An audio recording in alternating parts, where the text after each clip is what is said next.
Recording in progress.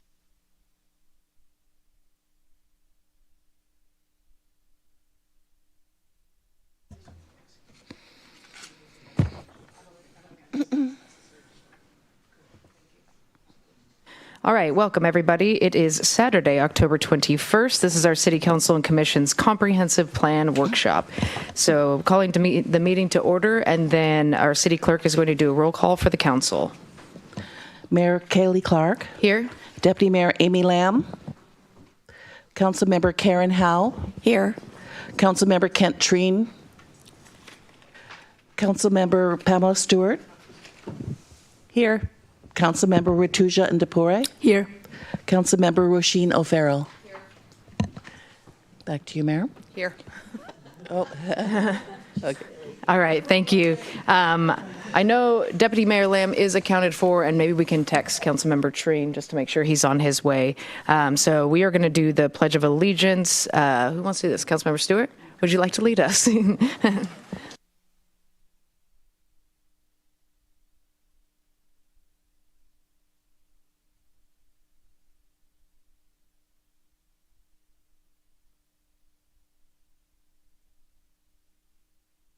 Great, thank you. I will read our land acknowledgement, and then we will approve the agenda.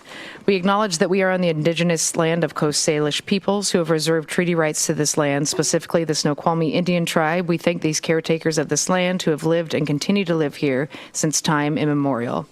So I will entertain a motion to approve the agenda. Move, we approve the agenda. I will second. All those in favor say aye. Aye. Opposed? I think I'm just going to say 5-0. All right. I think I will pass it on to David or to Jeff.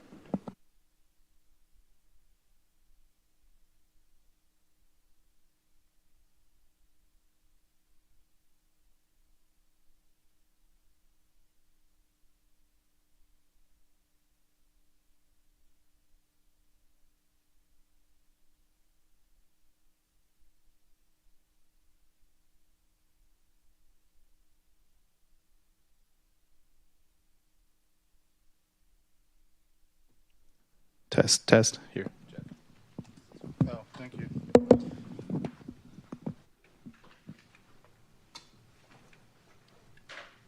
Okay, let me do it back here. Okay. Good morning, everyone. Thank you for the opportunity to be here. My name is Jeff Arango. I am the project manager for the consulting team that's been working with the city and the community on the comprehensive plan. We're very excited to be here today and have opportunity to discuss some of the goals and policy direction for the comprehensive plan update. And this is our agenda for today. It's relatively ambitious, but we are going to do a brief intro presentation here in a moment after we do introductions, and then I'll go through the agenda in more detail and some of the logistics. So before I do that, again, I know many of us know each other, but I think it would be helpful if we just did a quick round of introductions here. And why don't we start at this table here? Anjali, do you want to go first? Sure. Good morning. I'm Anjali Maya, and I'm the Director of Parks, Recreation, and Facilities. David Pyle, Community Development Director. Nice to be here. Thank you for joining us. Mark Boffman, Planning Commission, not a director of anything, although I did get sat next to David Pyle, so I know what I did wrong. I'm Grace McIntyre. I'm the City Liaison for the Sammamish Youth Board. Hello, Kaylee Clark, she, her pronouns, City Council, and thank you all for coming. And if anyone's online, is there 5 participants, probably all staff? Thank you. Yeah. Sudha Sunkara, Planning Commissioner, she, her, hers. My pronouns are. Pam Stewart, City Council. Leslie Bain with Framework. Kelly Hildy, Deputy Director of Community Development. Rituja Ndapure, Council Member. Ajay Chakrapani, Planning Commissioner. I'm very happy to be here, and it's just not the coffee talking. Kent Treen, Sammamish City Council. Joyce Bottenberg, Human Services Commission. Nancy Way, Parks Commission. Roberto Ruiz, Parks Commission.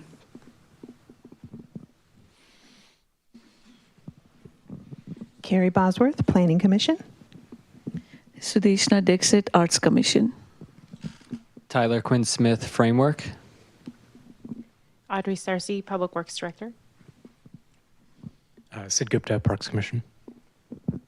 Sid Fabian, Planning Commission. Mike Bresco, Planning Commission. Roshina Farrell, City Council. Karen House, City Council. John Bachman, Planning Commission. We'll take you in Parks, John.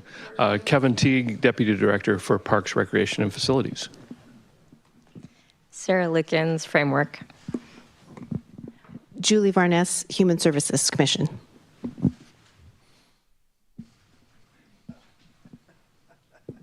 Jeff.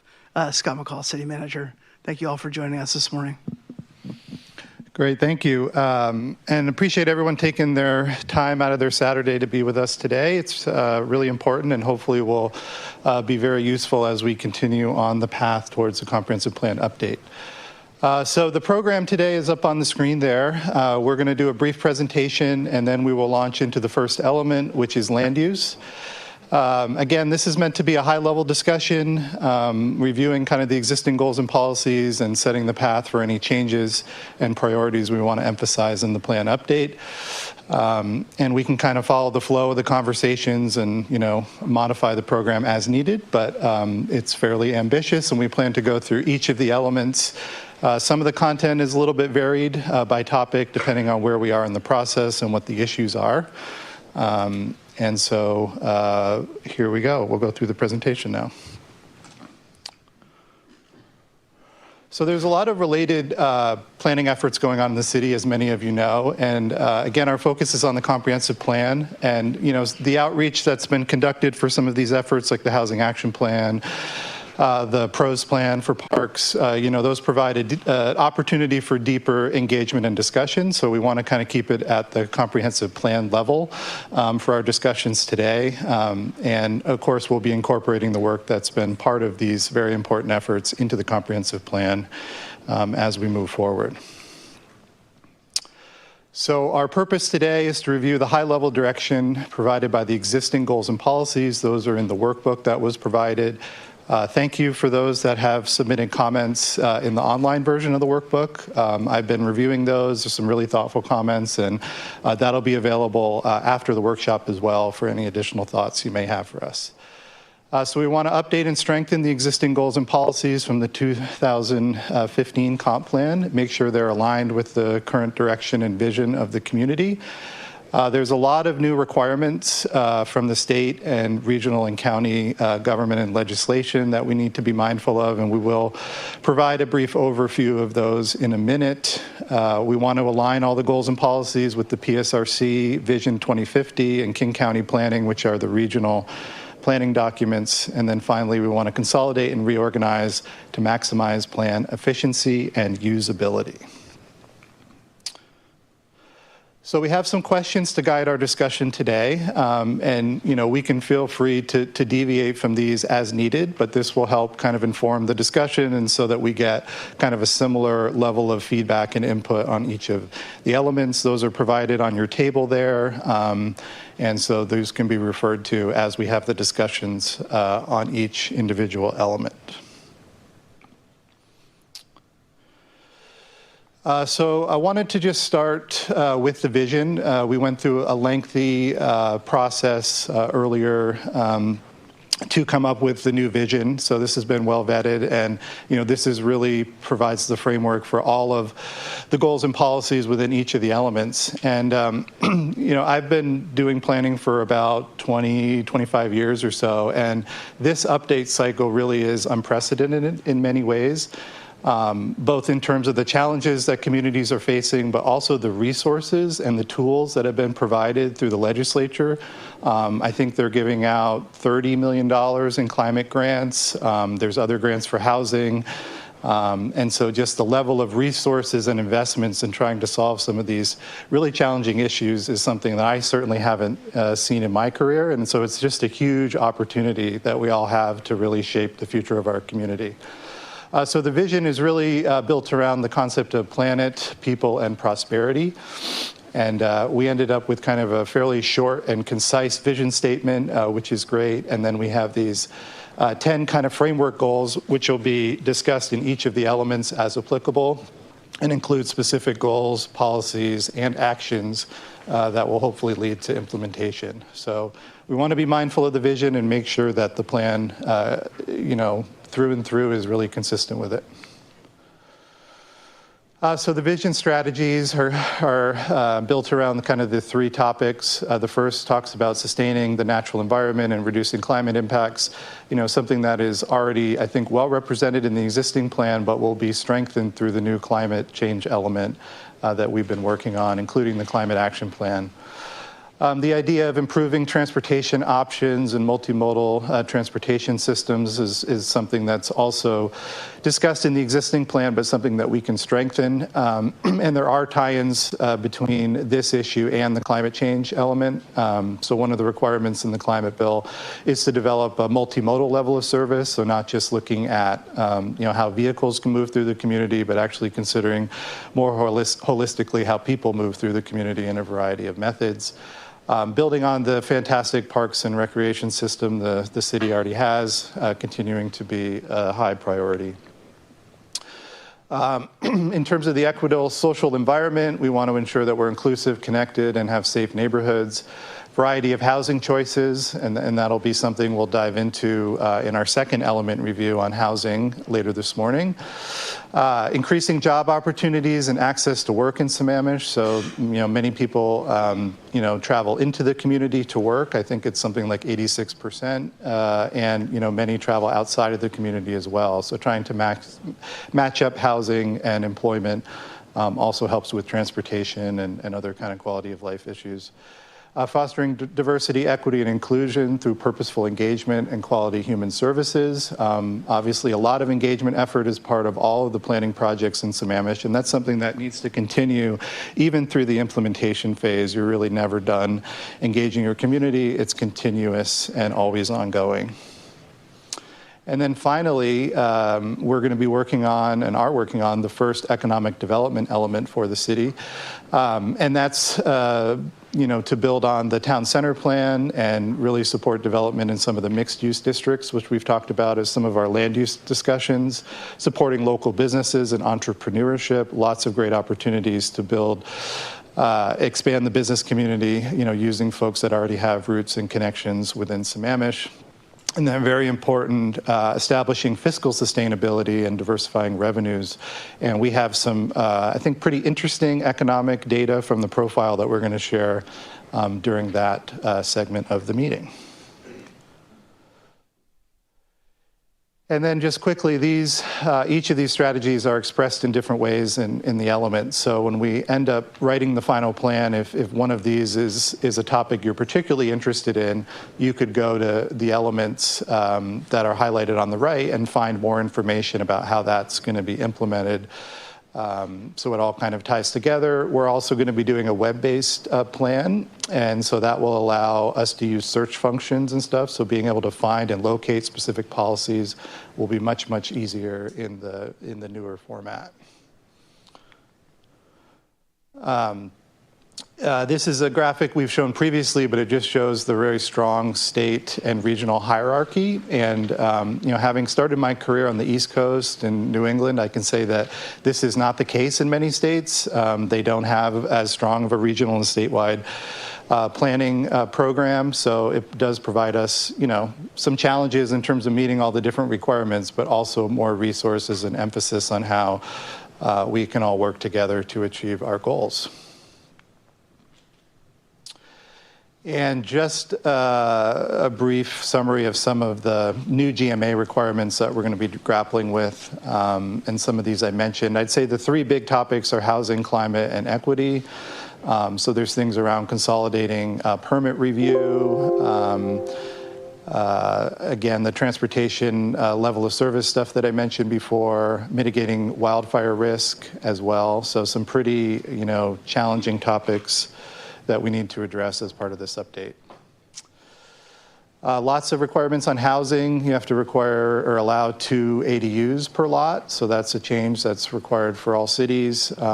Emphasizing and supporting middle housing opportunities, and that's a topic we've discussed quite a bit during our land use discussions with the council and the Planning Commission. So lots of requirements that we need to be mindful of and make sure we hit the mark so we can have our plan certified and be eligible for funding and so on and so forth.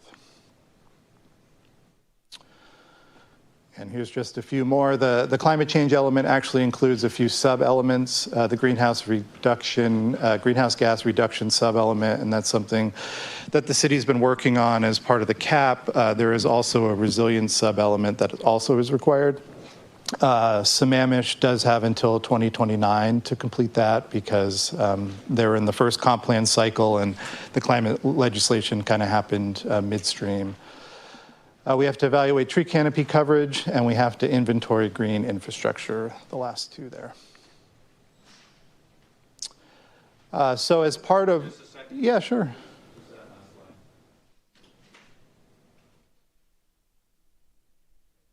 Yep.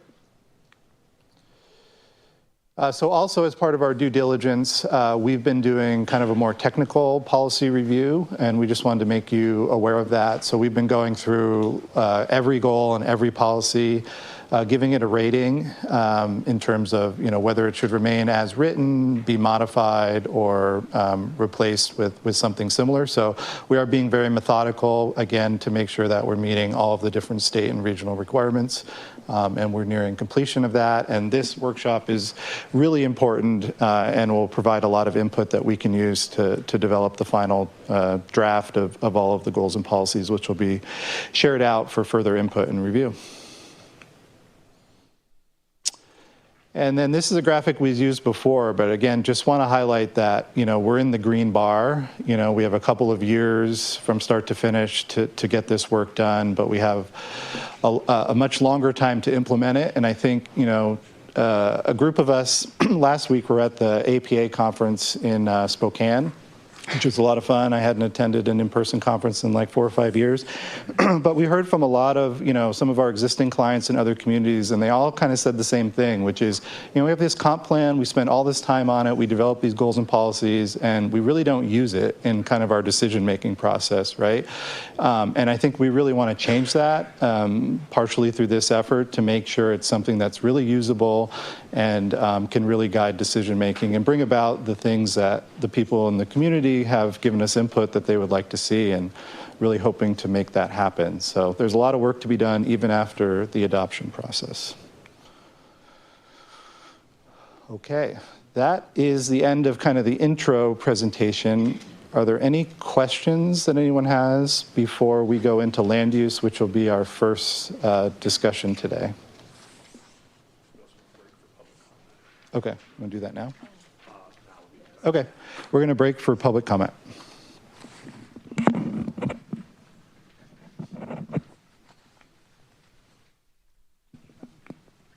All right, we are going to start our public comment. Do we have anyone in the room for public comment? All right, one. Yeah, you can go ahead, Pamela. Yeah, right up here, I think.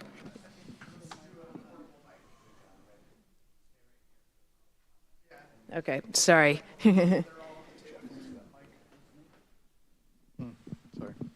All right, we have one in the room, and then we will move to online. Thank you. Will I watch this timer over there? Yeah. Hi, my name is Pamela Randolph. I'm a Sammamish City resident. The workbook that I looked at recently to evaluate my comments today broke down the sustainability measures, and this is something that I just want to caution the group about. Sustainability is a three-legged stool in the way that I've expressed it to people and the way that I've used it in my career as well. Currently, you have it identified as planet, people, and prosperity, but sustainability is defined as environmental, social, and economic. And I think that we need to be sure that whatever policies that you develop and work towards manage that stool's integrity so that it doesn't fall. It can't be overly burdensome on the people. It can't be overly protective of any one of those areas. The stool must stand at the end of the day. The solutions that we need to focus on need to be those that can be sustained by our citizens, our people. Our goals need to be things that we can achieve within our own city, not being reliant on someone else to achieve something for us. Because if goals are not clear and concise, and in terms that people can understand, then they will fail. If we want to be successful in our comp plan moving forward, we need, again, to be clear and concise. We need policies that cannot be interpreted by different people in different ways. They need to be explainable and defendable. One solution in one area of the country or the world does not necessarily mean it's a good solution for Sammamish. So I would just ask that as you move forward today in your work to please ensure that the terms are clear. Are they clear to every single person at your table? Do they know what that means? And can the city truly sustain that goal? Is the city truly responsible for implementing that goal? If we do not control our destiny, we will be subjected to other influences. So I believe it's important that we make sure that whatever plan we put together, we are in control of. Thank you. Thank you. All right, all of our city clerks start online. If you wish to provide public comment, please raise your hand. I see that we have one person who has raised their hand, and I will transfer them. One moment, please. Yeah.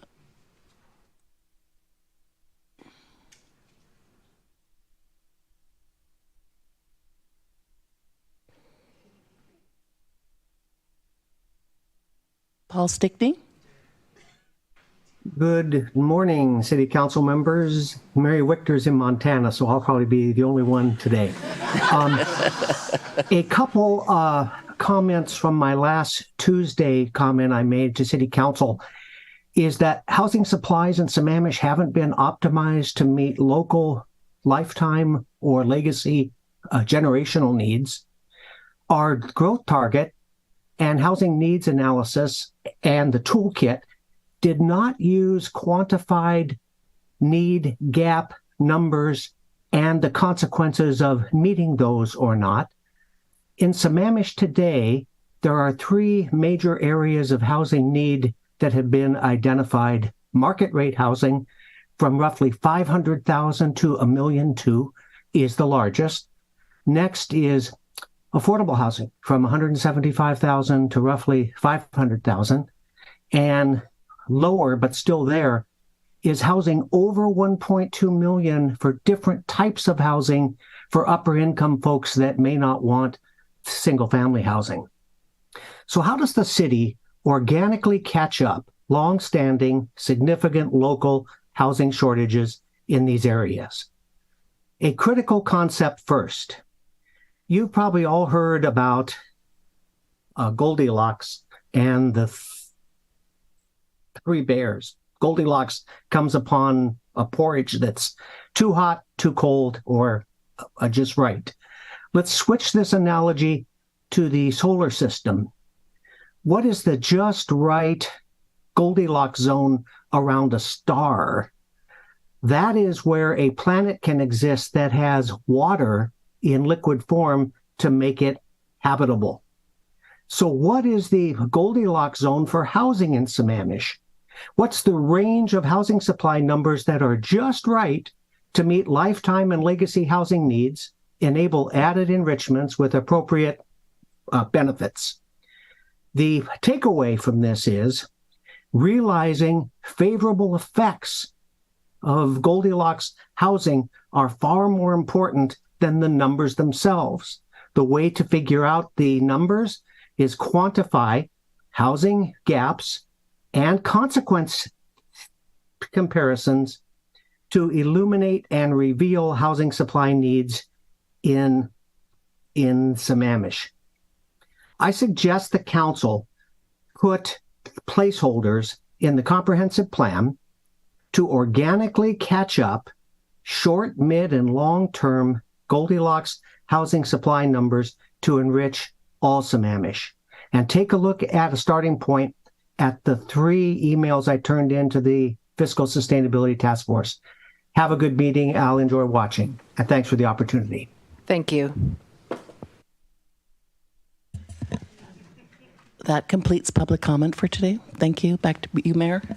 Great, thank you. Back to Jeff for land use.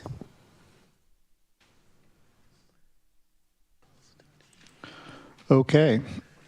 Here we go on land use. So the graphics on the left kind of highlight some of the big changes that are listed on the right. And these are topics that we've discussed, quite extensively with the council and the commission over the last several months.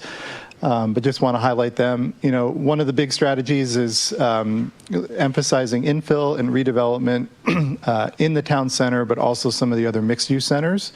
And so we anticipate having as policies and actions future sub-area planning in some of the mixed-use centers outside of the town center. Those are places that could provide more housing opportunities, also more retail and amenities, cultural uses as well, which is a high priority for the community. We've also talked about setting up at a policy level during this update the concept of new neighborhood centers. So the 3 centers and plus the town center, are not super accessible for some parts of the community, long distances, and trying to have more amenities deeper into neighborhoods is something that we've heard from the community that they have interest in. I mentioned the sub-area planning. Another big strategy, which is both a land use and a housing strategy, is using publicly owned and religious institutions for affordable housing. We provided a number of examples in previous meetings where other communities have done that, including in Bellevue. Is one of the best known examples in the region. It's a way to minimize the land costs and use available land to meet affordable housing needs. We need to mitigate the wildland-urban interface and reduce wildfire risks, and that's another key strategy as part of the land use as well as the climate element. Okay. So just briefly, as you're having your conversations, the larger dots indicate where there will be sort of more emphasis on that topic within each of the elements. And you'll see that land use really touches on all of the 10 strategies except for the last one in various ways. So be mindful of the vision strategies that are most applicable to land use when you're having your group discussions.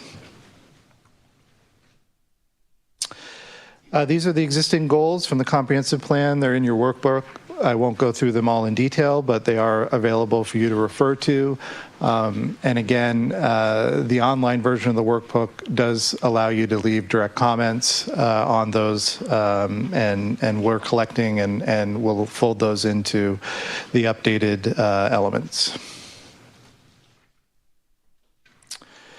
And then this is our current draft future land use map. And if you recall, during some of the previous meetings, we discussed kind of making the future land use map more of a planning tool. Many communities have their future land use map, which is essentially a carbon copy of their zoning map, and therefore it kind of lacks flexibility and some of the features that make it, again, a more useful planning tool. So we've come up with some new designations in that regard. The yellow area is the existing kind of single-family areas that are subject to some of the new housing requirements. So referring that to neighborhood residential and, trying to maintain some of the design features and elements that people really love about their neighborhoods. The urban residential are areas that tend to be within or near the mixed-use centers. And a little bit more dense than the neighborhood residential. Parks and open space is, I think, fairly obvious. And then we've identified the town center, the mixed-use centers, which would be subject to the future sub-areas. And we can identify priorities for that work within the element and in the implementation plan. The neighborhood center, which really only exists in the small kind of area along East Lake Sammamish Parkway, but again, that's something over time that could potentially be expanded in other parts of the city to improve access to amenities and services within neighborhoods. We've identified some of the critical areas on this map. We will, of course, include a full critical areas maps within the comp plan update itself. We've identified stream corridors, wildlife bridges, which are essentially, areas between kind of critical areas that may be important for wildlife, and then the wildland urban interface, which is an indicator of potential wildfire risk, and that's something that's also included on the future land use map. So I think we feel really good about where we're at with this. There's still opportunities to make some tweaks, but I think this is going to provide a lot more flexibility and be a much better tool than the existing map we have right now. And that's the end of the land use presentation. So now's the time to start with the small group discussions, refer to your questions.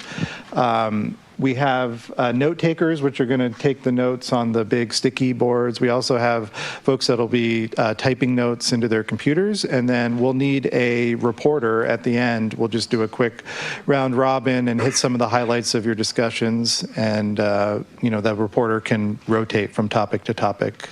So let's have at it. Let me add to that. So, a couple things. One is we're going to ask a question at each table that'll sort of prompt conversation. But we also, before that, need to decide who at the table is going to serve to report out for each table. So you want to talk amongst yourselves and have somebody volunteer to be the one to report out. What we're going to be doing with each topic is having a conversation. There's some questions to consider, and we'll be then reporting out on what we hear at each table. So this is your opportunity to make comments and then keep them high level. We're not really intending to wordsmith the existing policies. That's not really the point here. And we could spend a lot of time doing that. So we'd rather hear generally what's missing, what's changed, what would you like to see in that element? So the question to start with is, what does the land use element mean to you? And part of this is we're wanting to understand what everyone's perception of the comp plan is, how it's used, what its relevance is in city operations in your daily lives. So what does the land use element mean to you? But first, you need to pick someone to report out for your group. So thank you. Yeah, we've got about 20 minutes for our conversation, so we want to make sure to stay on track. Hey, Jeff, could you share the questions on the screen? Thank you.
How do we keep it?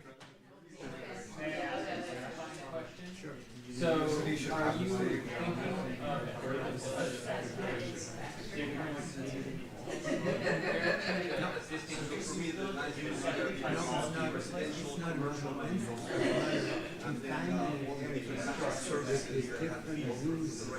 not only residential, recreation,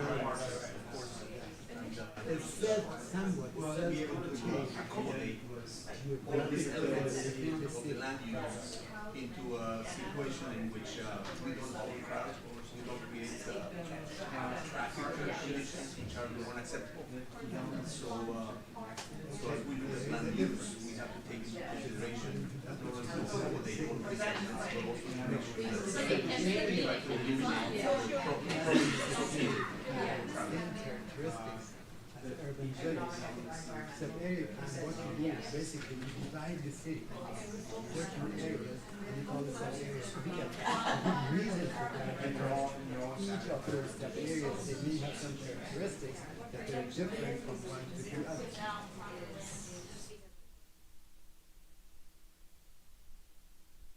Did I answer your question? You did, and I have a follow-up. Well, so I was curious to know if you're familiar. Well, so first you use like stuff, so how do we use the land? So the what and where, what's going, where it's going. And this deal thing that the first one again. And then it's really about how do we maintain or enhance Well, I mean, we will, I think it is in that plan. And I think that leads to what Berto was talking about, you know, how do we, while we're growing, continuing to grow, how do we enhance the balance of all these elements so that we have a plan going forward past my lifetime in this sense. So, I call it toward the future. Every when I think about London, especially for Sammamish, because we're such a young city, it feels like we inherited so much from Kingambi or parts of Regner, and it still feels like there are two lanes which are almost not equipped with Sammamish and everything in the city. And I, in the future, I'd like to see our land use policies because geographically we're elongated and large, and so how do we create our identity as Sammamish? I think parts is something that is very unique and very rich, but how do we make sure that I did not think of it until you said that we are actually already in parks. But even though that these systematic what should we call it, cosmetics, I think if you come out today, even though that they're highly desirable, how would you rate that? How the land reflects, land use reflects that kind of feeling, because I didn't realize when you say that is so true. Exactly. These questions are shift gears. That would start. The idea is to get the conversation involved with each other. Questions are there gaps between the mission strategies and basically what you're thinking of in terms of plans? What you see? In other cases, where might be gaps? Where are there not? And it really gets into address like policy language. Where I think we're broadening without even looking at that. And to go back to what are the things that we should in our wide spread? Just if you haven't had a chance to read through all the policies. So, something that I think this update is working on quality of life, small town, whatever it is. Yeah, I think that's something. I think that you're talking about two hard phase. One is land use. Actually, we don't have a simple more strategy. general. He's right about that. Then you go to land use. How You're asking do you where you want to go, what do you want to do, why? Every possible, just take the house section. I agree.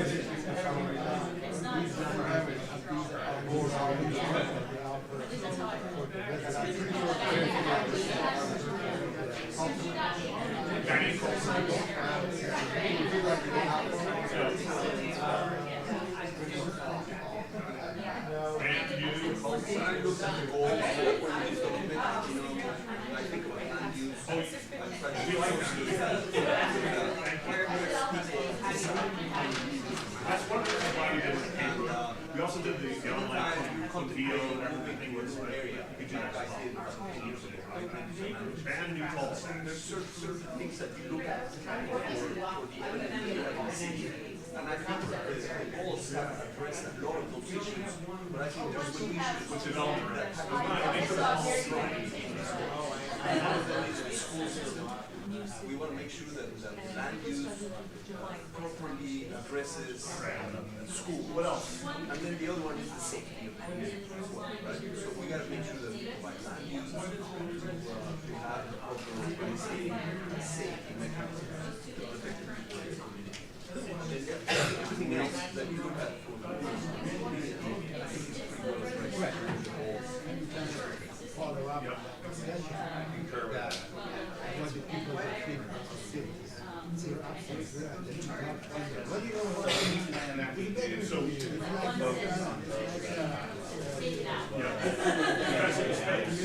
Exactly. So what, how do we work with another level is all the same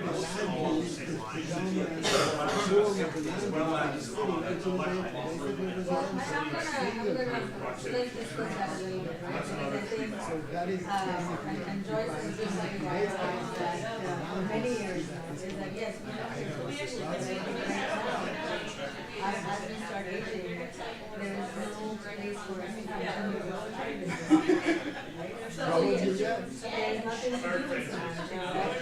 So I think, yes, from a cultural perspective, you know, I agree with my kids are very young.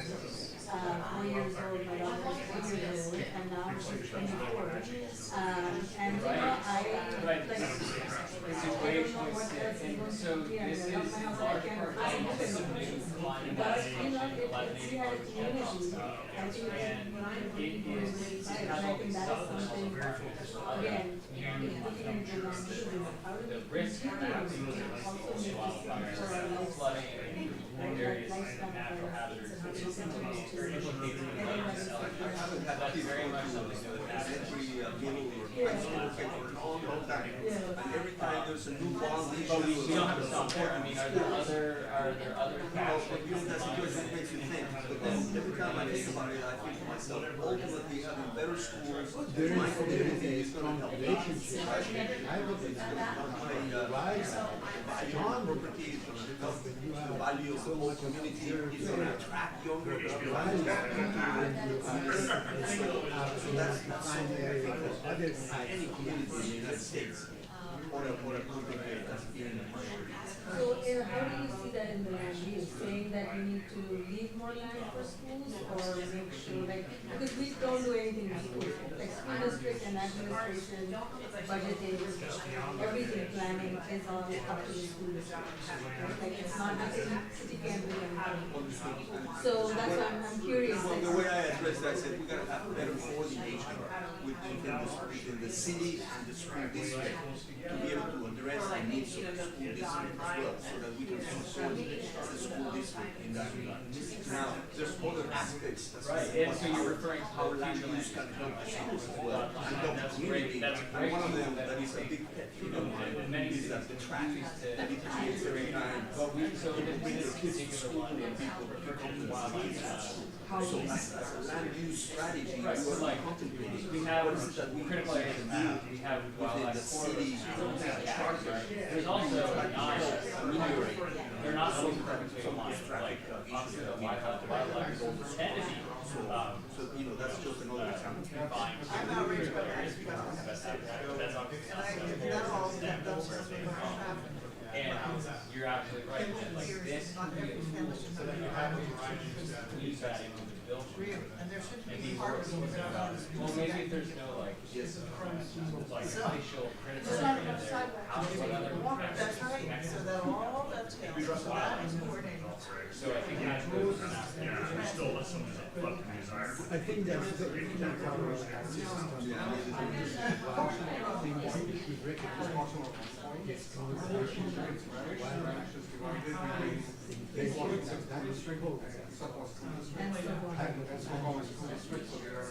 in a great work, like you mentioned, needs different value, different types of society. This they have the volume available, they have their previous process.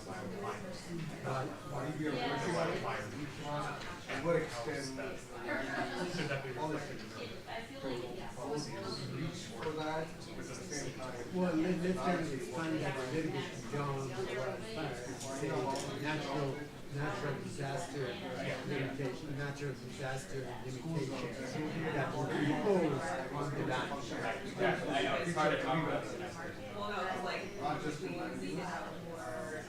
So let's keep it on the land. What we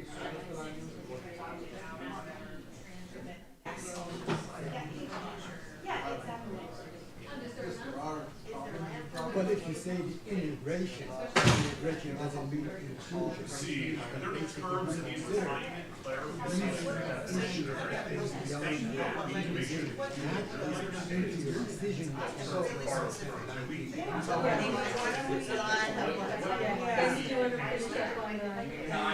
Because I think it's in simple, like you're saying, Roberto, how you if we explain what subject areas are, I think for sure the schools say so I can let that one.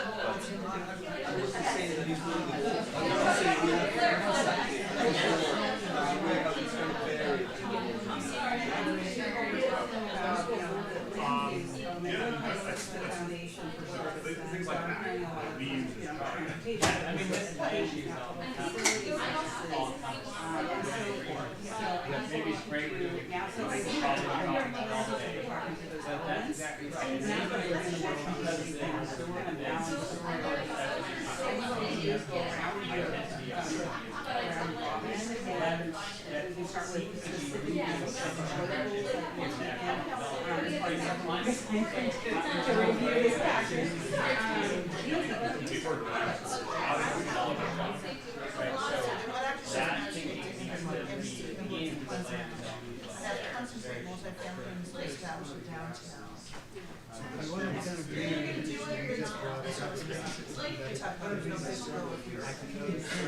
We appreciate leading out the funds. So it's almost like using your words to create a hierarchy of those things that you can really work.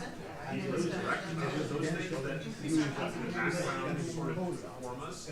We need to consider this when we're making a decision. City Hall is going to be added. These are activities. There's no reason why town center can't be sustainable, zero climate. Some of those activities as well as So they have more units, they'll be more maintain open spaces. And this is, so we're not above the short-term rental. I don't know if you guys have seen the research on versus the activity center.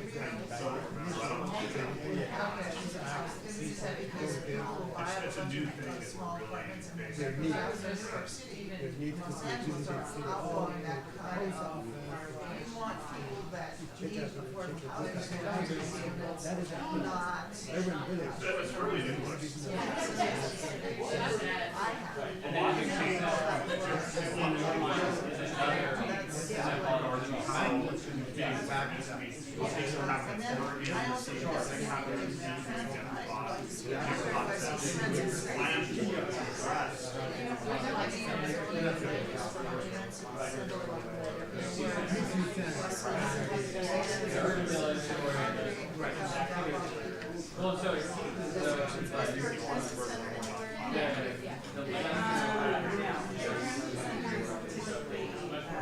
Yeah, no, that's yeah, we it's in the plan.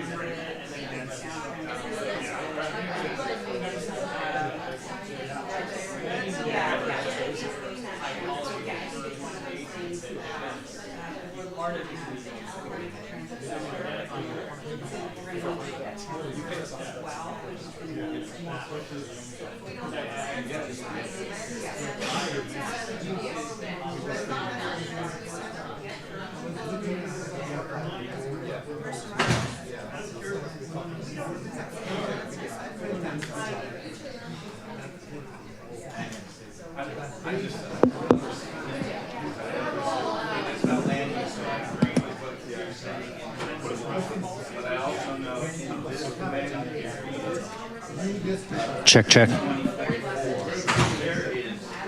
Check, check. Check, check. Cool. I'll take two. Yeah, let's switch that one for a while. Okay. Yeah.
This was the Sound Transit.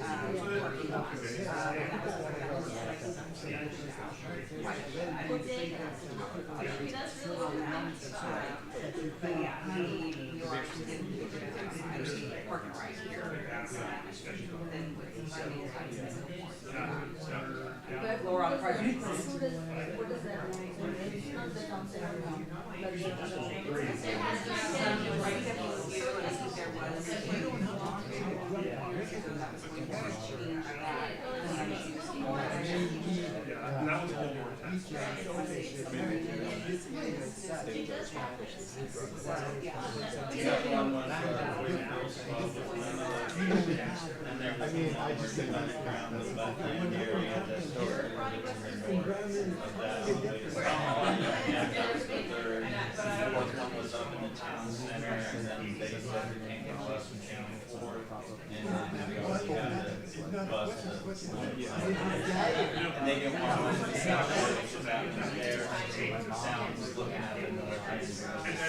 Define what it is.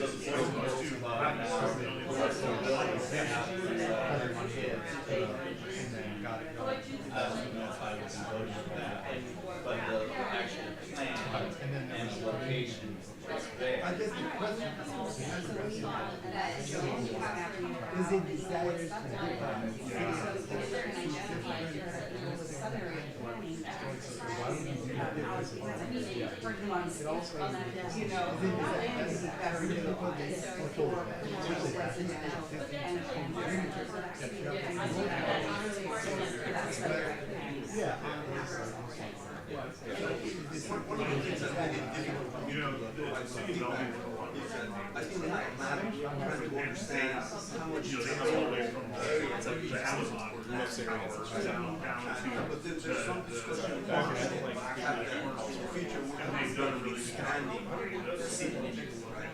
So it would be interesting as we go planning to understand what's the contemplating All right, so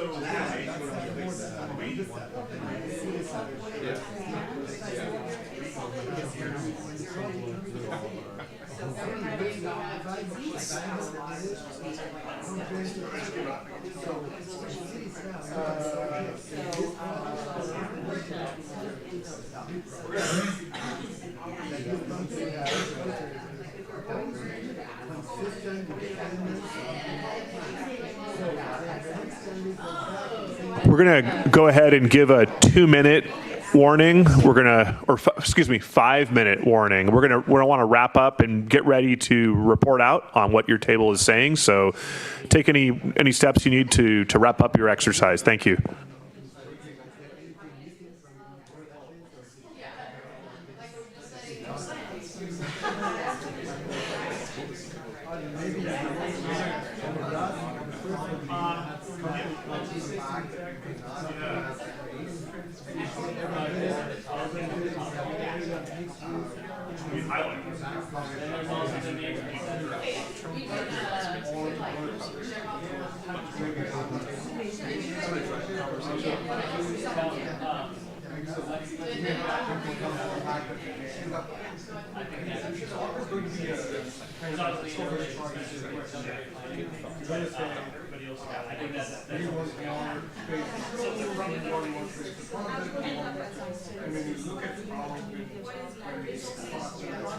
Light ray comes to revenue, and then there's more that comes to the circle. You try to keep the place where we have a parking lot and everything, we need to come lower and lower down.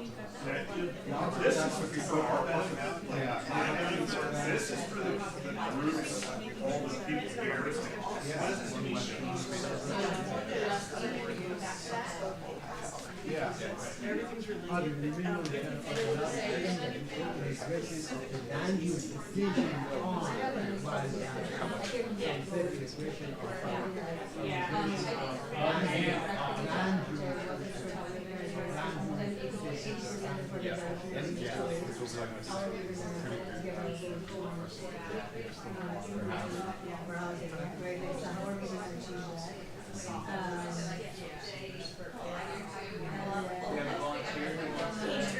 Try to rehash everything we talked about. And no worries if you cover it on the mic.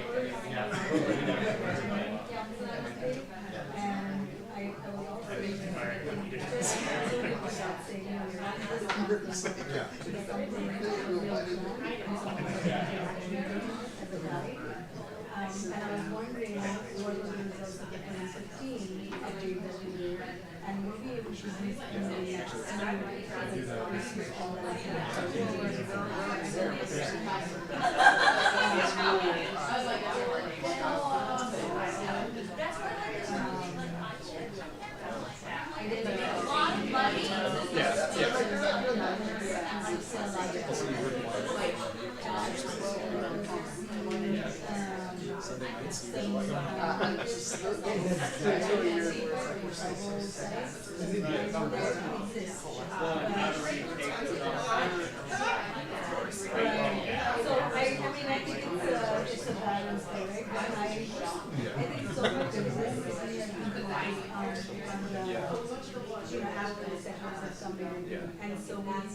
focus back into it and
Goal 7, to your point, I said, consider adding more policy for safety.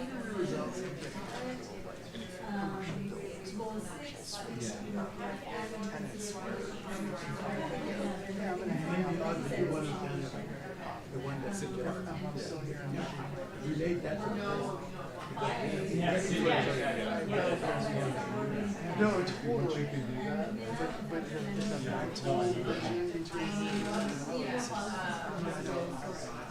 geographic areas within the city. Under some of these terms. Policy 5 is provide for planning, population, and employment growth in the city, which means that all of them matter. So that was especially since we're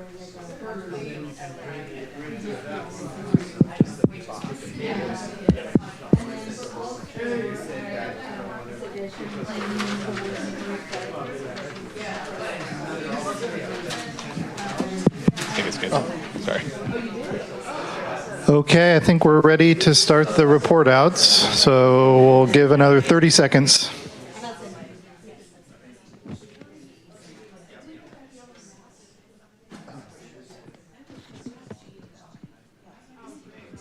Okay, lots and lots of great discussions. And is there a group that wants to volunteer to report out first? Yes. Oh. Sorry, man. No, but it's Grace. Oh, sorry. No, there she is. Yeah, please go. Are we sure? Do we talk about it a little more? No? Okay, we're good. All right. Okay, so when looking at what land use means to us, we sort of said that it's basically like the foundation of like the area here, and also sort of a limiting factor. We said it's more like very, very physical. You can sort of draw boundaries around it instead of it being like having different interpretations. It's kind of more objective, like these are what we have here. We said it can be green, which can have multiple meanings to it. We also said how land use is exactly like how the land is used, whether for economic, environmental, fun, cultural activities. It's also the basis for equity, and it's historically a tool used to create inequity. And so a lot of land use is how do we address this? Once actualized, like once certain policies are implemented for land use, it's much harder to reverse them than to actually implement them. And land use is also home. It's where we live. It's where we go to school. It's where we spend a lot of our time in. It's also our community. In terms of gaps, we had like some specific things that we noticed, but just in general, some things that we noticed, like in the gap, it doesn't necessarily emphasize like how to maximize sustainability. So having more information on that and more specific information for that would be great. In terms of how easy it is to understand, there's a lot of words that are used within the plan that's very like almost like soft words like supporting, preserving, helping, and having more direct language like enforcing, like mandating, making sure that it actually gets implemented. And then one other big thing is earlier we talked about wildfire mitigation, but within the goals for land use, there's nothing really mentioned there. So having something explicitly mentioned in there is something that we'd like to see. So yeah, that's basically it. All right. Well, you set a very high bar there, so we'll see if others can respond.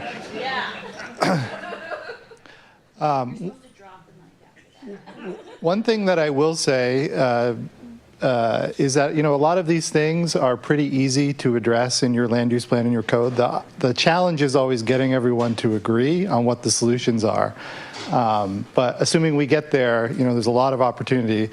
Probably the best example is, communities wonder, well, why am I not getting, diverse housing? And it's like, well, it's illegal to do that. So that's why. And I think, even just making sometimes simple changes in your code, a few words here and there, can make a huge difference. So I'm confident that we'll be able to do that. Are you saying consensus is hard?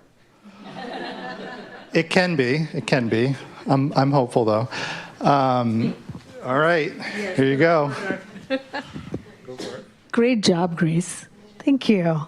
So our table had a very healthy discussion on what land use means. I think we too started off saying, land use is really that. What do we use the land for? We also acknowledged that Sammamish is really a collection of, we're a very young city. We are also inherited a lot of things from King County. We are a little bit Issaquah, we're a little bit Redmond. So I think one of our themes was, where is our gravity? Can we use our land use definitions and goals to really define gravity which will bring us together?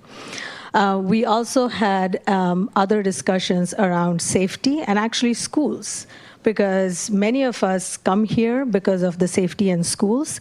And even though the schools are not in our purview, we want to make sure that our land use acknowledges that and then plans accordingly. I think we hear many times that we have 3 high schools and potentially 4th one on 228th. And it does impact traffic. Yes, people are not supposed to drop their kids to school in their individual cars, but they do get, and there is resulting traffic. So we wanted to address that. Again, we feel very safe here, so we wanted to see that emphasized in our goals as well. What else was that? Keeping it relevant for the future, that was something, again, when we figure out how does the city look like in the future, we wanted to make sure that it accommodates for everybody who are living right now and for the future. Even though we are a city that people come to because of our schools and our parks, we want to make sure that Sammamish is prepared for the lifespan of, for families. Let's see. There was a discussion on how do we get a downtown in Sammamish. Again, how do we attract people? I think there's a realization that most of our tax dollars actually go to other cities because we shop there, we dine there. How do we bring it back to Sammamish? Again, creating that center of gravity. I think then there were just some other questions around, short-term rentals. Are we going to have some policy? And I don't know if it will go in land use or not, but to make sure that, we really keep the housing relevant for the people who live here. With 80% of our, homes right now being within HOAs, how are we going to achieve our goals for land use? That will be a challenge, and how do we execute on that? Do we have any agricultural land? I know there were specific goals there, so we were curious about that. Again, going back to, I think, what Grace, you mentioned, how do we create a more sustainable community? How do we make those practices available? So I think that kind of goes into making sure that, we as a city are provisioned to make sure that we have, policies for sustainable development, more ways in which people can live that kind of life. So I think the other question that I had was, what does it mean to have, I think it's called the suburban design or something like that. And I was like, I don't know what that means. Yes, let's not use the term neighborhood character. And then also we want a hotel here. So yeah, those were our comments. And I'm sure, like I said, we didn't get to everybody, so I'm sure we'll try to do a better job managing our time next time and get everybody's feedback. You did fine. Round of applause. Thank you. It's going to be tough to follow. All right. Hey, everyone. I'll go from the bottom up. We recognize that land use is the basis for everything. So really, we started talking about a lot of things, but then realized, how do you integrate all of this together for land use? And so, as we'll jump back to talking about centers, but wildlife, how do we reduce our vehicle miles traveled, the climate? And then a big one jumping out was explaining community benefit so that we can actually implement some of these things, like really communicating what value it is to you. Like, you live in your home. We acknowledge we're a residential community, but if we want to add and develop our land use in a more varied way in certain areas, what benefit is that providing to you? We also noticed that it's missing the wildfire mitigation, so I'm sure that will get added in as a result of the legislation. And then we talked a bit about character. Do we have character? What does that mean? I think that we do among our neighborhoods. And so is that something we want to draw on and pull out into our centers? Do we want the centers to take that character of sort of the consistent home type that I see and bring that into our centers? And then we talked a bit about Seattle, where Seattle's kind of a unique place. They have different areas like Capitol Hill, Lake City, downtown. They all have different feels. So as we have these different areas, we defined a new one, urban village. We'd like that. We talked about sub-area plans, mixed-use centers, and even activity centers. Do we want them all to look the same? Do we want the one in Klahanie, Town Center, Pine Lake to look the same, or do we want them to be unique? And so we just need to figure out how we actually want it to kind of look. So we talked a lot about just usability and what would be in those, and then what it kind of looks like.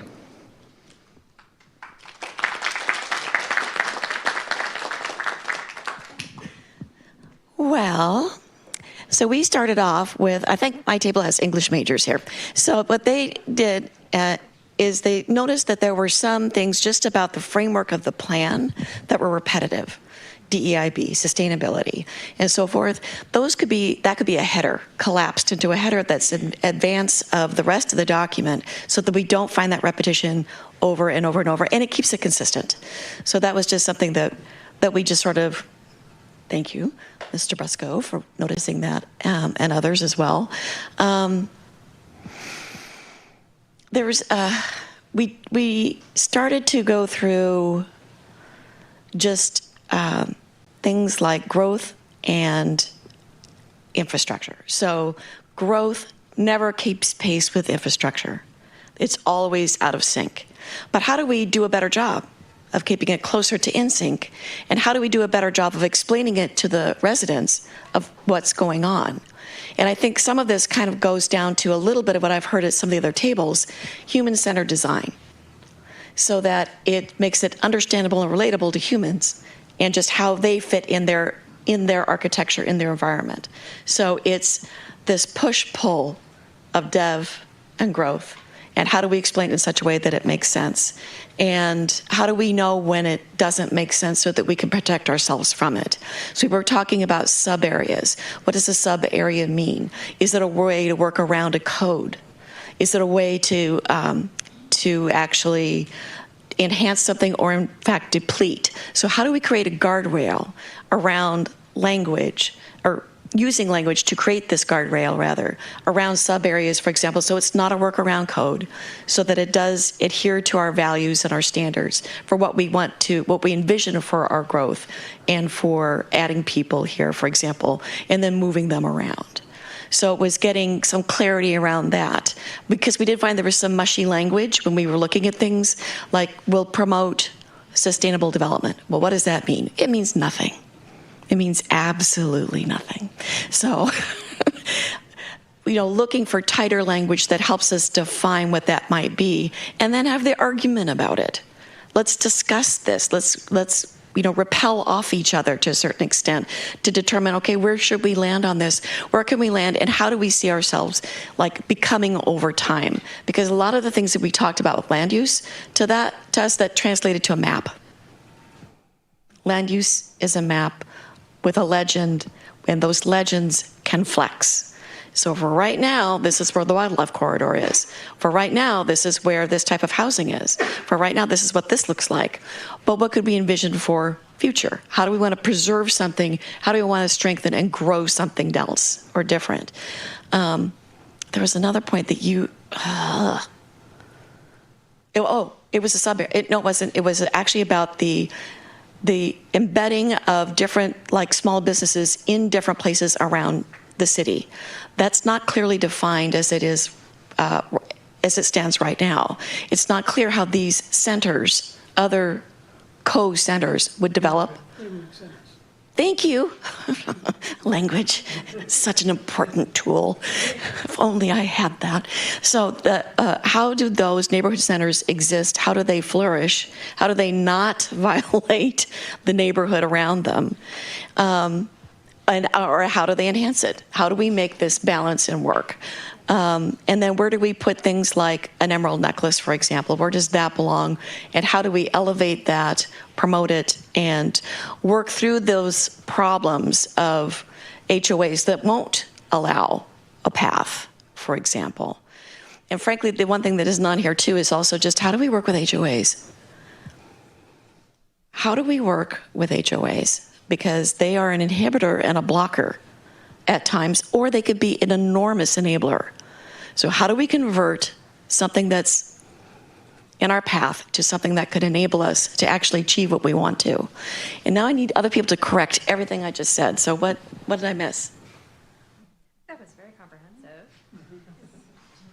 I guess there was a streamlining permitting question. Yeah. And particularly with regards to prioritizing affordable housing and removing impediments to that. Great job. That was fantastic all around. Great thoughts, great discussions. We have a few more minutes until we're scheduled to take a break. Is there anyone else that wanted to make any comments or have a bit of a round robin? Sure. Or questions for any of the other groups? It's a matter of question. Maybe we should be talking a little bit about it. I was the one that brought up the concept of urban village. That city of Seattle has had quite a number of them. I think that more than a dozen that define certain areas with certain definitions. That each, basically, these are geographic areas that they have different characteristics. They have land use, they have retail, and all that. And how would be the different, what we call about SEP area, activity center, and a mixed-use center? Maybe the consultant can elaborate on differences between all these definitions, and how would that apply to us? Yeah. Great question. So I would say that they're all similar, and the difference is really in scale, right? So an urban village would signify a larger area, probably with more intense development, whereas a neighborhood center would be more like, commercial development around the major cross-section of two streets, probably lower scale development. So again, the idea is that it provides a mix of uses within close proximity, but again, some are larger in scale and others are smaller, but I would say the principles are more or less the same.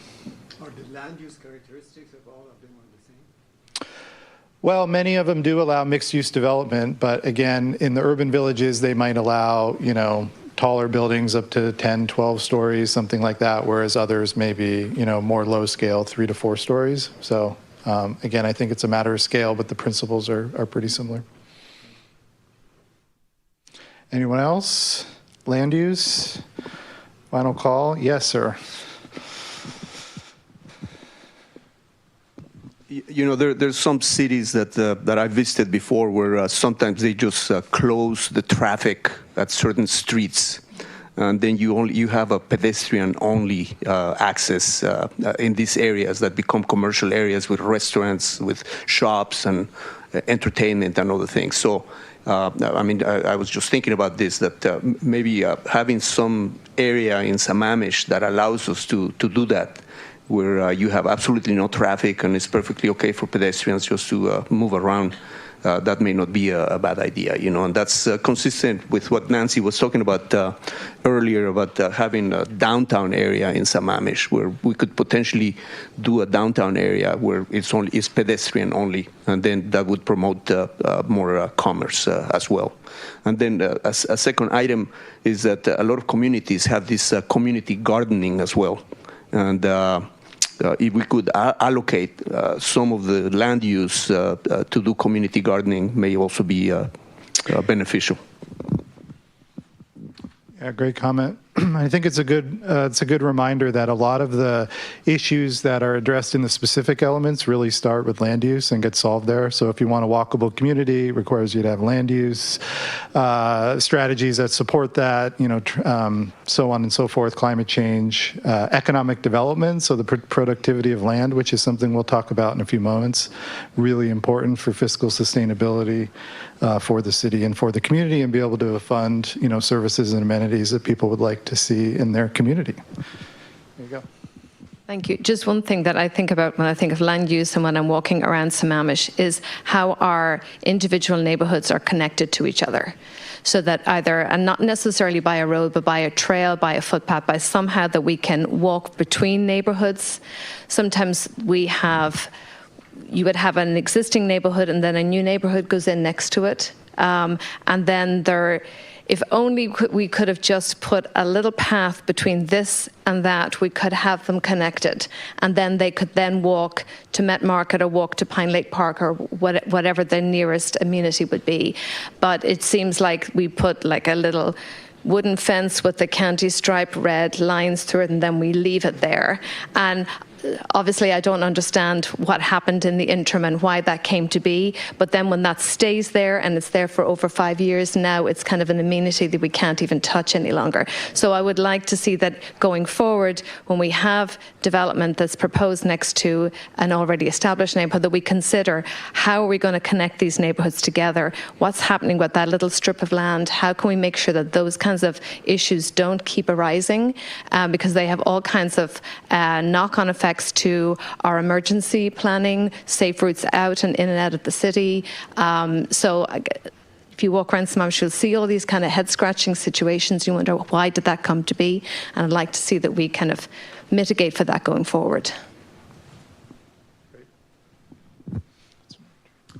Yeah, just listening to all the conversations and then trying to synthesize this together to kind of say what is Sammamish and how are we going to use the land. I think policy LU.1.4, it's 12 points, but it lays out pretty clearly, I think what we're talking about here is, and some of the solutions even, if we develop design guidelines and develop the regulations, and these points that are all listed here, I think there are a lot of solutions to the challenges are listed right there in those 12 points. So take a look at that and just see what you think, and definitely should be part of our comprehensive plan. Thank you.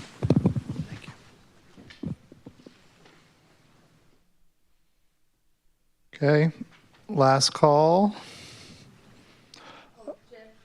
Yeah.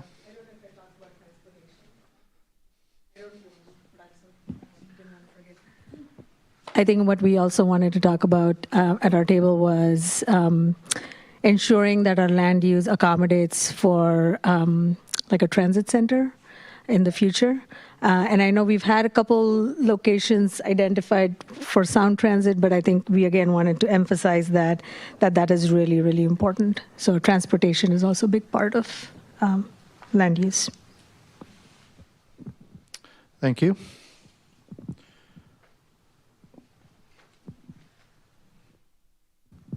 One more question that I have, Jeff, is that we haven't really had any discussion that I know of as far as urban design. Urban design issue, design characteristics, and that is kind of directly related to the land use, and at what point we would be talking about urban design and how the urban design affects the appearance of the building and the people's perception and all that. Well, we happen to have one of my favorite urban designers here that will talk about that for you. Thanks for bringing that topic, because it's something that we love. And I think one of the things that I haven't heard anybody mention is who builds the city and who do they build it for. And I think the design guidelines can help. You can't make an architect that's not so great into a fantastic architect. So I think you want to, if you do the design guidelines, that you bring out the best in design while keeping the low bar raising that up. It's a little bit of a trick, but I think it's definitely doable. I think one of the things that we need to learn to do better going forward is how to use land better. A lot of the ways that we've been building things, you've got a lot of kind of wasted space. I don't know how many of you have a side yard that, you're not using that much, but I think there are ways of building that actually make it more beautiful. I think if you use sustainability in a way that is inherent to the design, that can be beautiful. So I think there are ways that we can really build in the natural world. Seattle has something called the green factor. I'm a big fan of that, where it's a point-based system and you have to find ways of incorporating what would be a third of the site as greenery. And as you develop more densely, then you can start to put more large trees in, green roofs, green walls. You get more points if you can see it from the public realm. It's a really powerful tool. If you go look at South Lake Union, which is obviously very dense, you can see in the streetscape the greenery that has made such a difference there. So there are tools out there that can really keep the greenery that I know you guys love, that you can use the space better in a way that you don't waste it, that maybe we can share space. We talked about the schools here. Are there ways that the community can also share that when the kids aren't there? So I think there are a lot of things that we can do that are very forward-looking that make your community more beautiful and more functional and the quality of life better. Yeah. I'm going to ask a question around that. Mm-hmm. It has to do with best practices in urban design. Because it used to be that was a best practice for cul-de-sacs. It's now grid. So it changes. It does, yeah. And as some people have said earlier, land use and transportation infrastructure is not always that flexible. So once you've built your cul-de-sac, then you got to, go to the mat to get that trail through. I think when you look, the beauty of a comprehensive plan is it's comprehensive. So you look at those gaps in your systems and you figure out how can we fix those gaps, because it's like acupuncture. If you've got a trail here and a trail there, that acupuncture makes it really work or not work. So, those are the kinds of things that we're looking for. And I think best practices are good, but if everywhere uses best practices, it looks the same. I think we want to look at best practices, but we also, and there's some discussion here, is what is Sammamish? What says Sammamish? And I think that's always an ongoing and hard discussion. So how do we get the people that are building your cities, the builders, the developers, to understand what says Sammamish, what you want it to look and feel like? How do we put that into regulatory mechanisms to actually make that happen? Where can we do that? Where can we affect it? It's going to be fun. Thanks. Thanks, Leslie. So we are ready to take a break. We will reconvene at 10:45 for a discussion on housing. So thank you.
I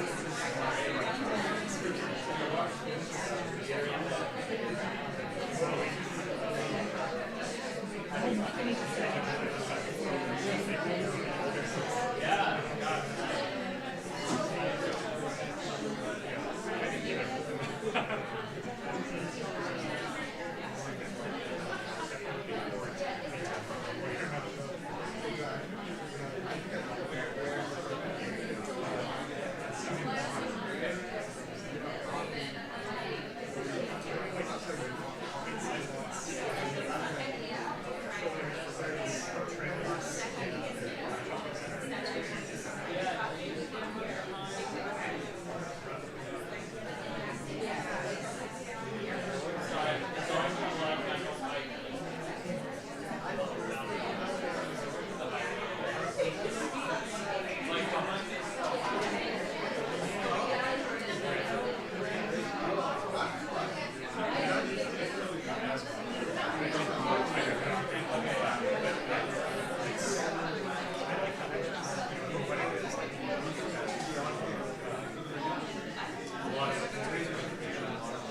Okay, we are ready to move on to housing. If you could grab your seats, please.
Okay, we are ready to talk about housing.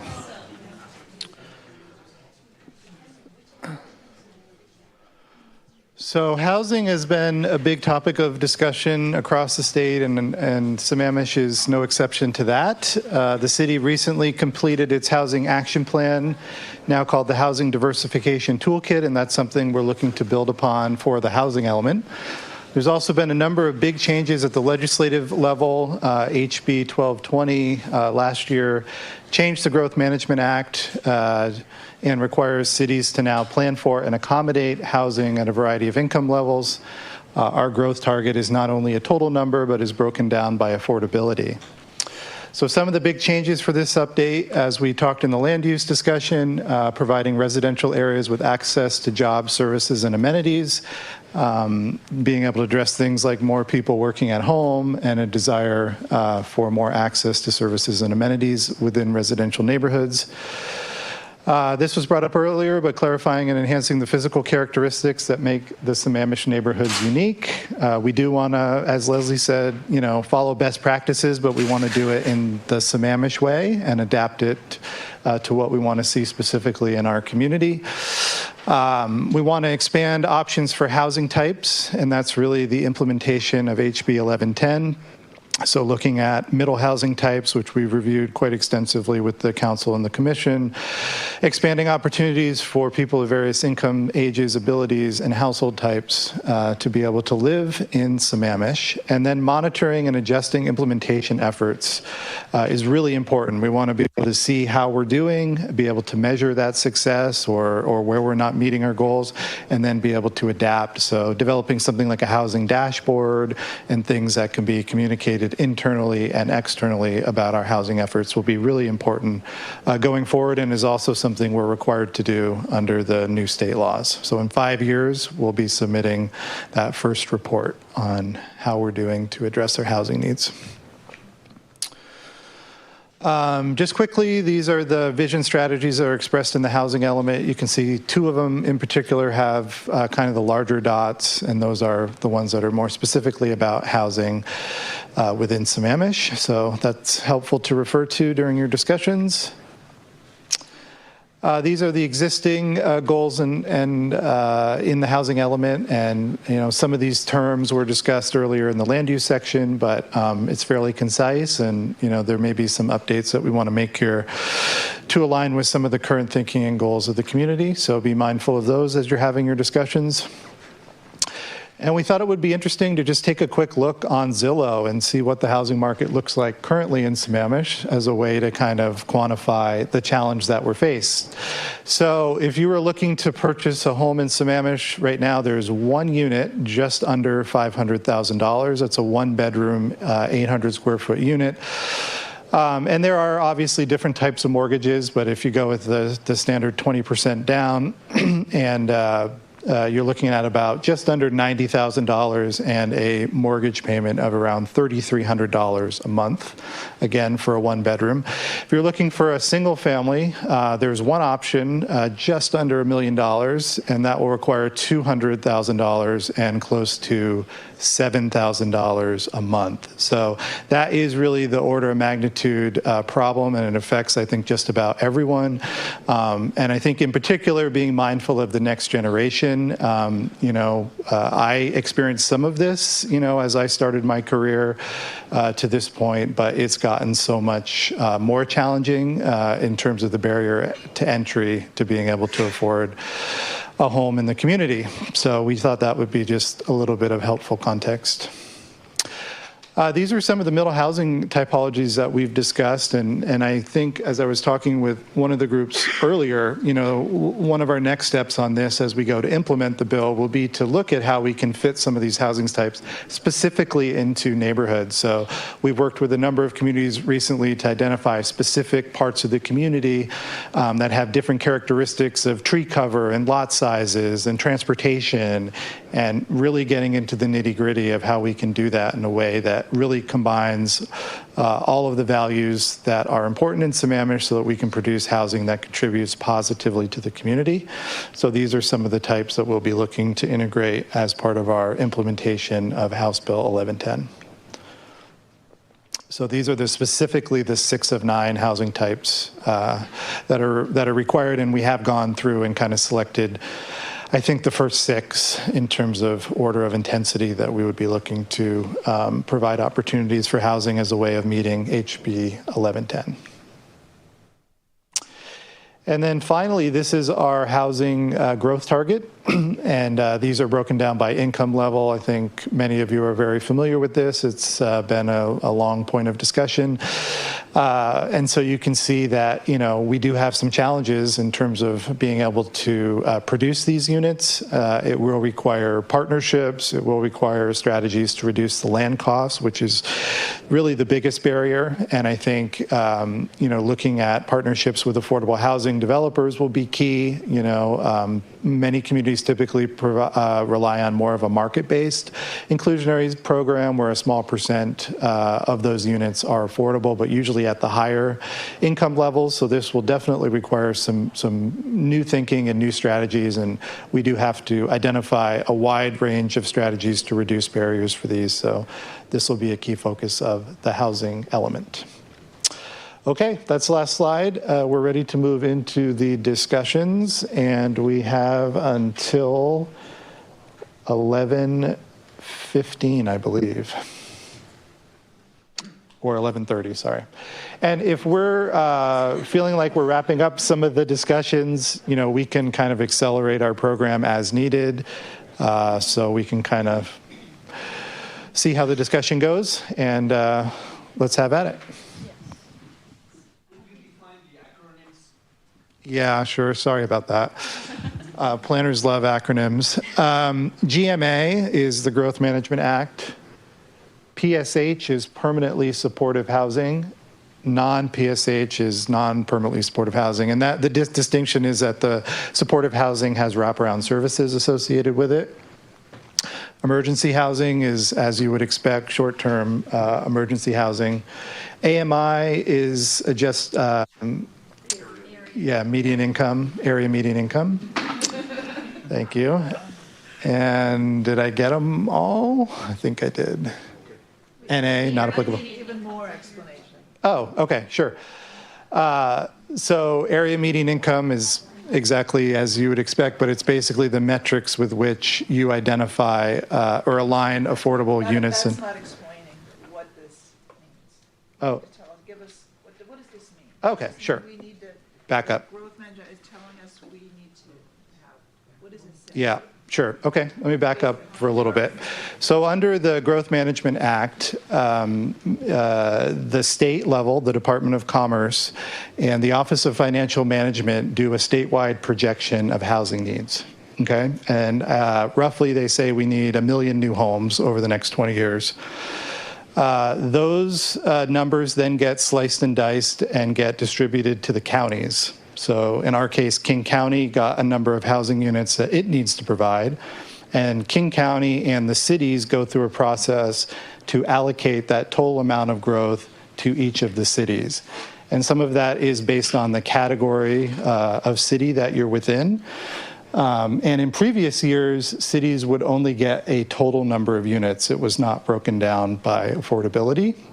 So in our case, we have a target of 2,100 units. In previous cycles, that would have been, our only thing that we were really focused on in terms of the numbers. But this year, as part of House Bill 1220, the counties allocate the number of units to the cities with these different levels of affordability. So for example, we need to plan for and accommodate 419 units of housing between 30 and 50% AMI. And some of the way that we look at that is based on different types of housing. So you're not going to provide a large single-family home, for example, to meet that 419 units. You're likely going to have to provide it in some sort of multifamily unit. And so we have gone through a process to make sure that we have the right amount of capacity for housing in the right parts of the city. And so that's what we've been working on over the last 6 or more months. And the housing element is really where that's expressed and also includes a number of strategies, policies, goals in order to make that happen. And what is the 67,300? Less than 67,300, it says. What does that mean? Income. That's less than that income, household income. And Jeff, can you clarify the timeline that we're looking for? Yeah. So it's a 20-year plan. So we're planning for the next 20 years. And we will be updating the plan in 10 years. But the plan is for over a 20-year period that we would need to be able to accommodate that. And then, as I said earlier, at the 5-year mark, we have to produce a report that states how we're doing on achieving those goals. Yes. About the emergency housing? Why it's not included or what's going on? Yeah, it's addressed in a little bit of a different way. One of the big strategies for providing emergency housing is the conversion of motels and hotels. So there is some connection to being able to accommodate this in the same zones that have hotels or motels, of which we do not have any. So it's not like formally included in the 2100, but it is something that we have to demonstrate through our zoning that it could be located within the city. Yes? How is the addition of ADUs in the system affects these? Yeah, so you can account for ADUs if you would like. and that can go into your capacity if you want to include those. Right now, we have looked at ADUs. It's a little bit difficult to project because theoretically every single-family home could have one and soon two ADUs. So we have been a little bit conservative in our assumptions around capacity, have not included ADUs because we don't necessarily need it. But there will be lots of opportunities across the state for ADUs because of the new legislation that was passed. So my question is that how would that affect, let's say, 499 or 950 or 419? Would that reduce those numbers if ADUs included? No, it just means that if you had, say, an ADU that someone built and it was affordable in meeting one of those categories, then it would be, satisfy our progress towards the goal. So hopefully that answers your question. Yes. Any type of housing. It's not specific to rental or ownership. If I think, if my recollection is right, it's not that Sammamish is building these. We have to have the Yep. codes and such in Yep. place that can enable these to be built. That's absolutely correct. We do not have to produce these. I mean, there are cities that have taken an active role in partnering on these, either purchasing land and working with an affordable housing provider. I think Kenmore has recently done that. So there is a lot of flexibility in terms of how the city defines their role in it. But yes, we are not becoming a housing developer at the city. Yes, Kelly.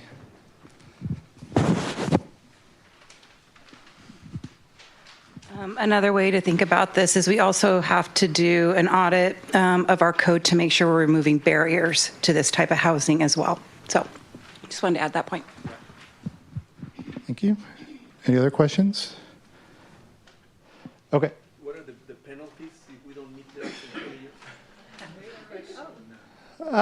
Yeah, there wouldn't, as long as the city's acting in good faith, there wouldn't likely be penalties. There are provisions under the Growth Management Act where if you're not, development is not really playing out as you anticipated within your plan.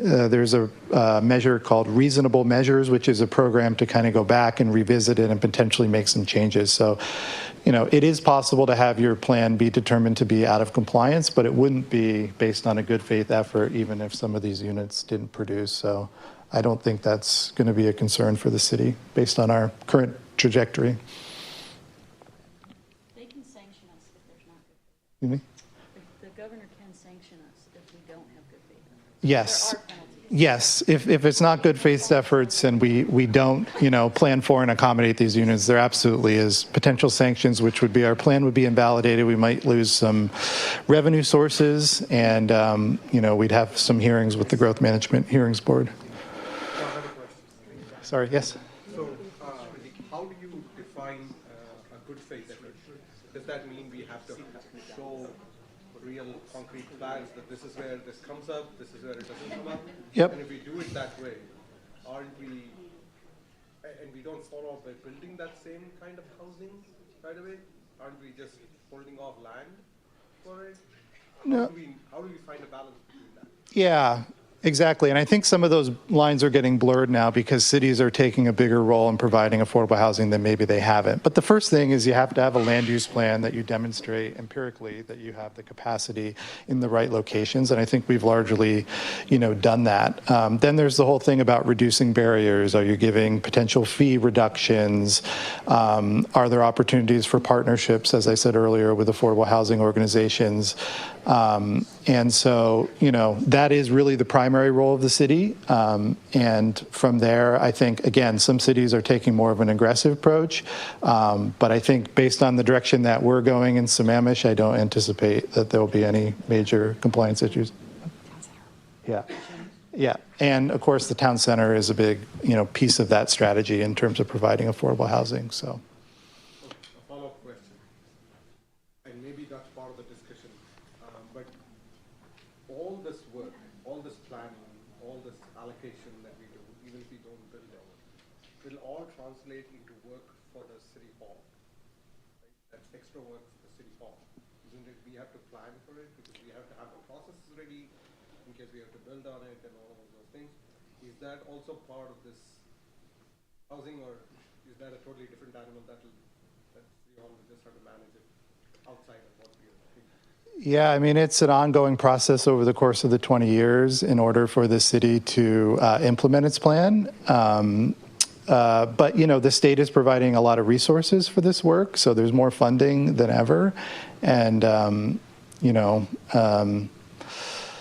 So we don't have to jostle that question right now? No.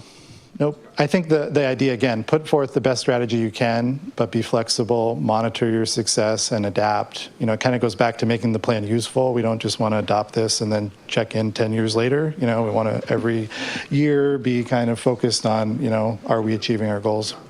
Yeah.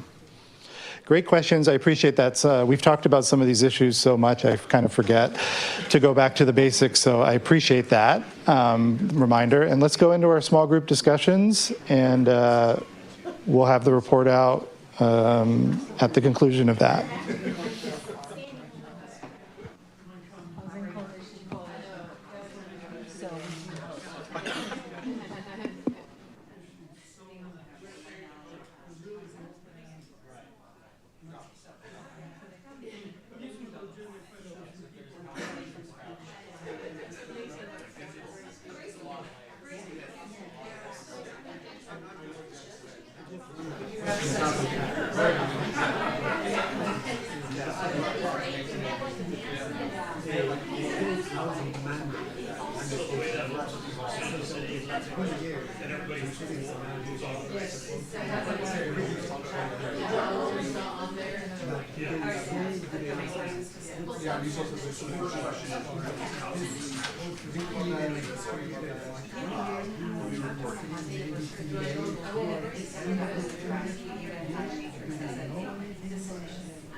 Yeah, it's a great question, and I think that the way that they're able to like so there's some flexibility is challenging for them, it's challenging for us as the city to show that this is happening. They do not have to come over a certain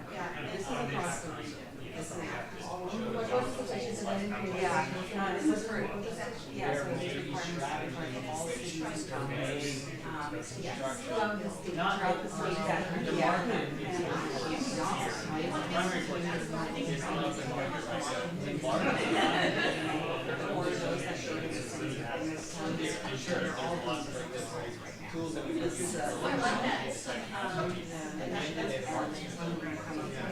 So, but there may be some economic thinking in what is the incentive that developer has because they might be purchase property in some built and go on the line for whatever reason. There may be needs or infrastructure problems or people that have but a lot of times that stuff they're never gonna they're never working in perfect but there could be ways the voluntary program is developers can get more density. There's no state rule for AMI, it's for everyone. But on the point of distribution, there's certainly locations in the city that are obviously one unit for certain types of housing. So if we were to say, if the city were to say that the 400 to 500 units that are affordable to we're going to deal with those rural parts of the city. Like the county would look at that and say, I think that would entail larger lots, right, and single family. So there's a lot of like checking that they can do in that regards. And there's like what you suggested income. I'm sorry, what an ADU. So that mind, there does need to be a concentration just in terms of what about the collision or action on small That's what we hear a lot about with staff, is that, on one hand, we want to increase production of all options, but on the other hand, we also hear that we don't want change. When somebody starts their public comment on something here, usually it's interesting. So for people who have kids that don't know about that's confusing.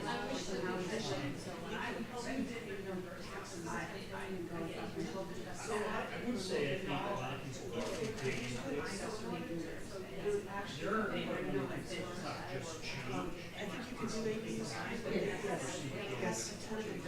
What the thing that's clear, you know, so I'm looking like 80% of our housing here is under HOA, but they're not having that until they are, you know, are getting mandated in the state. And I feel like even many of our policies here, that's something that we should do.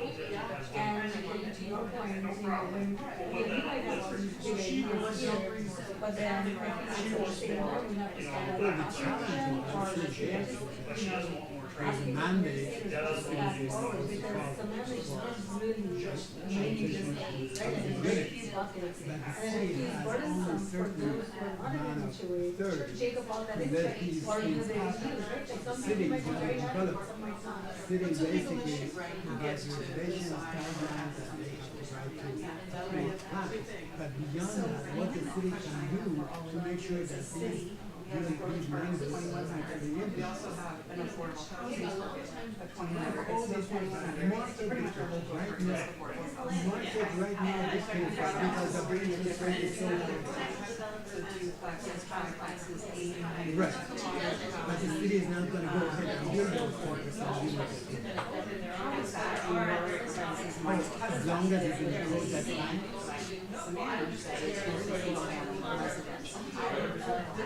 And what are the things that we should be considering as we're planning for that type of development? I think back to design choices, it comes back to development rights. Okay, so that begs the question, how do you satisfy growth mandate? All we need is to have language in the code. Is that all that we need? I'm just saying, that would be super. I'm just giving everybody else a chance. I always tend to jump in something. We'll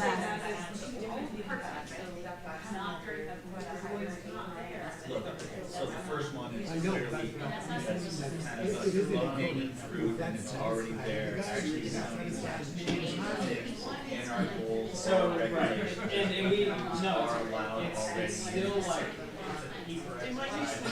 It may coincide, but I would say that what it is here, if I'm someone who's actually trying to build neighbors on my property, I would just understand. Okay, so this is streamlined, and that's a fair point, because there's a cost to that, and it's time, and time is money when you build. So streamlining that and pre-approved plans, there's a lot of details I get into, but I'll just say, ADU is a good thing. The other one is this whole idea of duplexes are also allowed currently in the city, so duplexes are good, so what that's also low hanging fruit, and the challenge is the design standard. I have a policy set of duplexes just down the street from my home, and they're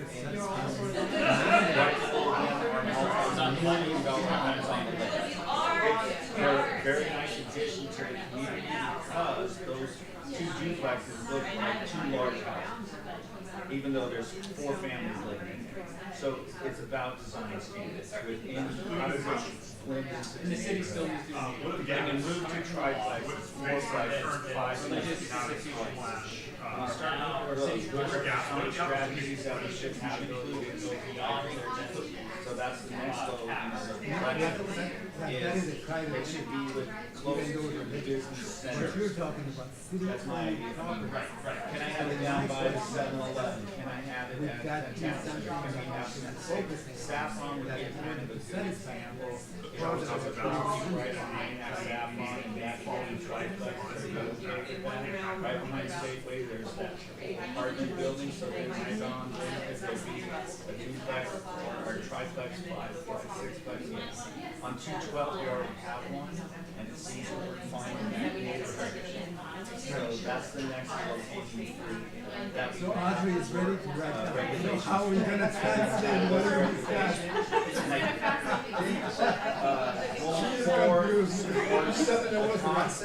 We just don't have a policy that matches it, if I'm not mistaken. So 4 says support a variety of housing opportunities, serve of which provide a range of housing opportunities that meet all economic segments. That's goal number 3. Is housing affordability. So we already have public the goal. housing, How do we change the goal? What we don't have a policy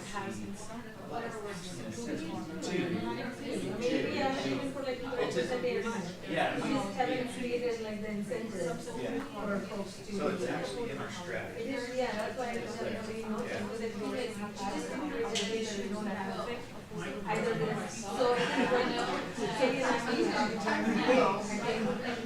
one of the things that she pointed out to me was,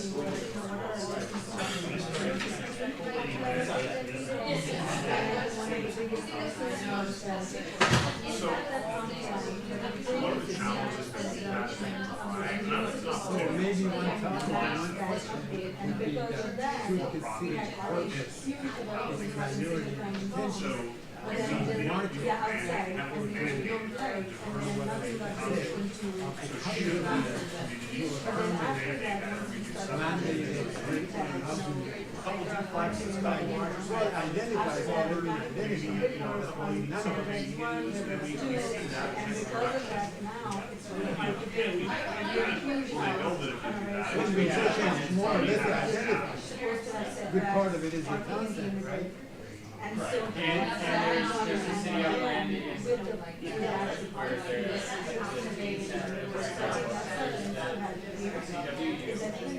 there's also the county park advisory.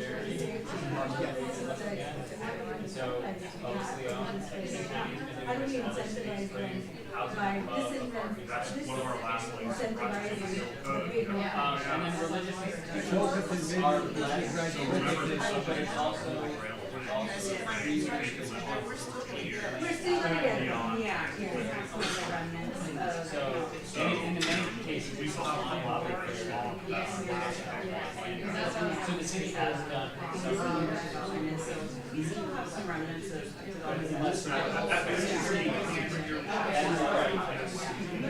no matter what happens, what we decide to do, the ends of things just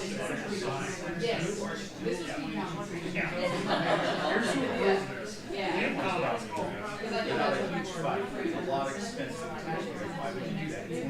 So infill is still going to happen. Market those big markets.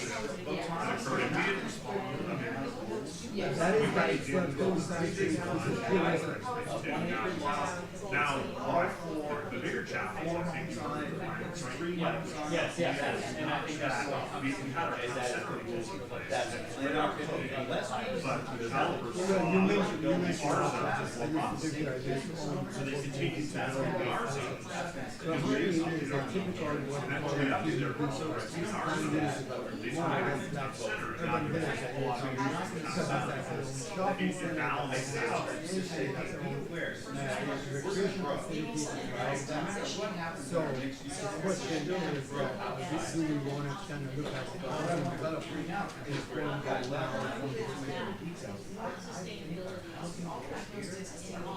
bigger than that, and you probably all know, is not in the cities. That is, it's called Highlands. It is a much larger money. That is the only almost of the city by itself. We may need to change and some all the amenities.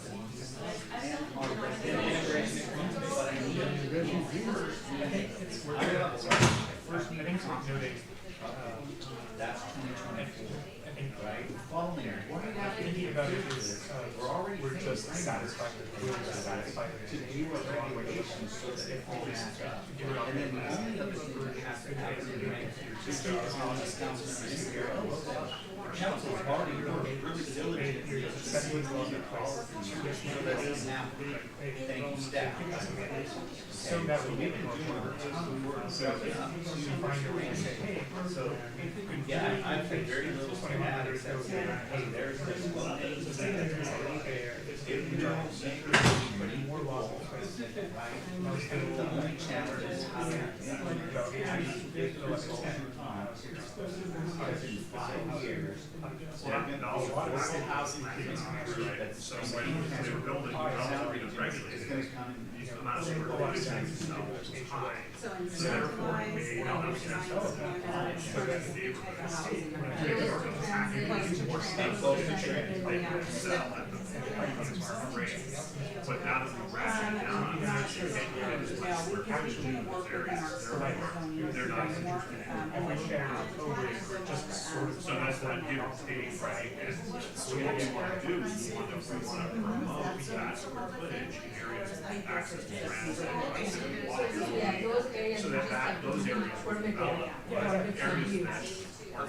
not. We want to continue to ratchet up the restrictions so that they're not going to try to. I think that I agree with you in that regard, that if giving consent to those private institutions, religious institutions, that you allow your property to be used for housing, these are consented. So you cannot, like, so someone is in a, let's just say the TC, C zone, the town I don't think that's the transfer of That's been one of our also. they have to use it for, they can't come and say, well, I bought this land, I just want the one. There's a lot of conversation So I do you have an example? So we want to be ours. This is our currently. You guys, you know what we're talking about?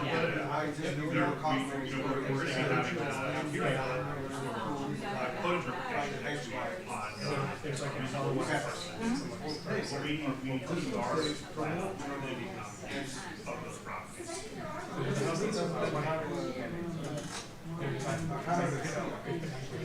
Yeah, that's very easy to see, but you might want to change that first. Mandates are required. Yeah. Some of them, it makes sense for complement. Yeah, words like encourage or promote. We want to be very specific. We want to promote or do we want to say no? Yeah. So I want to use this whole, yeah. So then you would want to manage it, because that's, if you want the article to be helpful, you don't want to bring it to the side. And it's always have minimum densities. Yeah, because if it's town center, it's going to become prime land. More into like a car, independent infrastructure. More than something like that. More than this. They're going to get money. Yeah, what is it? Oh, so. They can't do it like in restaurant. So, yeah, I think the promoters require definitely discussion. What is it?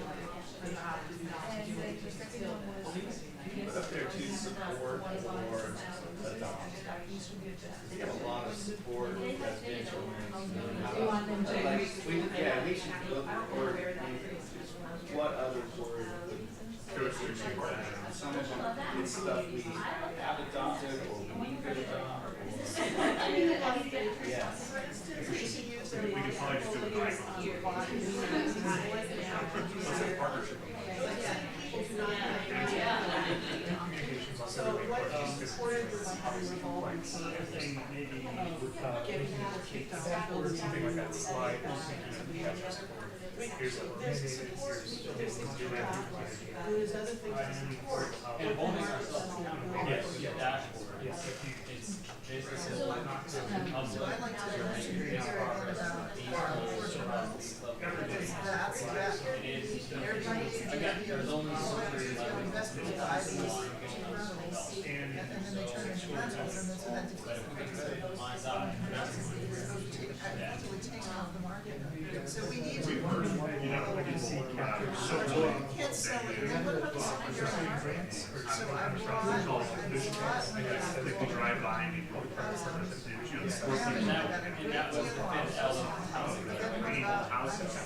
So we were about that, but it's we don't want housing projects to stay in the city. And I think there are companies, there are, so you cannot do that.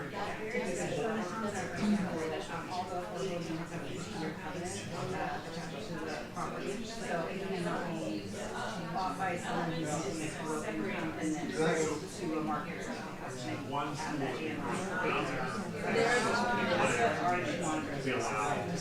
I just want to say, the overwhelming majority of the residents in the Sammamish are completely unaware as to flooding that is going into Michigan. So many goals are being implemented. There's going to be a special assistance by the residents because I can tell you, if we were my neighbors, that's right,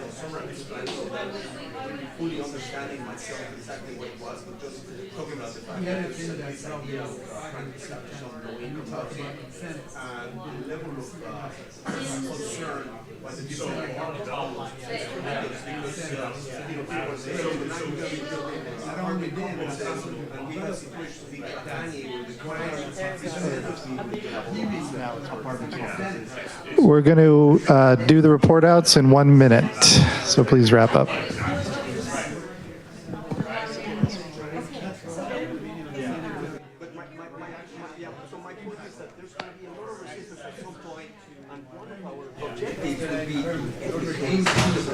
The report outs. And not only educate the residents, but try to identify ways that I'll let you know.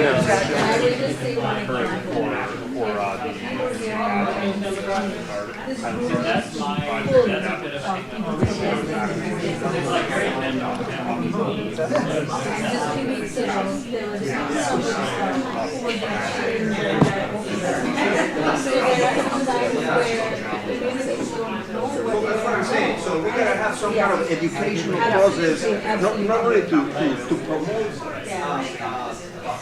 talking about it, many people know that this is happening, but also to educate the accountants to get ways so how we can get support.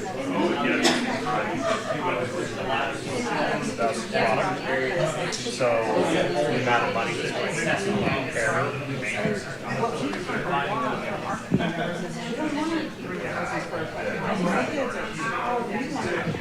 Yeah, exactly. Right. So, yeah, someone up there underneath right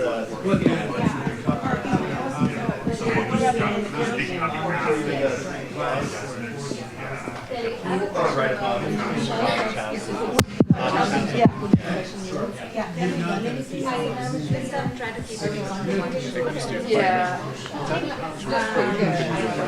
After lunch, we could probably get started.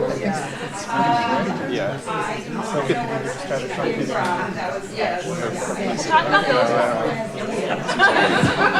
Let's see how long the report is.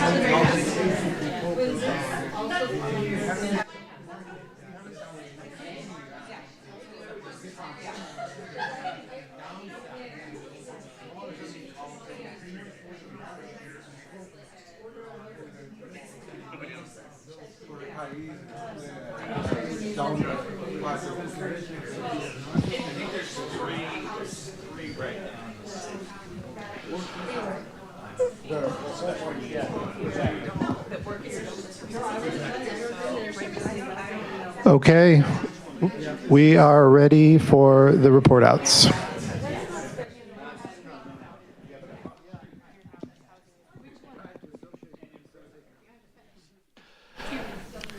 Do we have a group that wants to volunteer to go first?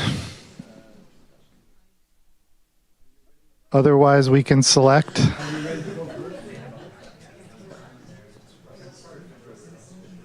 All right, we have a volunteer.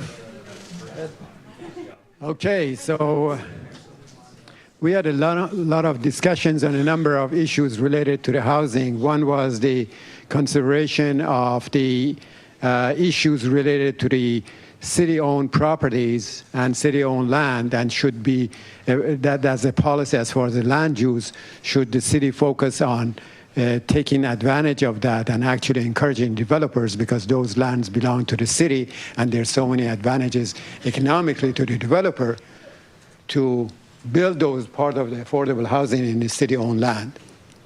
Also, you can actually go beyond that and go to the religious institutions that they have some churches in here in the city that they have the ability to allow affordable housing to take advantage of their land to be used for the affordable housing. Public-private partnership is what we just talked about as far as the religious institution.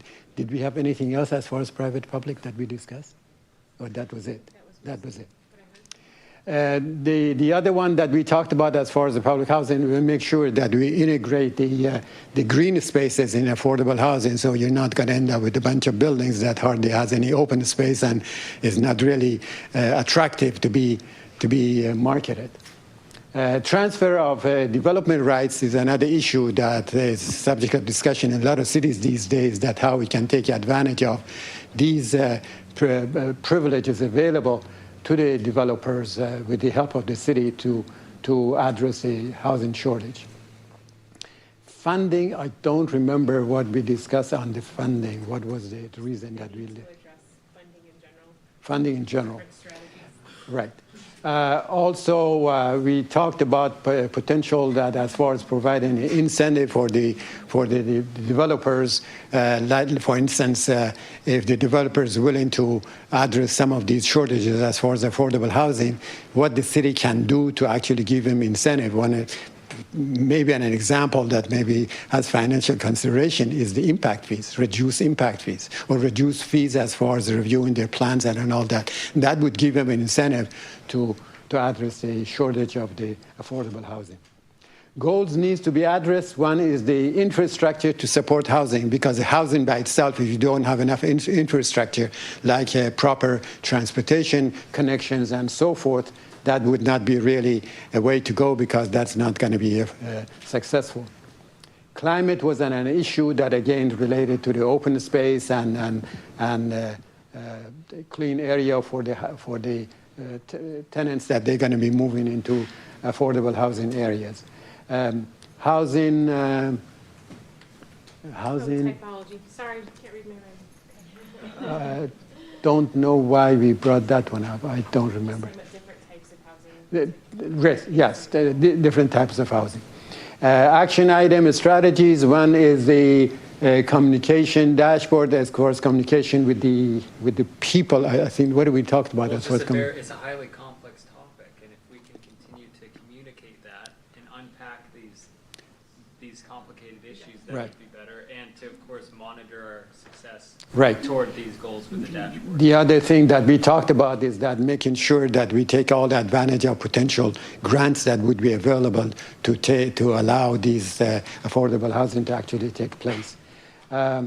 Clarification, and as far as the efficiency of housing types, we didn't have that much of discussion, but I think that we talked about the building heights on that. I heard just an overall need for clarifying a lot of definitions.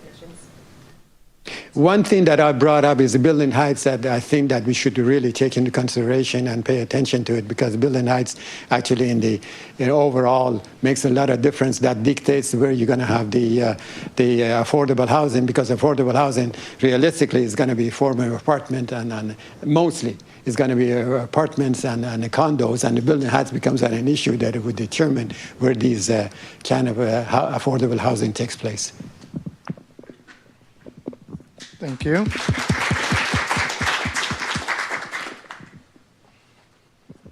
All right, I'm doing this because Karen made me.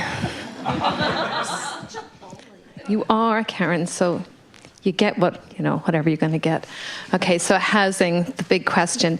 So we talked a lot about what the first table talked about affordable housing and creating that atmosphere in which it can be, especially low-income housing, where it can be provided with partnerships with nonprofits, maybe donation of city land, partnering with our religious institutions if they have land that they want to develop, etc. Included, when we talked about a lot of the language that's used in our strategies, kind of using a little bit more definitive language, strengthening that language, maybe not using so much support, encourage, and promote, but using stronger language than that. We talked about, so there is low-income housing, and then we talked about affordable housing, and what do we mean by affordable housing? Well, that's housing for most of us. Right?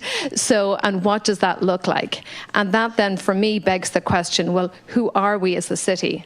What are we? Does that mean that currently, is this just a city for people who are somewhere between the ages of 35 and 55? You're raising your school kids, and once they get to high school and they're gone, then you've got to leave too, because there's nowhere for you to go. And you can't really afford to keep running that big house anymore. You don't want to run it anymore. You'd like to downsize. But we've got nowhere in Sammamish for you to go. You've got to leave. And that, to me, is not a city. That is kind of like a holding pen for you as you're aging through your life, right? So once you come to a certain age, you've got to go. Well, I think if for a city of any longevity, we've got to think bigger than that and more long-term than that. And there has to be a place for everyone. So where do those of us who are over 55 and beyond and would love to stay here for the duration, we've got to provide housing for that. And currently we don't.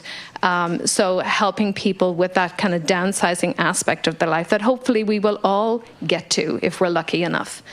So we talked a lot about that. We talked about, when we've got language in our policies and goals there about retrofitting and maintaining the housing stock of Sammamish, and what does that look like? How can we really do that? So potentially maybe retrofitting existing buildings. It once was a single-family home. Could it become something else? And maybe working with HOAs, and as we know, we've got lots of HOAs in Sammamish. How can we help HOAs maybe modify their CC&Rs that would allow things like that to happen? And one of the big challenges then is also there's a gap in, are there enough contractors that can help us with all of these issues? And then we talked about, especially with the Human Services Commission, helping people when they want to move from that down, they want to do that downsizing in their life. When is the right time? How do you do that? What kind of services and supports do you need? And that was it.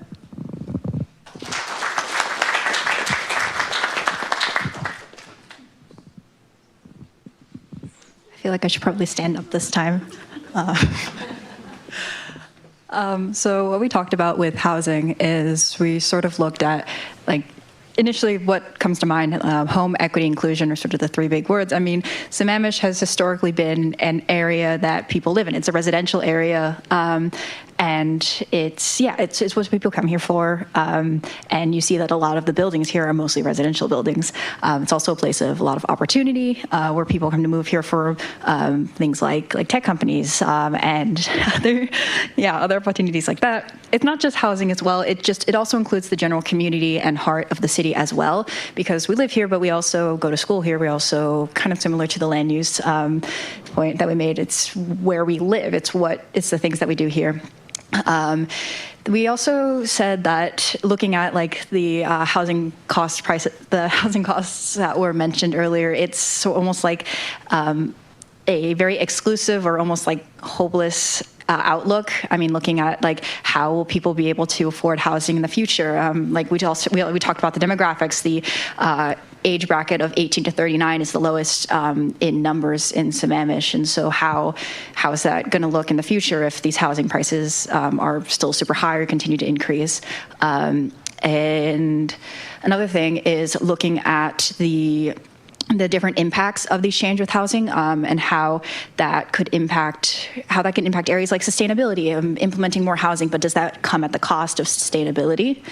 Some of the gaps that we noticed, one of them is there's sort of a poor or lack of access to jobs and services, like being able to, like for transportation, being able to go to your job in another city or another town. And looking at another one is there's not necessarily a mandate to build specific housing types, so looking at how can we implement that as well. Another thing to look at is the funding gap and how we have to plan for how the city would plan for future housing things if there's a lack of funding, or how that's going to look with state and federal funding as well. If anyone would like to maybe further clarify any of the other gaps, that would be totally, or otherwise I think we're good.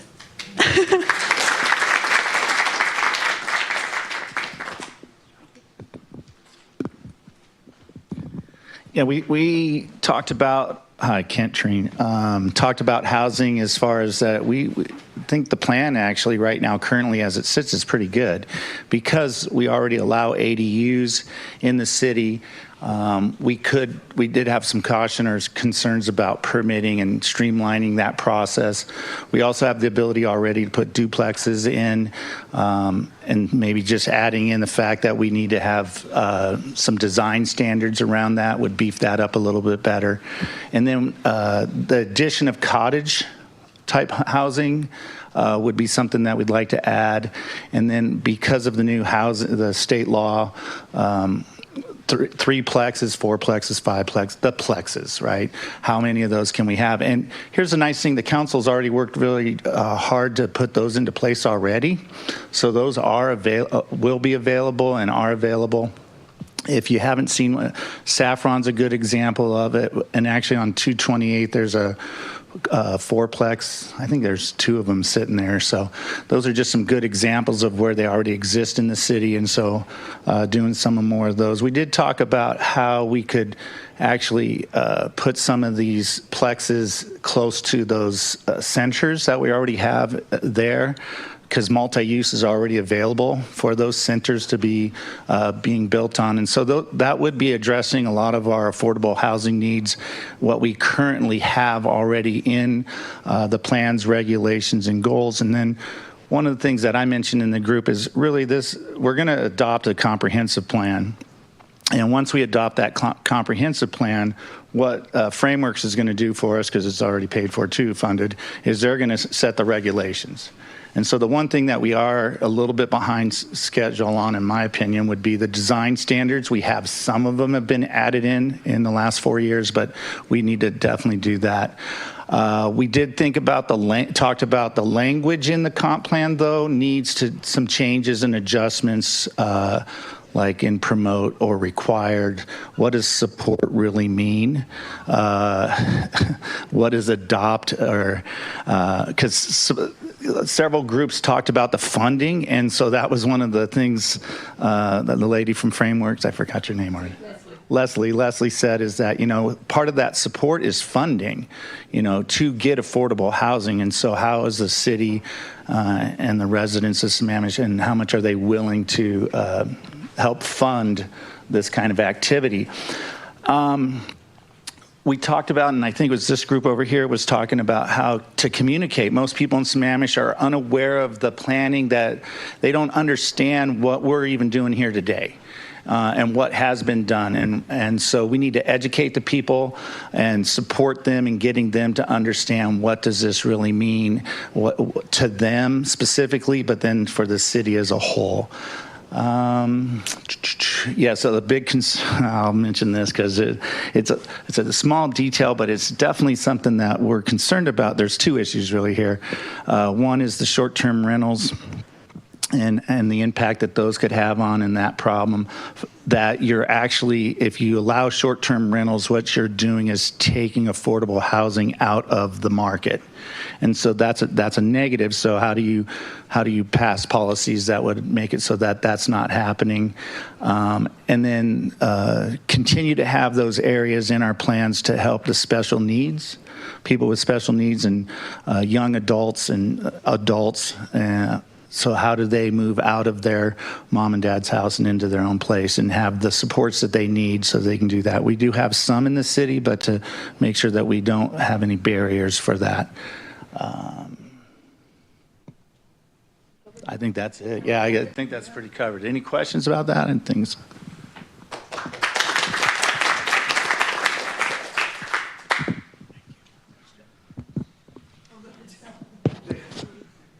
Okay. Fantastic job. A lot of great discussions there. We are going to move quickly into environment and conservation and work on this element before we break for lunch. So the environment and conservation element is an existing element and obviously is highly related to the comp plan or the climate change element that we're also going to be working on. So some of the changes that will result as part of this effort will be kind of distinguishing more the environment and conservation element from the climate change element. So for this, we will be continuing to consider the stewardship of the natural environment for existing and future generations, protecting and enhancing the ecological functioning of wetlands, streams, and other aquatic resources, improving wildlife corridors and bridges between key habitat areas, and developing and adopting an overall tree canopy goal for the city. And this slide shows, again, that distinction between the environment and conservation element. So the environment and conservation will focus more on natural resource stewardship and protection of critical areas, while the climate change and resiliency element will focus on reducing greenhouse gas emissions as well as mitigating natural hazards through the resiliency sub-element.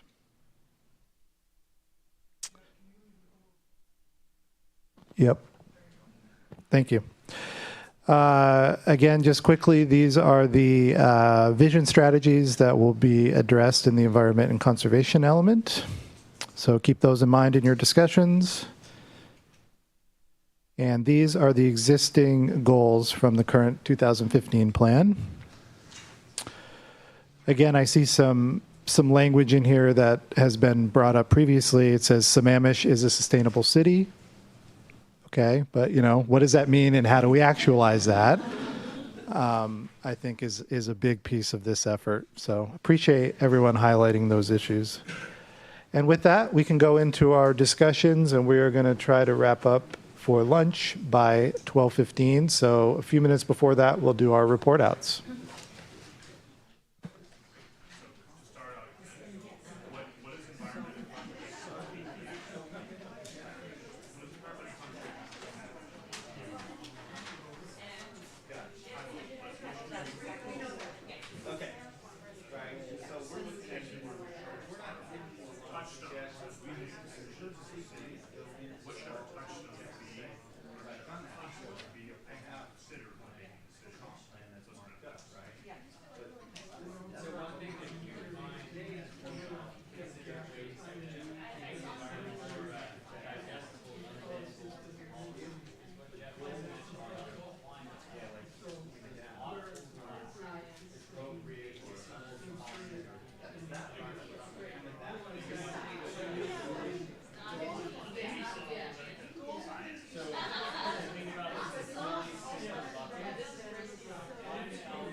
things would make it amplify, or there's big changes based on what we built here. Hopefully, as we unpack this huge chapter, there's a line that we can draw where you have to start sorting.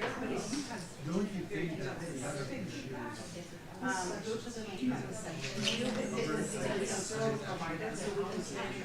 so much of all of this is just Right, oh yeah, so absolutely. The climate action plan is the foundation of the new climate action. And the relative existing policies in the environmental conservation will be used to make that more robust. So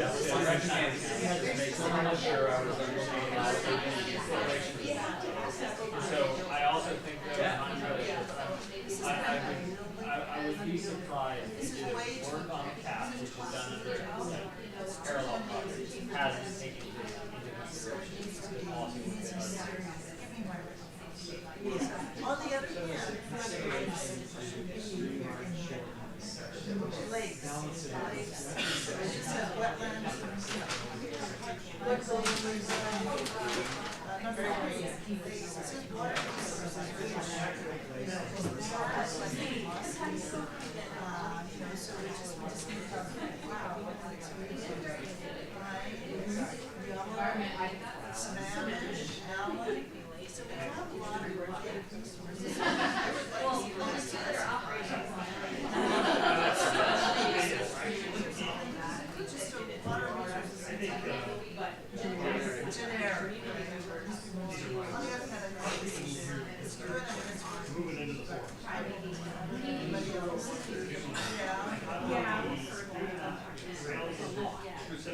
This section, I think everything manufactured is just too much. You know, you start reading all these things, and after a while, they become meaningless. Can you give us an example? You know, I mean, really, what is really the most important thing that you're trying to communicate when all of a sudden you have 150 different items that are being discussed. So that was one of my comments. I already made a lot of comments on the electronic version of this, and one of my comments was we need to identify a way to prioritize all these goals.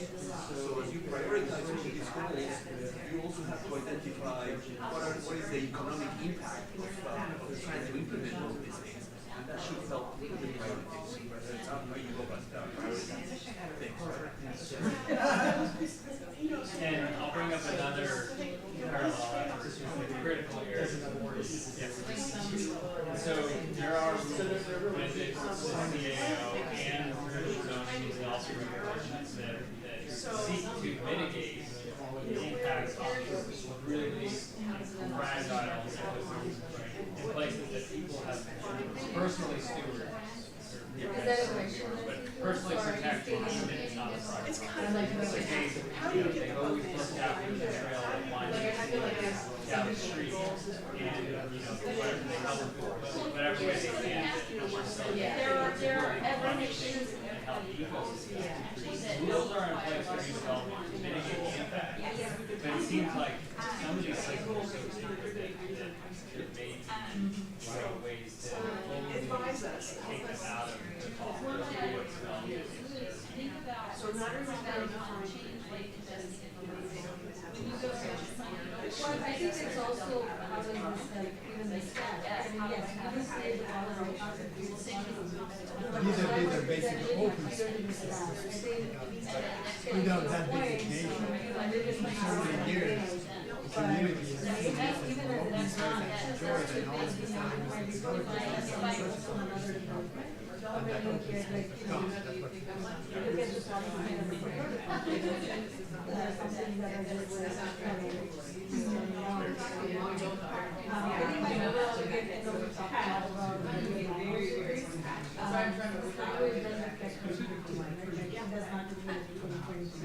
So I would like to see that at least at one NCC homeless,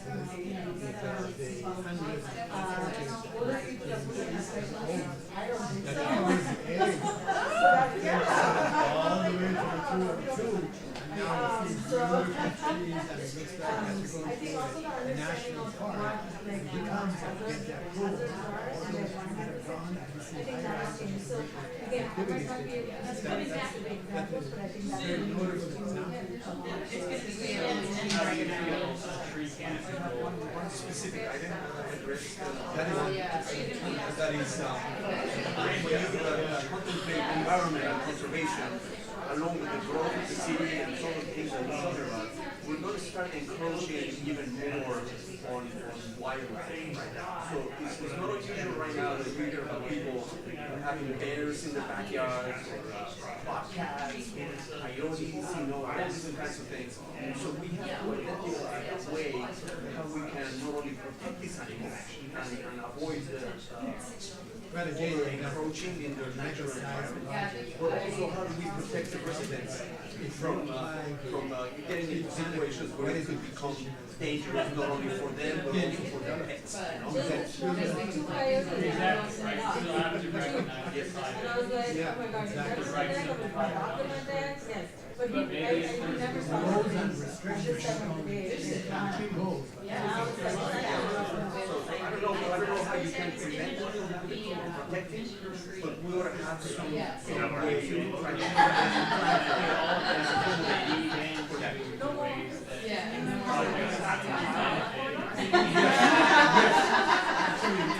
I was having that so first of all to your point, I come to like the environmental too big. I divided it when I was reading that it was possible. So I divided it into Bring growth in the right place. I mean, that's been a challenging one for us because of the rules and structures we need to consider what's allowed there and also resolve community to state. Because we often have developers that staff are making choices, they're not allowing us to do this. And we get also council members who want to explain why this is allowed. So it's our resolve to implement our rules because stay with our rules, say, as opposed to, and be willing to go to court. We get sued. We have to be willing to be in that position if we want to deal with to get right out of it. One of the things was animal height.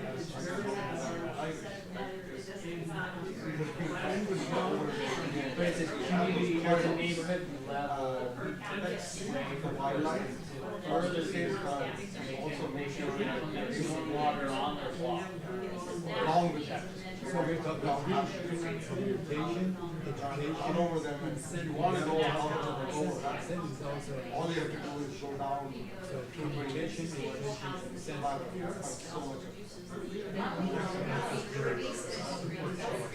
First thing I had was walking trails and this kind of thing.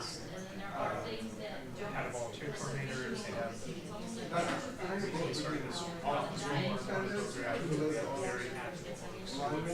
what it does is it forces us to have some form of media of nature and something that comes together. We don't have those kinds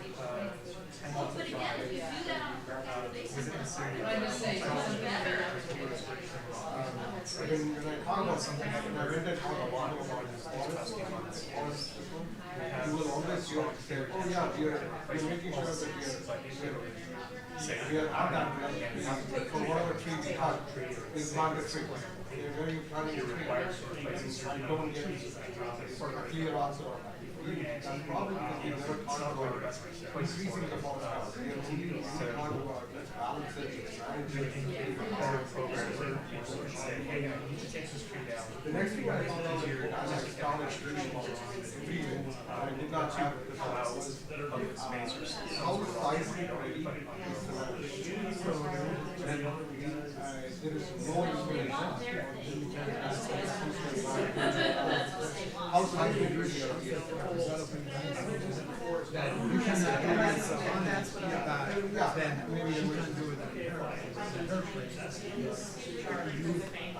because when I started looking at it, how do you property to have like having a forest cover, like the green is really place.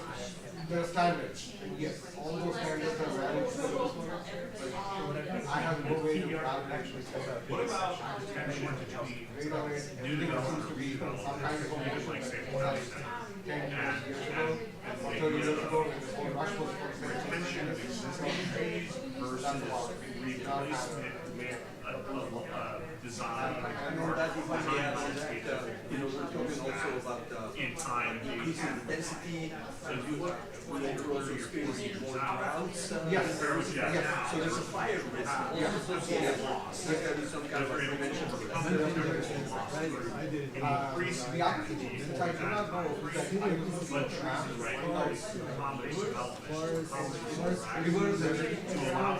but that's not pest and drought resistant the trees. core farmers market, he really educated me a lot about student housing. Okay. City, we don't have.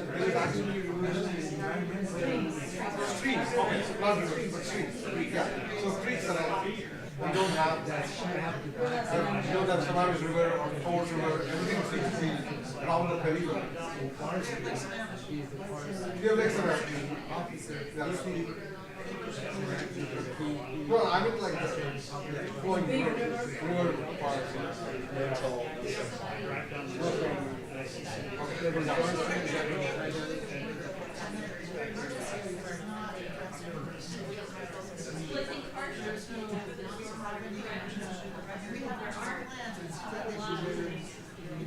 Yeah. Yeah, because and the more I look for that, the more I find it's not big people so therefore they're going to see it as an area, because we always have we are like on the sector, we are on construction zone, what happens, because it's coming, so some guys can we've done nothing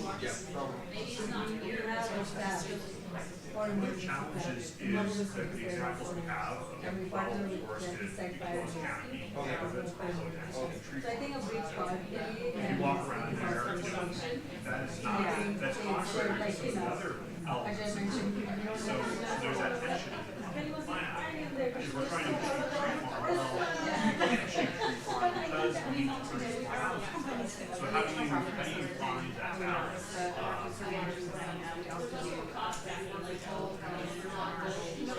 Land hazard plans, and so I think we need to do better job of responding to those plans. If we start to all of them, we get back to that. okay, I should also say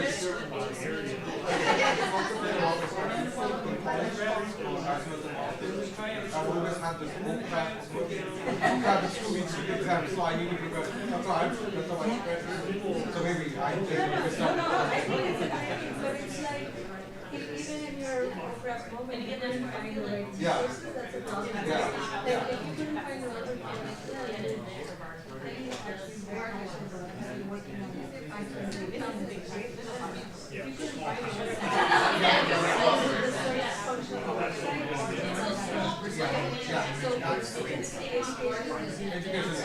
and for a glutton, right? So I can find it. Resiliency, So another thing which Education on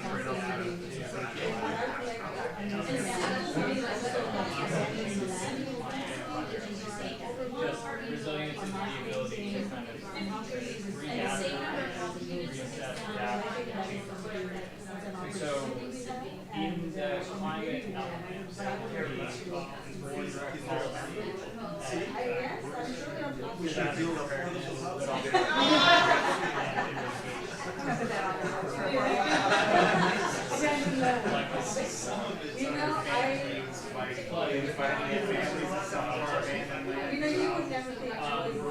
so yes, still in a blurry within chapter.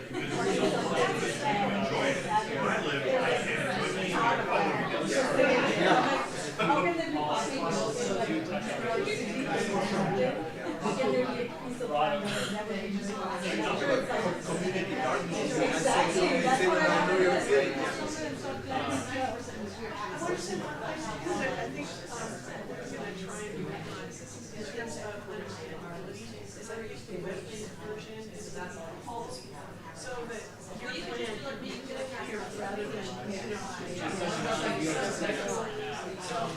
another way, I think it's, we don't get a lot, I'm older like this, but I think that there's so, yes, and that's it. So when we do that, that's so unique because obviously all of these things. You know, one thing when we talk about the environment, you gotta be looking at pollution effects. So we have air pollution, we have air quality up here, but then you have water pollution, but then you also have carbon pollution. Water streams and those places and count the road.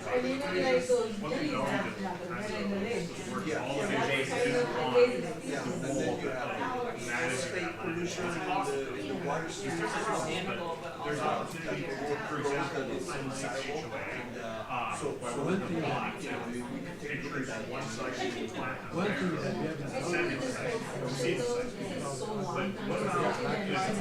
yes, if we can, do we have a lot of enhance it and not have so many how that affects all these discussions of these environmental conservation issues apply to the where do we over? I know that we are close around this. You get lost in the noise. Exactly. And the other point, the noise part, because if you don't have the it's really easy to be like staff or even also much more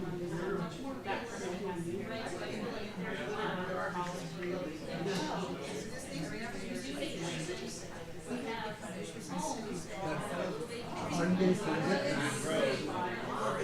Monday from Wetland, there's housing my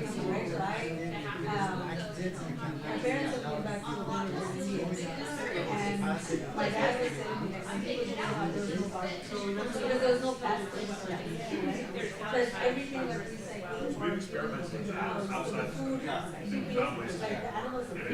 so nothing, and now it's there's no way to dispose of it. So, yeah, so how is that affecting outside of the city, right? They also told me problem.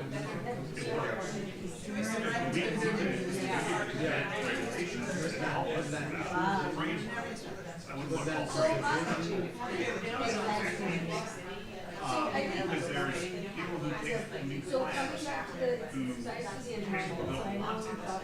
that's the thing about natural resources is make something.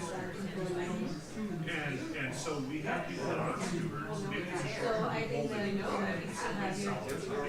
we want something that to help them work.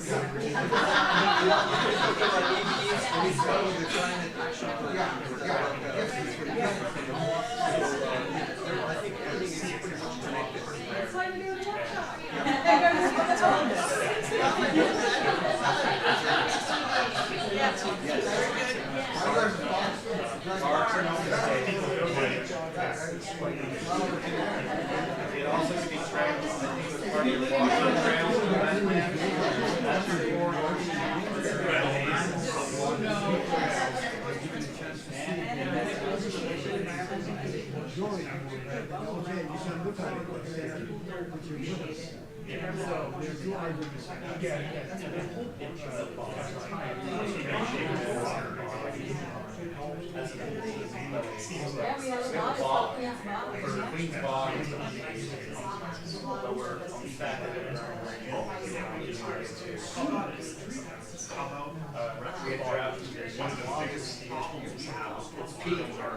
If you dig peat out when it's dry, you burn it down.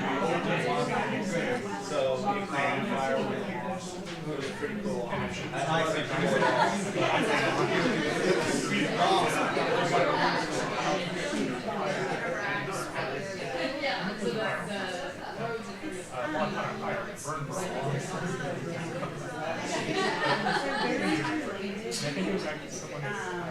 We have to also go into neighborhoods and invest, making a low cost investment. Challenge really is if you can invest public dollars to run property. And get a homeowner who has some additional neighborhoods to and make that investment within the public property. We have that policy on our comprehensive plan that tells us trip reduction and resilience is very vital. Cover everything that we need to. Oh, yeah, there's stuff you can do, and neighborhoods that also brings about education, something for education. You know, there's the Mallory here, you can go over some, but there's, versions of that, it's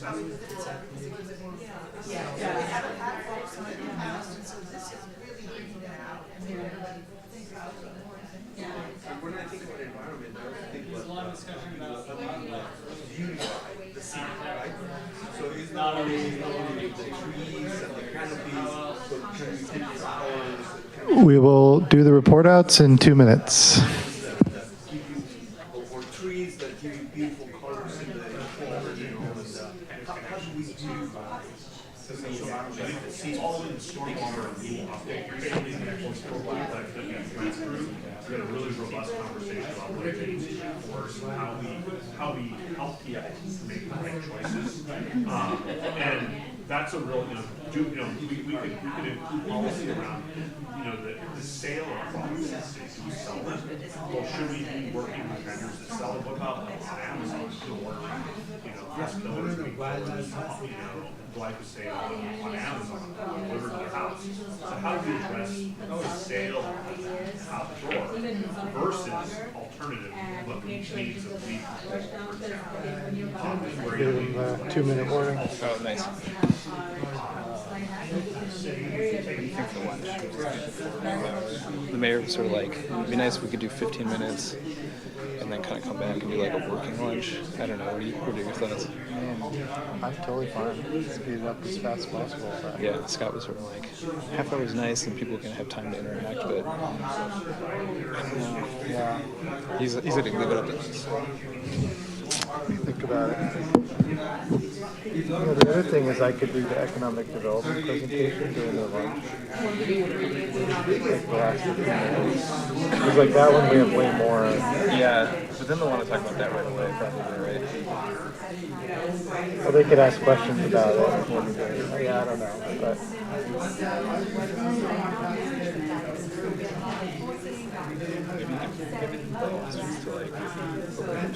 feel like the room will say like, oh, it's here. I feel like we have a couple of we could get our food, come back and have kind of a working lunch, or we could let them. I kind of like just maybe trying to do the economic development because that's like could be just a piece of the presentation and then they could just go right into it. Yeah, like when we get there. Yeah, or we could just move economic development out to the presentation. Yeah. Because I have like more slides that I think would be interesting. And maybe people will think about it more as just taking the information and not trying to have a discussion about it because it's like too much there. Sure, yeah.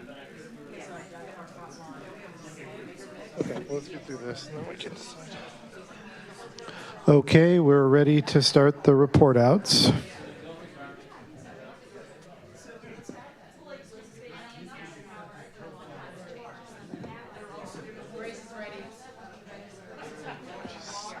Cool. We'll be scanning it. Then you can get it over with. That's the Okay, we're ready to begin. Grace is up first again. Okay, so in terms of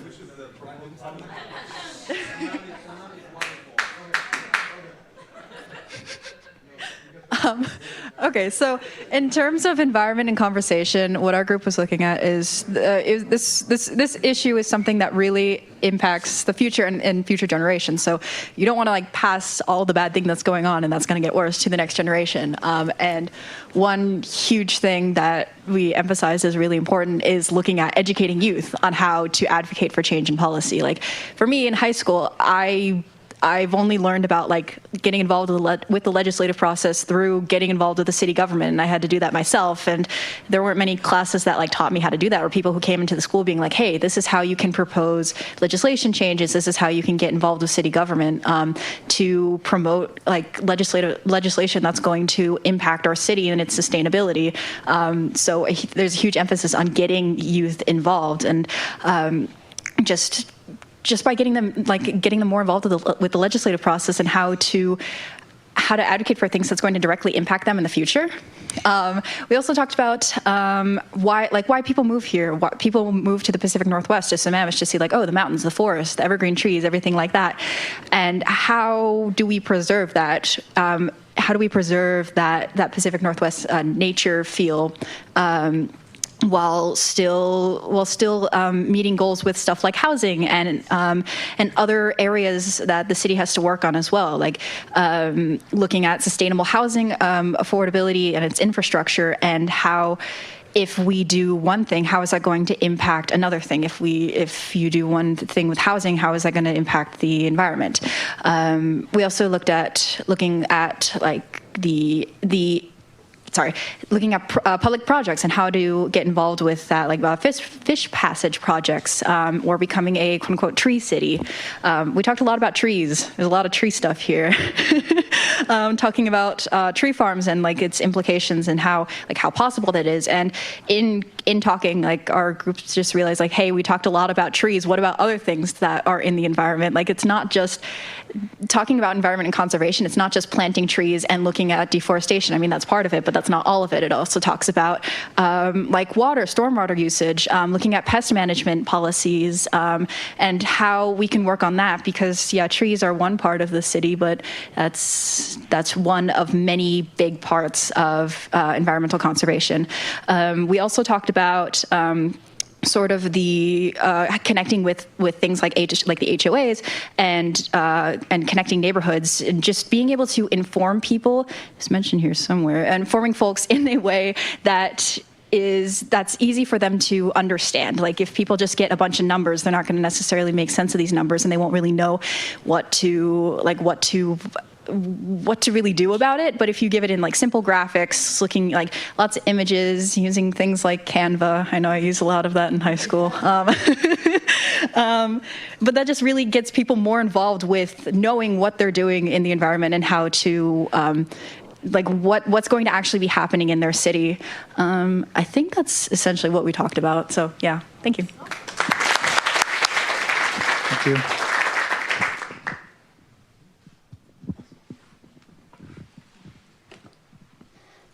We got to 2 pages on this one. Okay, I'll try to be quick, and we've already covered some of this at the other table. One, integrate mention of the Climate Action Plan where it's appropriate in this and other sections, realizing the Climate Action Plan hasn't been formally adopted yet. Can we consolidate any of this very lengthy section, clearly identifying our priorities, monitoring and measurement? Some of these comments are going to start to bleed into regulatory and tactical, so apologies there. But really want to understand that our policies are being effective and we know what the effects are. Of course, there's lots of ties here with the critical areas ordinance, storm and surface water. It's just a huge section. Mitigation on trees. There is new mention, I think, in the policy about offsite, the opportunity for offsite mitigation now, although regulatory probably hasn't caught up. Future thinking, adaptive to climate change. That is, for example, it says replanting with native trees. Well, maybe not all native trees are the best choice. So adaptive and preferring native. We've got balancing the tree canopy with fire hazard risk.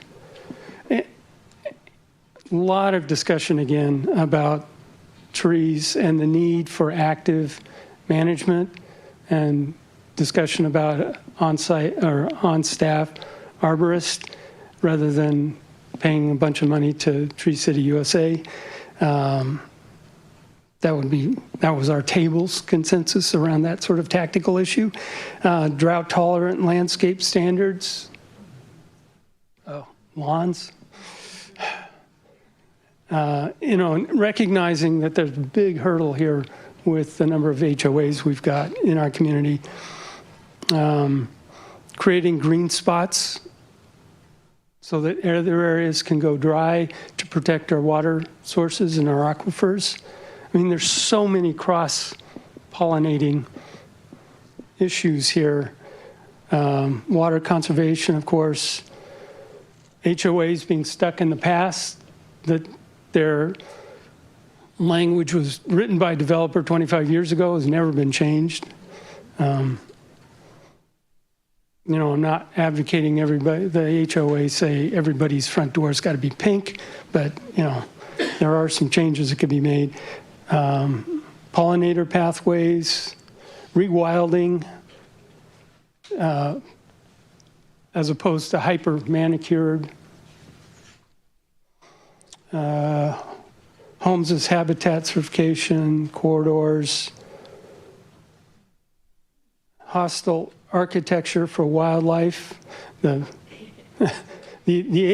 ADA for ducks to get to the lake, ducklings. Land use is primarily single family, how to support better conservation there, role of land, education, and we talked quite a bit about outreach to HOAs and more active management of our buffer and critical areas that are in private ownership.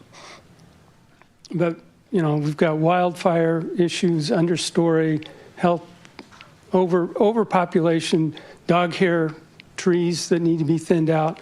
That could be a big focus of cities' outreach. And then, of course, balancing competing environmental concerns across a whole host of issues. Did I miss anything? No?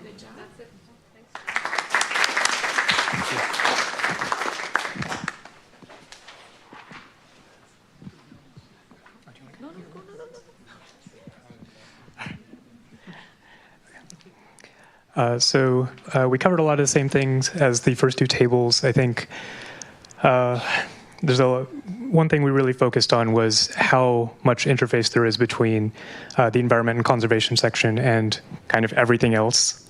So we have a lot of parallel efforts, the climate action plan, which is upcoming, the urban forest management plan, critical areas ordinance, stormwater surface water plan. The integration of tree canopy goals to the UFMP and really communicating that, making it clear what our goals are, how we meet that, and what individual actions can be taken by community members.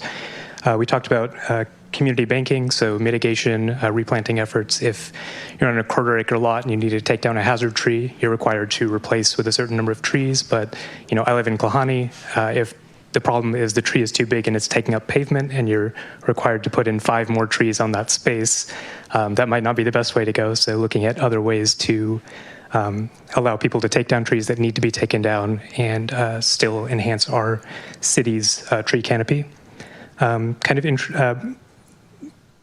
Building into that increased transparency, just making it clear what our goals are, why we have these limits, and looking at the outcomes that we want to reach and communicating those clearly to say, this is where we want to get, and that maybe makes it easier for us to then identify those wrinkles of we're making it harder for a community to reach these goals or making it more difficult to be good stewards of our land. Also talked about the interface between natural and built environment. Same thing we talked about in land use, really, where we want to maintain a sustainable green character, but we need to recognize we're also taking growth. How does that play into it? Wildlife corridors, housing, how those play in. The strategies we talked about were communication. Again, I think that's kind of a through line through everything, just making it easier to say what our goals are, how we get there. And then making it really digestible. This is like over 20 pages. It's very comprehensive, which is great because it means it's core to our city, but it's also kind of hard to digest.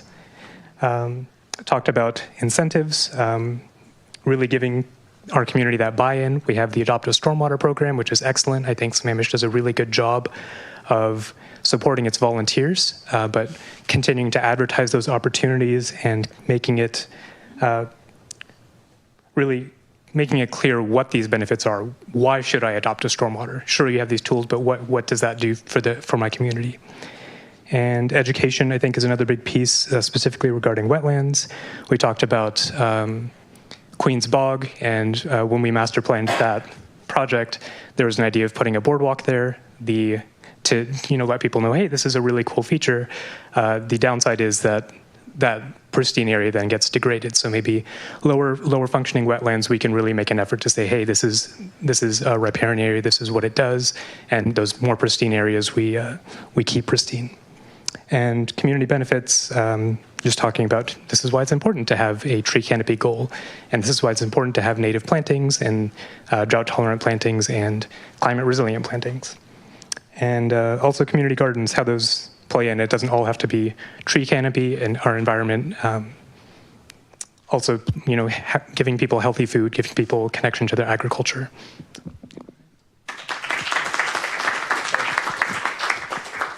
Thank you. Yeah, thanks. We certainly talked about a lot of the things that have been discussed here earlier. One of the things we wanted to make sure of is that when we talk about water and water conservation, we have such beautiful lakes in Sammamish that we have to be a little bit more focused on mentioning lakes. But the way the document is presented right now is kind of masquerades the emphasis on lakes. So I think we would want to include lakes more specifically than what the document talks about right now. We agree with everybody that the document is too long. After you read it, it's difficult to really identify exactly what the priorities are and what the goals are. So it creates a lot of noise. So if we can come up with a more concise list and with priorities, would certainly be helpful. And one of the things that we mentioned is the fact that as we're contemplating growth of the city and we start encroaching on the wild habitat, and it's not unusual right now to hear about people getting bears in their backgrounds or getting bobcats or coyotes on the street and things like that. And we have to identify some ways how we can make sure that the wildlife stays in their areas so that we can protect the wildlife as well as protect the residents and protect the pets in Sammamish. So not sure how we can do that, but certainly something that we ought to be contemplating. And that also leads to wildlife corridors as well. So we could emphasize that as well. One of the things that we talked about is we need an emergency plan. So in case there's some kind of an earthquake or some kind of a fire, how we can control not having an impact on the community as much as it may. And we're talking about dealing with abandoned lands and how the degraded habitat, and then how we can take advantage of some of that to enhance the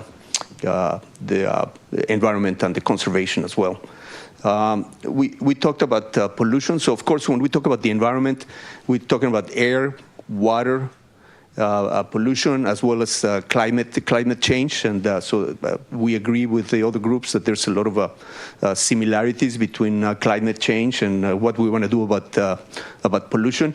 But one of the aspects of pollution that we talked about is also garbage. And as we have water streams carrying garbage, ultimately that pollutes some of our lakes and our creeks. So we have to look at ways how we can do that. And one thing we didn't discuss, but it just occurred to me, also pet waste. If we can take a look at some ways how we can eliminate pet waste, which ultimately turns out to be pollution also for our waterways. And let me see what else. Oh, yeah. So one of the things we talked about, environment, not only talks about protecting the environment and making sure that we don't pollute, but also if we can look at the environment as a way how we can beautify the city. and either planting, different types of trees that ultimately is going to make it more beautiful during the fall, planting flowers, doing something with the environment that ultimately makes our community a more beautiful community and a place where we're all proud to be to live in. So, I don't know. That's pretty much emphasized that. Be back at 12:50. Yeah, sure. So lunch is ready, and you can get there by going out in the hallway to the briefing room, I believe, and we will reconvene at 12:50. So thanks for a great morning, and we'll be back at 12:50.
I mean, it's one of the things that Yeah, I'll wait for everybody. I will think about that and see if some of these.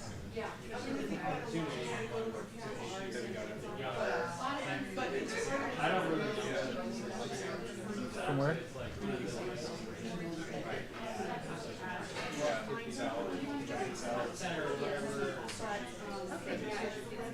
Cool. Sounds great.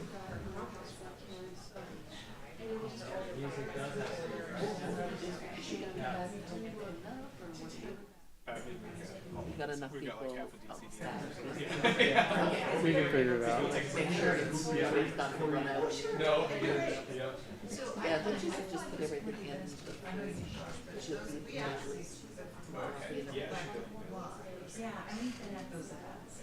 Cool.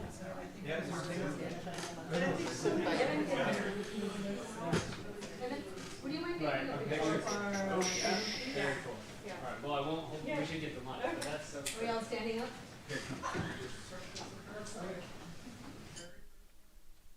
Can we do it here so we can have that as the? You want the background? You want that?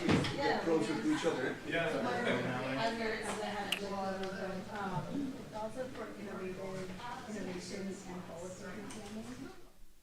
What is the staff? Are we all there? All right. We are all ready. Ready? Jeff, you wanna come? Come on, Jeff, Come on, get in Jeff. here. I'm really in the group. We are now a family. I'll let you be in the lead. Ready? 1, 2, 3. And do another one. 1, 2, 3. Cool. Thank you. Thank you all. Wait to send it to everybody. You know, is this innovative and forward thinking? And I think. Where's lunch? I missed it. We're not moving.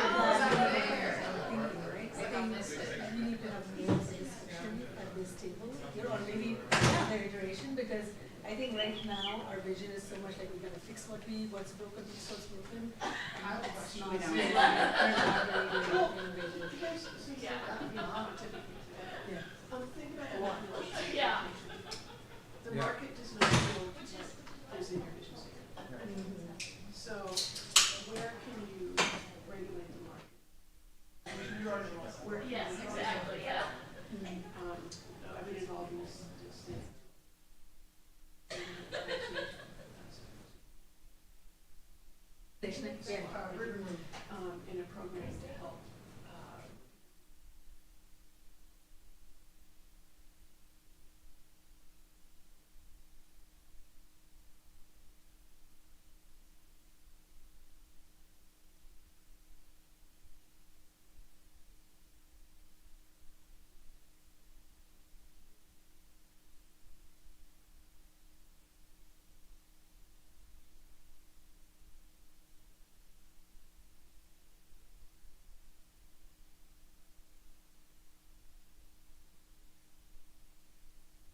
she's gonna light the fire, yeah.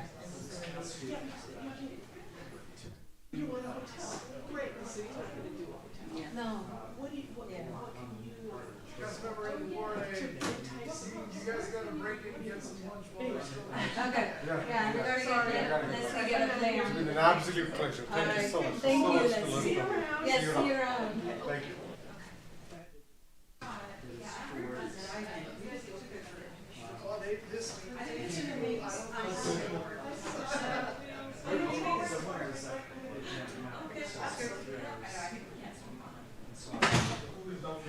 To the right, next door down to past the restaurant.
Well, for me, all this restricted on which is like really easy to go through.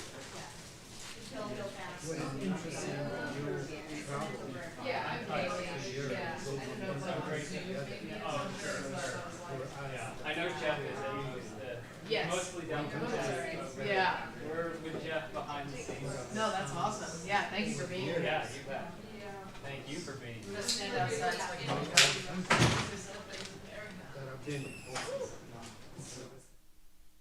Holland is number one, Germany is number two.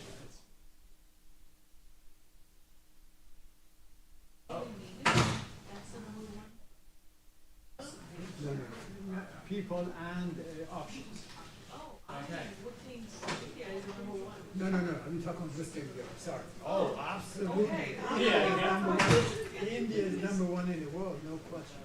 We But just did in the Europe- shield confirmation and. Yes. Totally. And then their preference, so. Yeah. So in Europe, yeah, in Europe, that's what it is.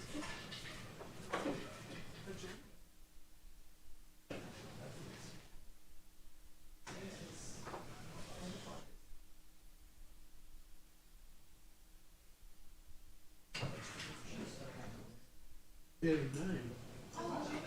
You know, Washington, particularly Seattle, is way up compared if you go to the East Coast. My God. Oh, right.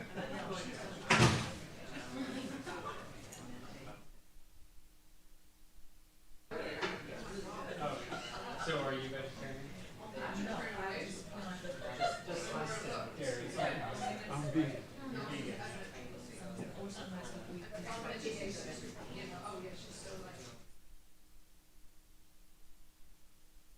While we were talking about aging in place and all of that, we came up with a perfect solution. So if you're open. Yeah. Exactly.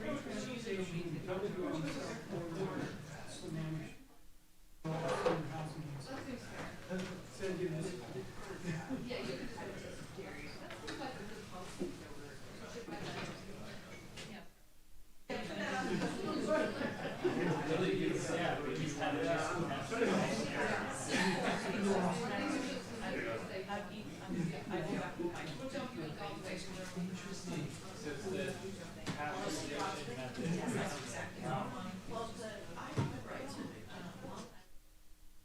And I've heard similar things from people who are gluten. They go to eat bread in France.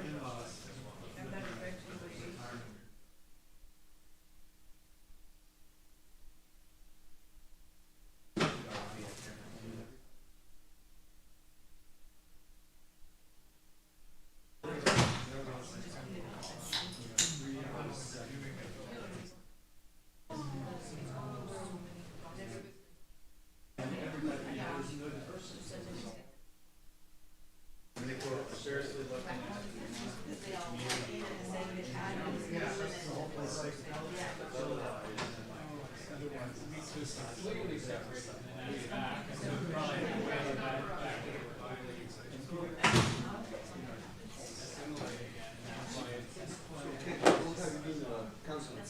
right, I know, I've never seen any like non-fat skin. So came in on 2020. Have you in politics prior to this? My wife was former mayor of Buffalo. That's what it is. Yeah.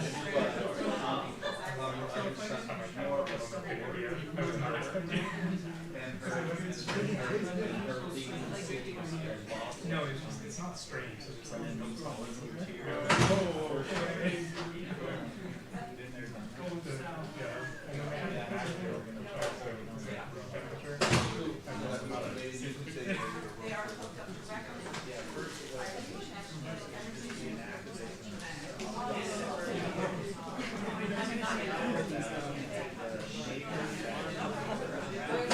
No one goes.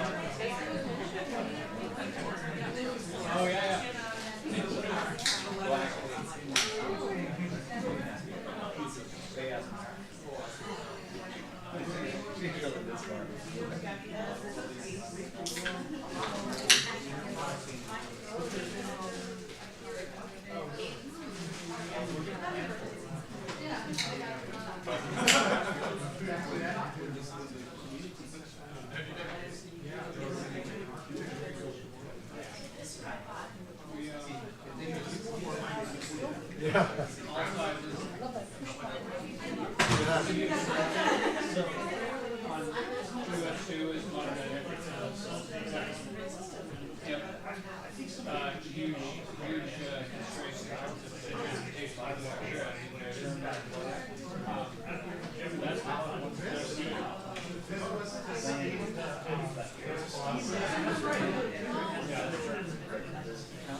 right, by growing like these problems fast. Well, that's actually that's the typical comparison. It's really I mean, similar enough. I think it's still probably so. So it's now just under 7,000. I think that's how we can 5 days. Done their video, but they've done some weird stuff.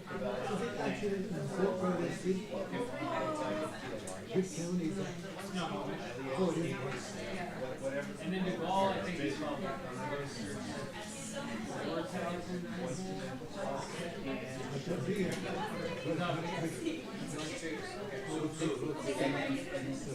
well, I thought he's close enough to another really fast growing one. Decent market. Yeah, so it's not a periodic festival, but it's another yeah. How much they've had all sorts of water,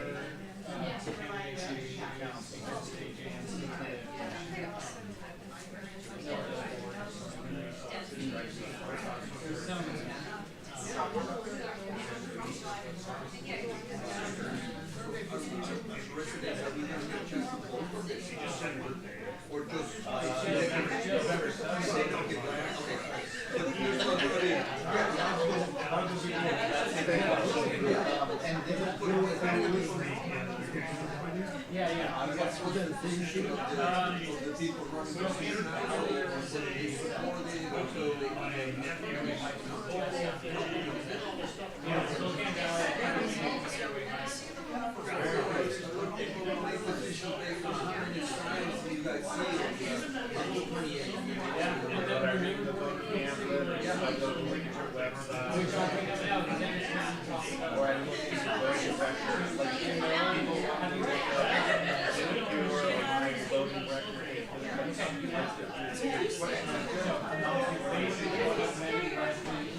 or just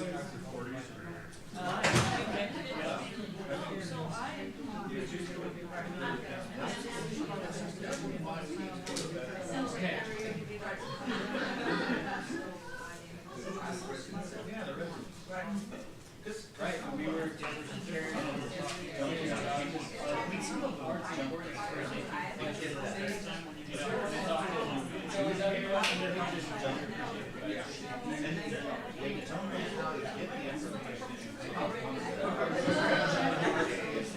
It's not easy to get the information. Our goals are so important. This one, the front of it looks great, but what's behind it is the whole thing still has to be. We can't do a search and just say, how do I get a hold of something else?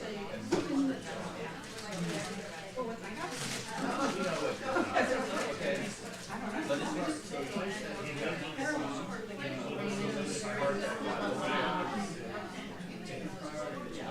don't have a Google search function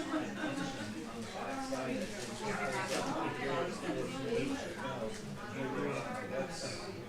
You need better marketing. Even like the farmers market. I mean, I can't tell you how many people like corn, soybeans, didn't even know that there was corn. And then we have what was it? The block market.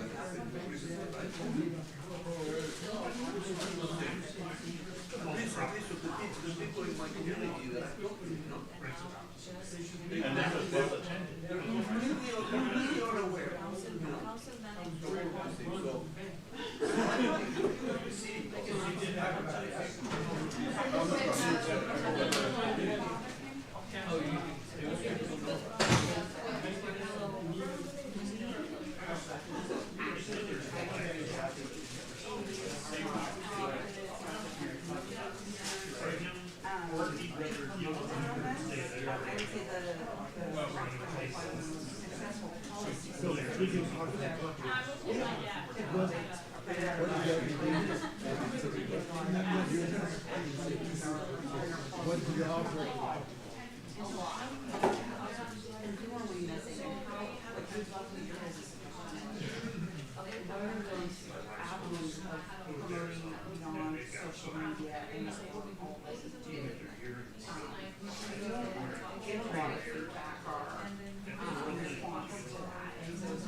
You made a good point. Your website stinks. It's difficult to navigate.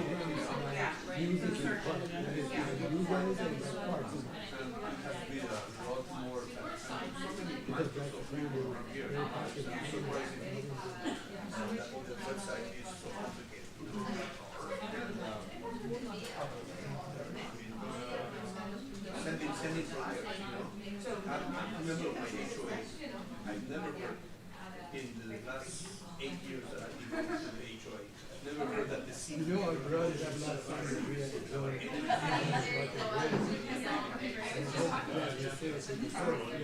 do have these like like I said, so you can record these and then let's show it on people that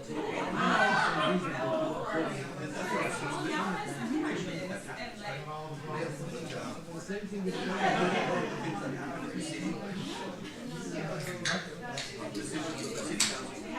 I brought it up most people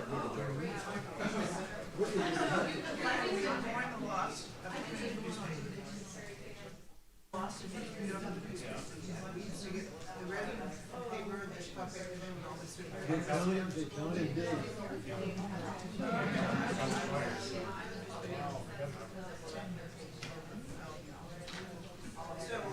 So that's a big loss for the community.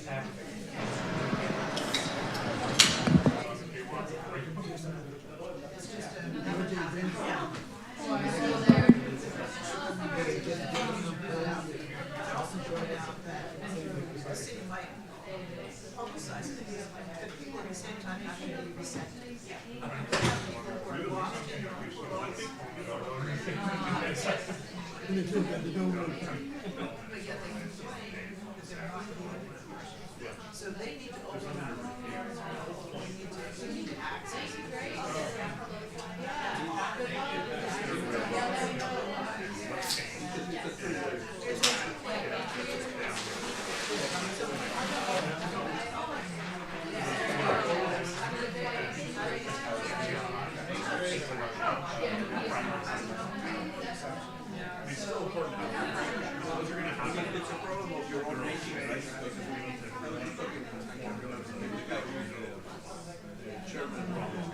when things are going well, then people start paying attention, right? When you have nothing to complain about, you start paying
That's the first thing we said. You like it to the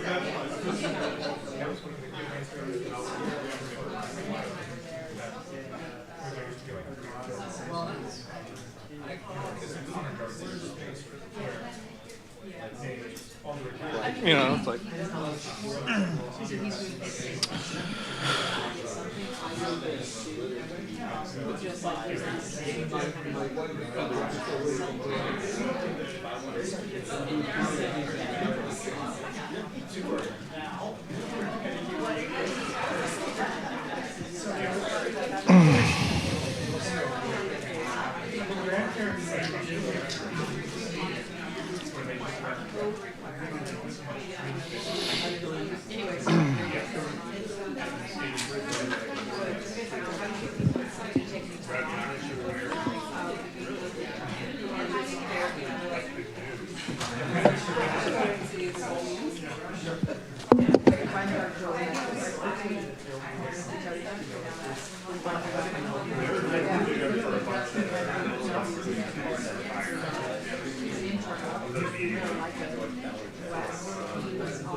Yep, we're ready.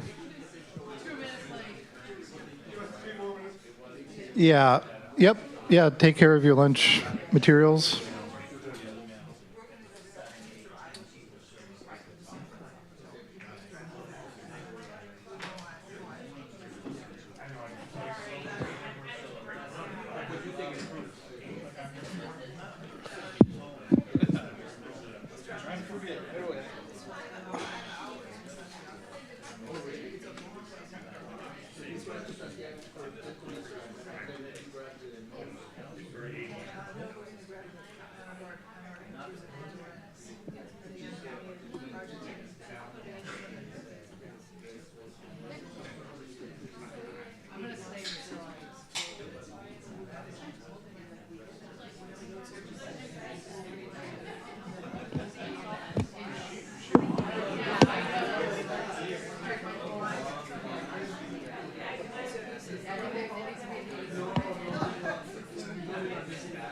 Okay, we are ready to get started.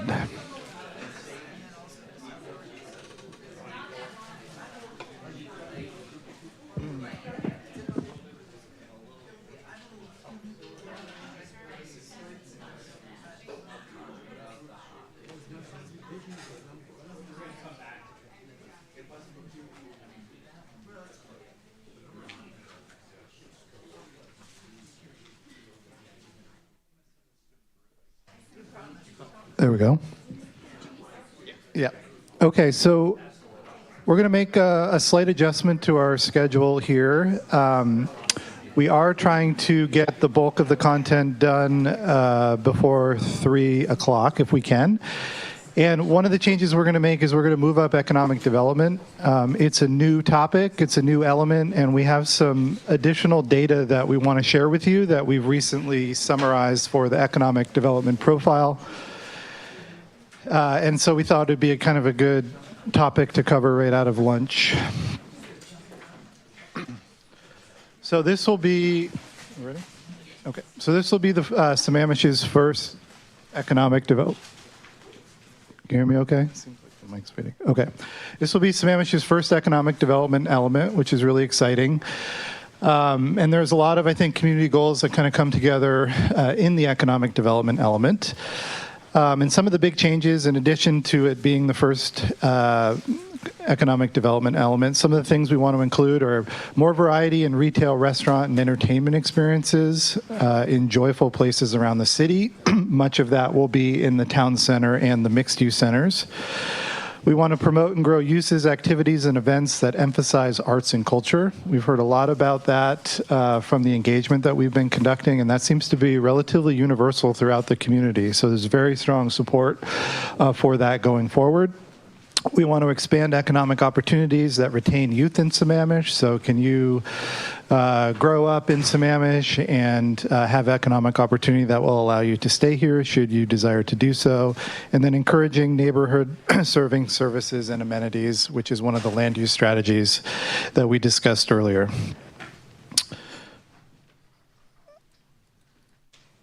Okay, so some of the vision strategies that are discussed in the economic development element include, of course, the 3 down at the bottom, building the town center, supporting local businesses and entrepreneurship, and very important, establish fiscal sustainability and diversify revenues for the city.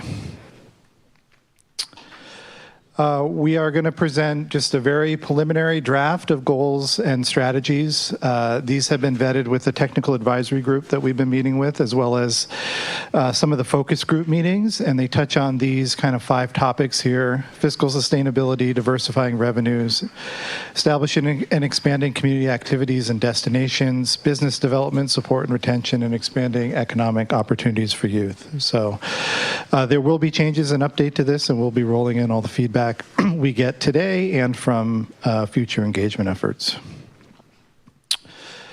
So some of what we've done with the technical advisory group, we received input on the SWOT analysis, input on potential actions to support economic development, and they reviewed the draft goals and strategies.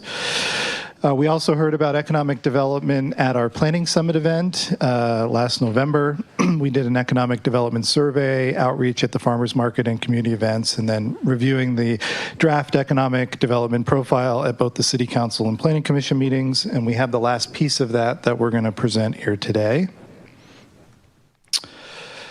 So this was the SWOT analysis. We took an initial shot at this and presented it at the council and commission meetings, as well as to some of the groups we've been engaging. So we've rolled their feedback into it. I'll just touch on a few. In terms of strength, we have very educated community. We're part of a really strong regional economy, very high quality of life, schools, educational attainment, fantastic city staff that can help to implement whatever we come up with.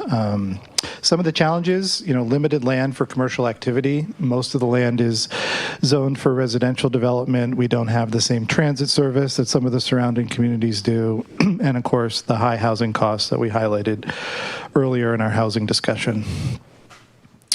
Some of the opportunities are to associate work from home jobs with Sammamish. So right now, if you work from home, but your job's headquarters is located outside the city, that's considered a job in that other location, not within Sammamish. Opportunity to continue to build out the town center and think about that now with maybe a more of an economic development lens.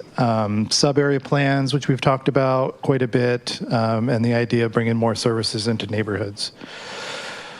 Some of the threats, declining school enrollment, lack of affordability, particularly for younger workers, some of the broader tech industry layoffs and downturn that's happened recently, as well as some of the challenges around fiscal sustainability, which is not an issue unique to Sammamish, which we'll talk about here in a few moments.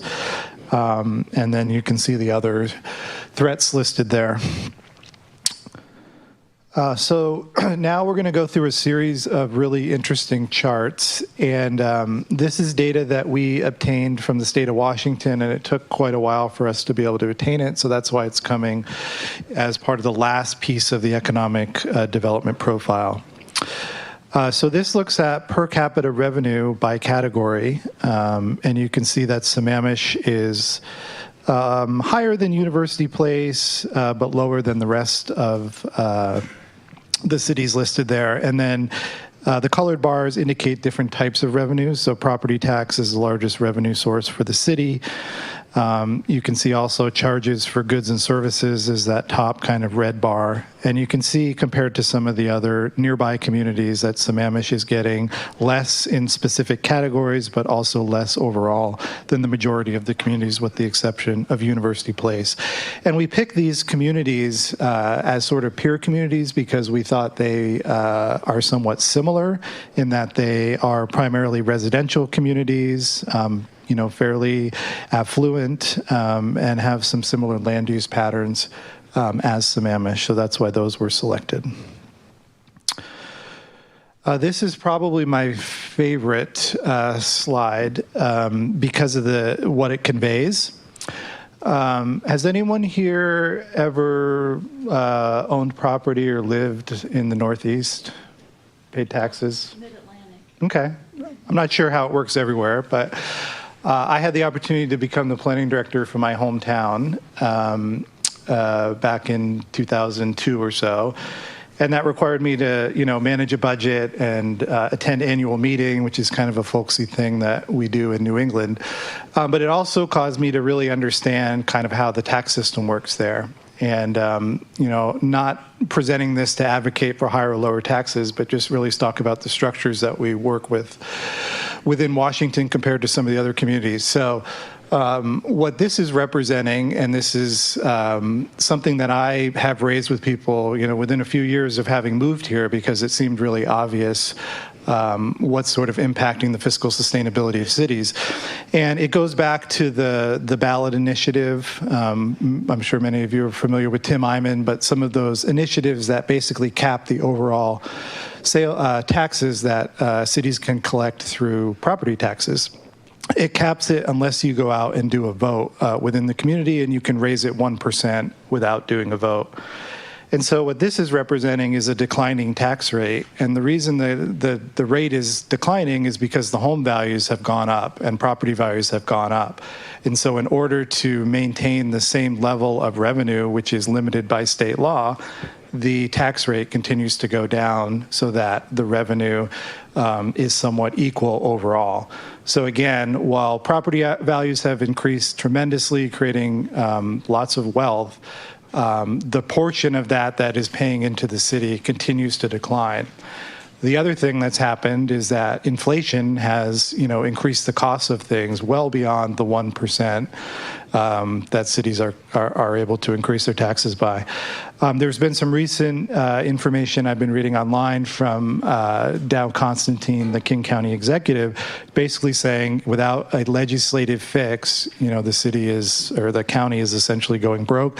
They're anticipating huge budget deficits as a result of this. And it's something that kind of slowly happens over time. And we're starting to get far enough out that it's becoming a bigger and bigger issue. And so, back to the example, in New England, we have it baked in that we go out and set the tax rate and have a vote of the community every year. It's just something you have to do. And so that process allows for the community to discuss aligning their goals for services and amenities with, what they want to pay for it, right? And I think that's the conversation that is a little bit difficult to have in the system that we have today. And so I think this really speaks to the fiscal challenges that the cities in Washington and counties are facing today. This chart just shows the breakdown of between sales and use. The city tends to have less emphasis on use tax. I wouldn't say that's probably that atypical, but there are some use taxes that the city doesn't collect. We don't have a business and occupation tax. We don't have a utility tax. Some of the use tax is actually sales tax that's for, say, an out-of-state purchase online where they're not collecting Washington sales tax, and so you end up, going and paying that in a different way. So, again, more reliant on the sales than the use tax. This one is also really interesting. So this, and I'll show you what the numbers at the bottom mean in a moment, but those are basically categories of types of retail and economic activity. And what this looks at is if you look at Sammamish's portion of the Washington state population, and you expected that we were capturing an equal rate in each of these categories as the state as a whole, those green bars would all go up to that 0.87% line. And you can see that we're not even close in most of them. So we're essentially underperforming compared to Washington state as a whole in basically all of these categories, with the exception of two. Those two categories are administrative and support and waste management and remediation services, and finance and insurance. This looks at the same chart, but compared to King County. So if we were producing the same amount of economic activity as King County as a whole, we would expect those green bars would be at least at that red line. And again, most of them are not even close. They're, down at 1% compared to 3%. So again, we're not as economically productive as King County as a whole. This one is also very interesting and actually was pretty surprising. So this brings in not only Sammamish's peers, which are the ones that we identified, Mercer Island, Newcastle, Normandy Park, and University Place, but also pulls in to the right Sammamish's neighbors. And this looks at per capita retail sales, again, compared to these different communities. You can see Sammamish is the lowest. It's the only one below 5,000. When we compare it to Washington state as a whole or King County as a whole, we're about a third.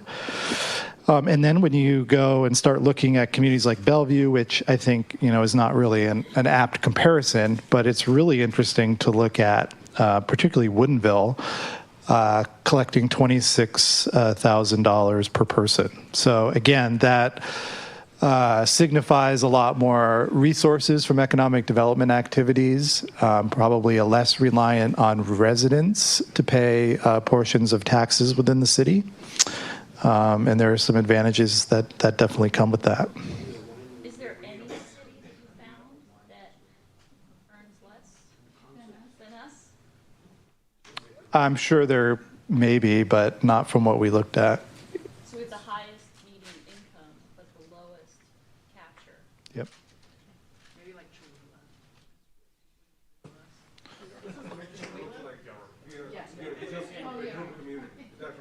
Yeah, that's a fair assumption. If it signifies that we're a bedroom community, however you want to define the term. I would say it's the proximity or the proportion of residential to commercial land, and we have another great slide on that here coming up. Okay, Jeff, just definition. So this would be the total retail sales divided by the population of the city? Correct. Okay. Can we make sure we use mics for questions? That way it gets in the recording and for folks over Okay. And all of this is going to be available here very soon. We finished up the profile. We're just about to launch it on the website. So next week it'll be out there and you can dive in. This just looks at per capita retail sales, but by category. So again, Sammamish is the lowest. The highest that we have listed there is gasoline and other fuels. It's hard to tell exactly which categories those are, but you can see it's a kind of a mix amongst the different communities, and some are very high in certain categories, which is interesting. You know, automotive, you know, we're not likely to bring, you know, car sales here per se in the traditional sense, but certainly those cities that have car dealerships, you know, benefit substantially from that economically. And then this is a slide that we've shown previously, but this really gets at the heart of the issue. So this is a type of analysis that was created by a company called Urban3, and they're kind of an urban economics firm.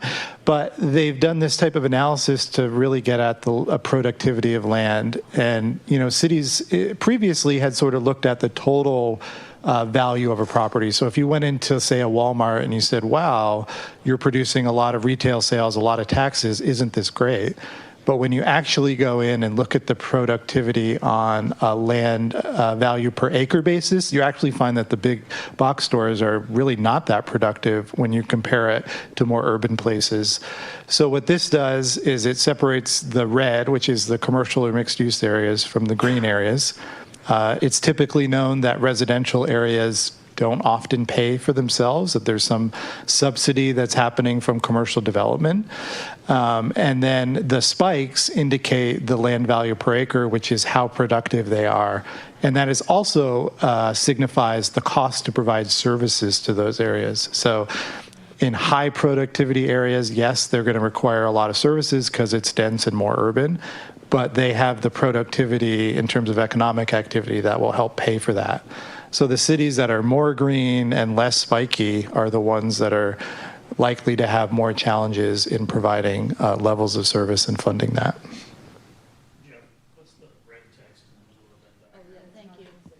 Yeah. It says does not exist. So if you want low density, stable services, and low taxes, it says it does not exist. You could have two of the three.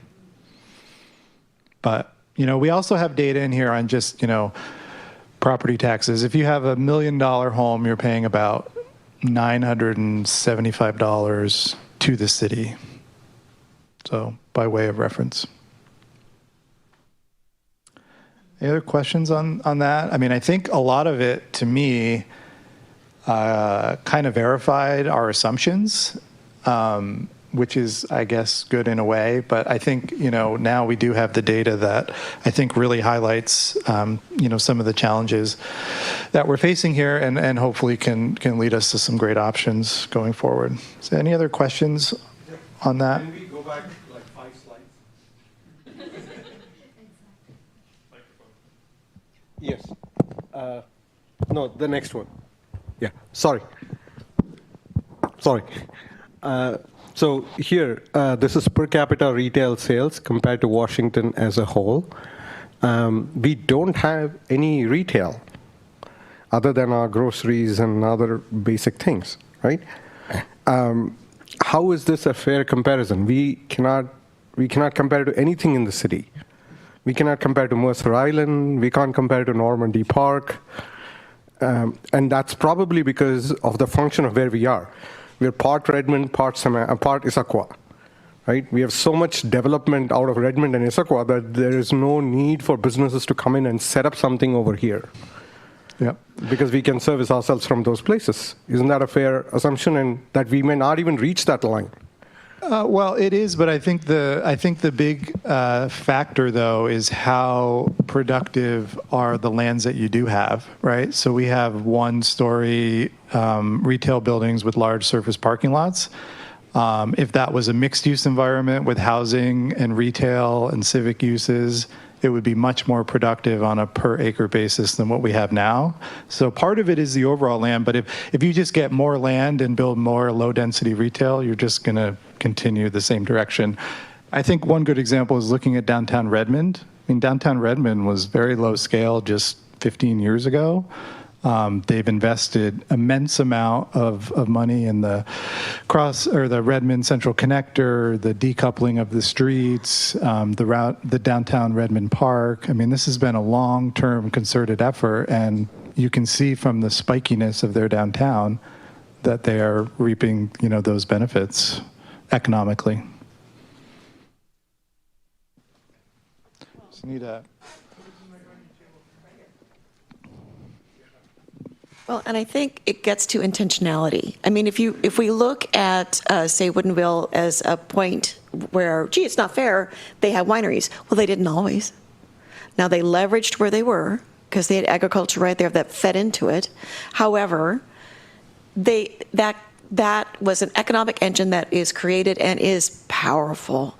So where are our intentions? Can we intentionally decide what we want now and then work in ways to make that actually happen? That's how I look at this. And I think the other thing too is that you really need to understand the trade-offs, right? It's like if you want to become, known for wineries, then as to your point, you need to be intentional about it. But you really, sorry, I lost my train of thought there. Any other questions while I wait for it to come back to me? It doesn't have to be a winery. I guess my point is it be intentional about revenue that you want to try to generate. I mean, if it's even just that, to not find ways to get in your own way, and it's not just helping businesses today be more successful, that's not going to do it. Right.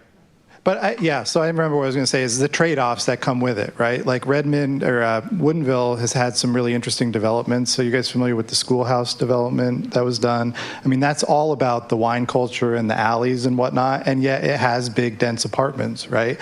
And so some of those things that come with urban development that some people may not be looking for is really a vehicle to get some of the things that you would like to have happen, right? Now Redmond has productive land that it can continue to provide services to the community. And that's, I think, the real trade-offs that we really need to consider going forward. That's fair, and congratulations to Woodinville for having found wine. But do we have any data point to say that this is one area where Sammamish can invest and can become an economic engine? Yeah. Well, I think one of the biggest pieces is that I think a lot of people in Sammamish, I mean, how many people shop outside the city? So it's called retail leakage, where you're sending your money and your tax dollars to those other communities. And if you have a more full service community, then you can keep those dollars locally, reduce travel distances, improve walkability, all sorts of other related community goals. So all I want for Christmas is a hardware store. Jeff, when you look at the retail activities, if you look at the existing condition, forget about future for the time being, what do you attribute our inability to attract more retail? It could be because we have maxed out retail space. That's a possibility. Yeah. Number two, we have retail space, and I've heard rumors that a lot of people, mom and pop kind of operation, they want to come in here, but the lease is so expensive that they can't afford. They can go and rent a place in Issaquah on Redmond. So that's the second. And the third, it could be possibility that we don't have enough land use designation suitable for retail. Can you elaborate on all this? Yeah, so I mean, the lack of land is definitely an issue, but I think the value proposition for redevelopment to something else is not there. If you've owned one of these shopping centers and there's only a few of them, you sort of are part of a small monopoly on services in Sammamish. And if you have low levels of debt on that and your spaces are filled and you're getting good return in terms of rents, there's very little incentive to go in and redevelop, particularly if your zoning is sort of locked down enough that you wouldn't be able to make it feasible. And I think that's probably the case right now. I mean, looking at the existing mixed-use areas, you know, the allowable densities, 18 units an acre, that's not really something that's going to get a developer to move. I also think that some of these shopping center operators, that's kind of the thing that they do, and they're not interested in doing anything else. We did a very similar economic study when I was with my former firm in Newcastle, and that was essentially what we found, you know, was they were kind of happy doing what they wanted to do. And even though Newcastle had identified some of that area to be part of its downtown, they just simply weren't interested. So you have to have the right economic incentives to motivate them to do that. And if you did do that and you created a street grid and you didn't have large surface parking lots, you could fit a lot more retail than you have today. But how about answer my first question? Have we maxed out the existing capacity of the retail? Do we have a structure that is sitting empty for one reason or the other? I would say in the current format and pattern of development, we've pretty much maxed it out. I mean, there's some small infill that could happen, but until you rethink the parking and how the development is really structured, there's not a huge opportunity for more retail right now other than the town center. Thank you. Okay. Just a quick question. So you talked a lot about retail, but in terms of other businesses, I actually don't look bad at me, but be closer. Okay. I looked at the Redmond Comprehensive Plan, and it had specifics about not retail. It did that, of course, but also, more of the businesses like, not the Microsoft here, but emphasizing small professional tech kind of. I haven't seen that in anything here. Is that something we should consider in the comprehensive plan, or just focus retail kind of? No, I think you should absolutely consider that. And I think, part of the issue now is there's just not a lot of space for that to happen. But you have a lot of people here in the community that may be interested in locating a small business within Sammamish. And I think that's a real great opportunity, is really the captive audience you have of the people that live here and, would welcome the opportunity to have a shorter commute and provide opportunities for people to live and work in Sammamish. So I think it's an important factor, and definitely is part of the town center discussion, but also some of the sub-area planning that will happen after the adoption, in which case we can be more intentional about that. And I think we also need to think about what other information do we need. Maybe there's an updated market analysis that we need to do to help answer those questions. That could become an action that's part of the economic development element.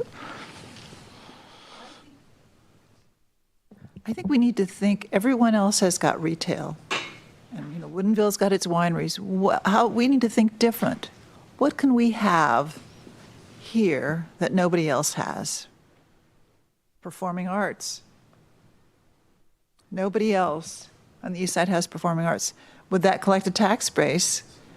Well, you could tax the tickets, right? Then you'd attract restaurants. You could have a hotel. It would be, a little theater district. I'm just trying to use my imagination to think different. We used to like to go into Seattle for performing arts. We don't do that so much anymore. We already have a symphony in Sammamish. Could we build on that for other performing arts? Just trying to think a little bit different. Yeah, no, absolutely.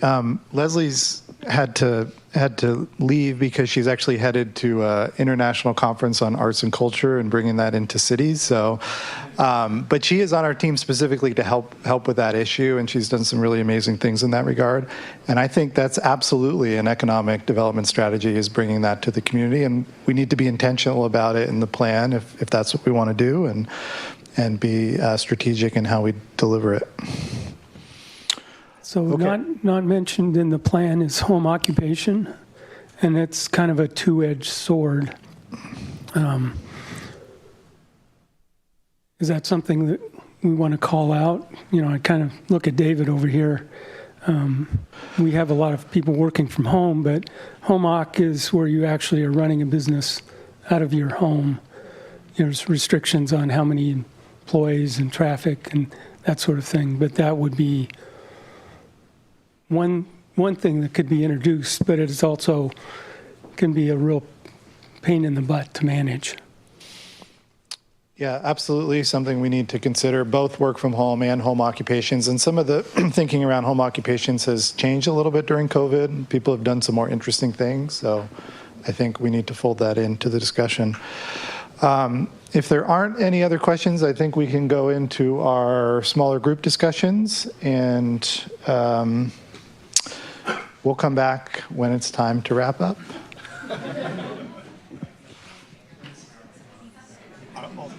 Let me just get this set up.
Studying these new technologies to maybe do startups in Samana. See? Right, and also, there is also, you have even though we hold the event, and you bear the consequences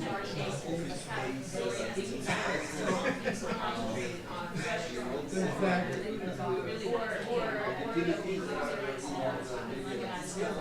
you know, one of the real ones, write that down.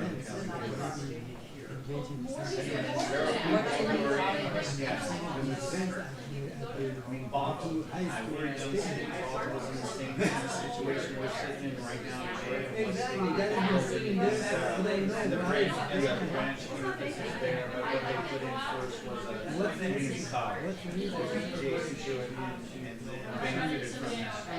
And we have branch campus already in CW, so it's kind of like how it's so noticeable.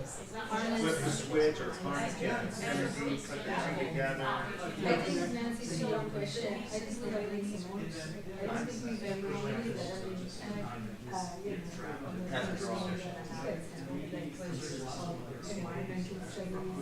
I think like that.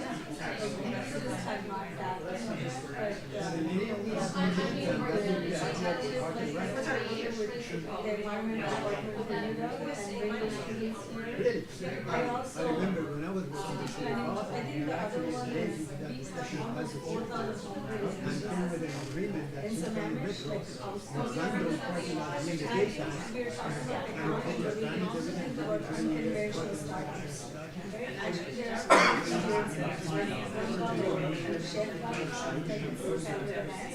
but it's just like people running together and like different so how do you get all these different dimensions? And then I think for me it's also tapping into our youth. We have so many high schools. I mean, in Greece there was a different engagement with legislators and whoever. We have such a great opportunity.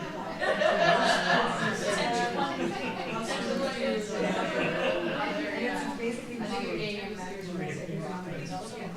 management as part of our school series, and we can give them back. Oh yeah, I mean, this is it goes Then they go off to Richmond and Bellevue and Seattle and Boston and New York. Yeah. So I think that unconventional things, like even culture, like creating art, we don't have an art school. Because going to the same, I wanted to go to the city of but you know, you know what I'm thinking about? You know, I was at the farmer's market,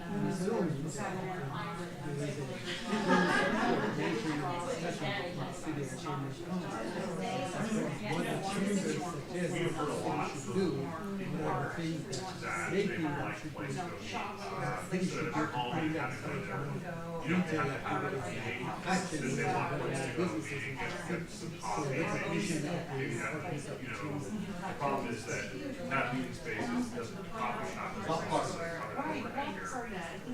celebrating what we are. Right? Yeah. Staff employees, that's important. Right. You know, I'm knowledgeable about the children. A long time ago, we went to remembers me having They charge us like $40, you know, for the balls, to go to the children. And then the kids, my 4-year-old and my 1-year-old, they each paid $18 a piece. And maybe like a small. between the hardware store and Trader Joe's, which one did you With your kids there. So, some years ago, you had an APGA. No, that's what you're doing. You have the choice.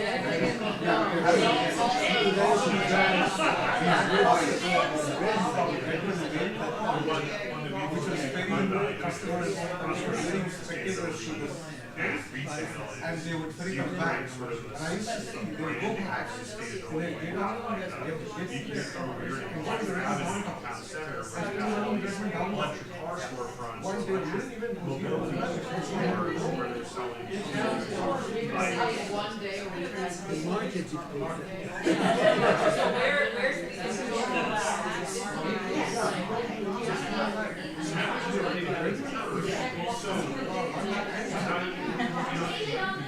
beauty of, I mean, there are a lot of is that there are so how do you set up the structures that these are big things, these are require buildings to have smaller rather than huge. NPJ golf course. There's really only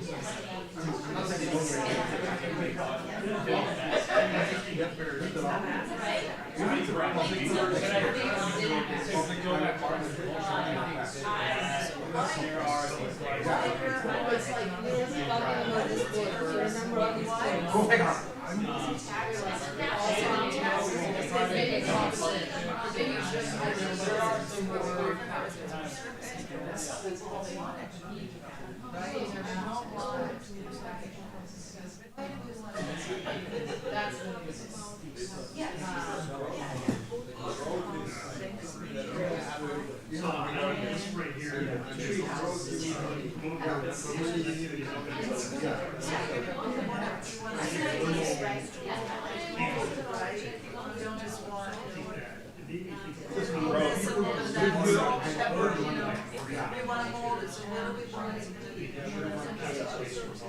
don't want to cost it, it's not too different, and you know that they don't generate that much money. You'll be shocked, cost they don't generate that much sales, it's shocking actually, so, they generate, but anyway, we don't want to cost.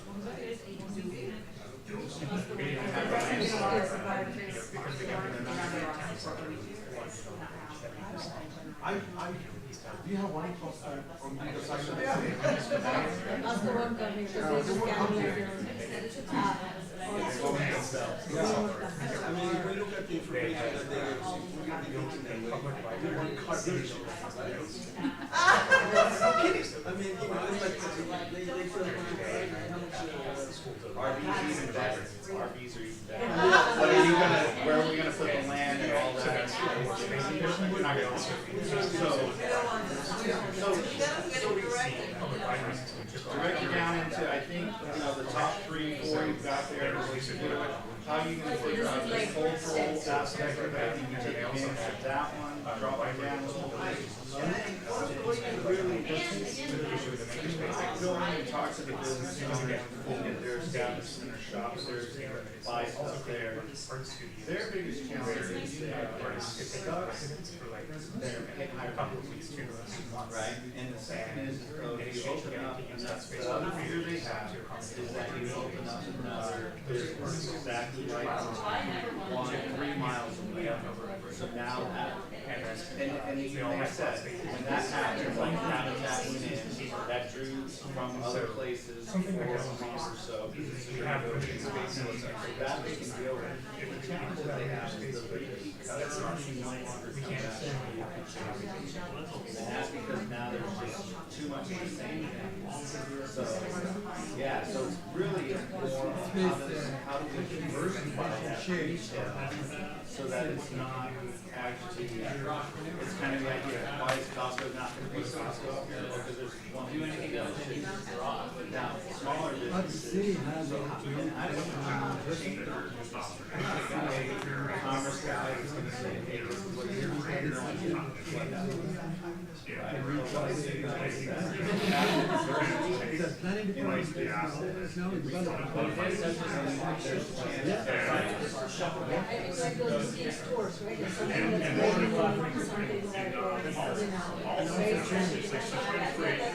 And that I think is what they were, one of the things that they were saying. How you know, we the goals, the comp plan, on laminated card, the diets, and when they're deliberating on these things, they're centering things on all that stuff is aligned to this and it's the forefront of the conversation.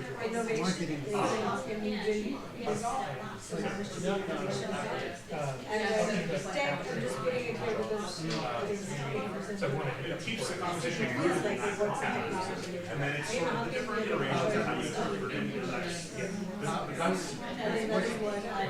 That's continuity, and continuity is where people are just that brand has to be consistent.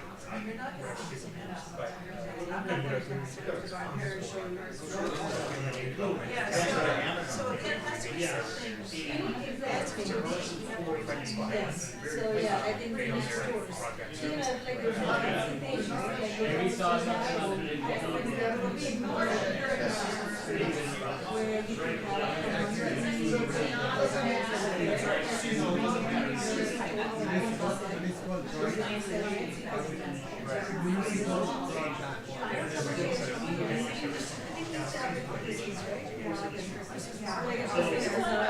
So when you're anywhere within the limit of this height, I don't need to be happening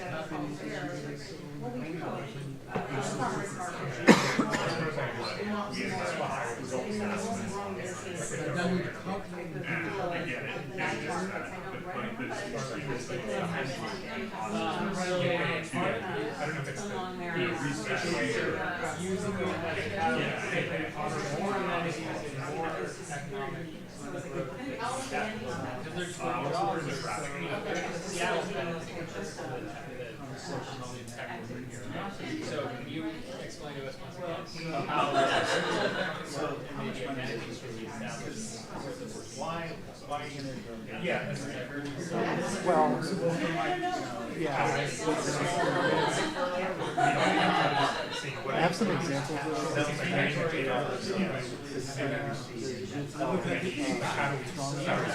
But yeah, I was just working here rather than letting all the money spent. They work closely with the farmers and so I can pull out some of those examples that are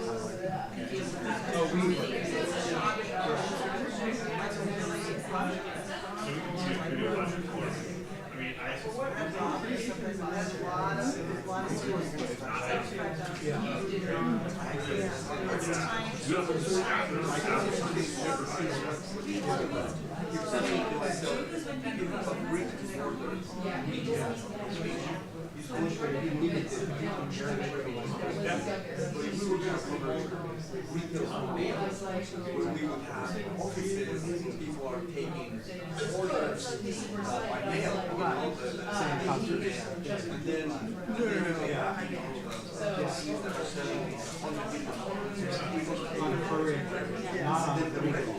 overall. So if I buy my electric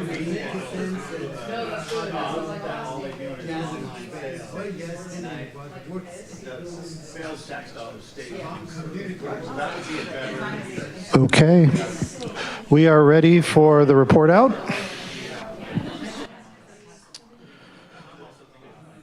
So we've had a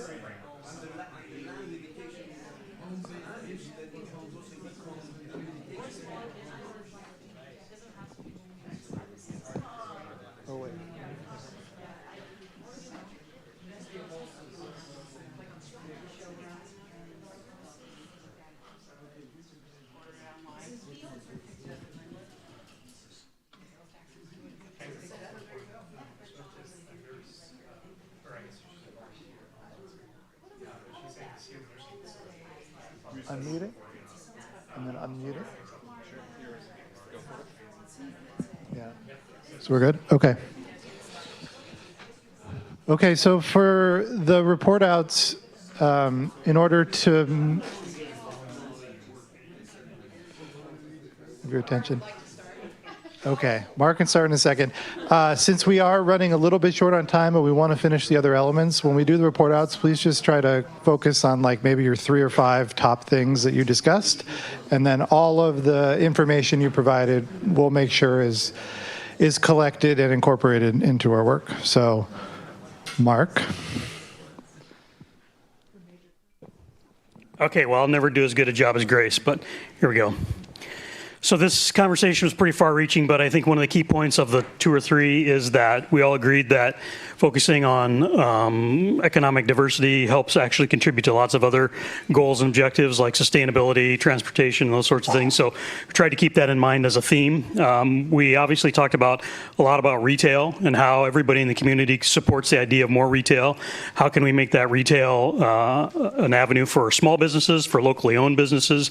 Are there ways that the city can do something to facilitate that, or facilitate some of the other things that are maybe missing, like places to meet, places to gather, ways that we can diversify businesses in the community and go beyond just retail, look for the commercial type things that support retail and support locally owned businesses. What else? And also, one of the things was to make sure that as we develop this plan, that we have short, medium, and long-term goals, because it's easy to dream about aspirational things for 20 years from now, but if we want to actually have some action, we need to start with some short-term goals that we can do something with, some medium-term goals that we can hand, to other people to work on, and some long-term goals that will really actually have an impact on the city in the future. There you go.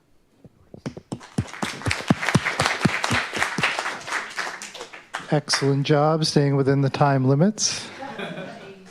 Someone here?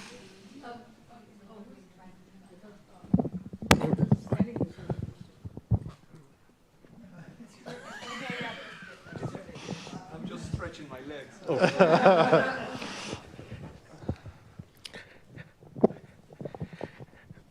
Okay. I want to talk about something, and then I'm going to make you think about something.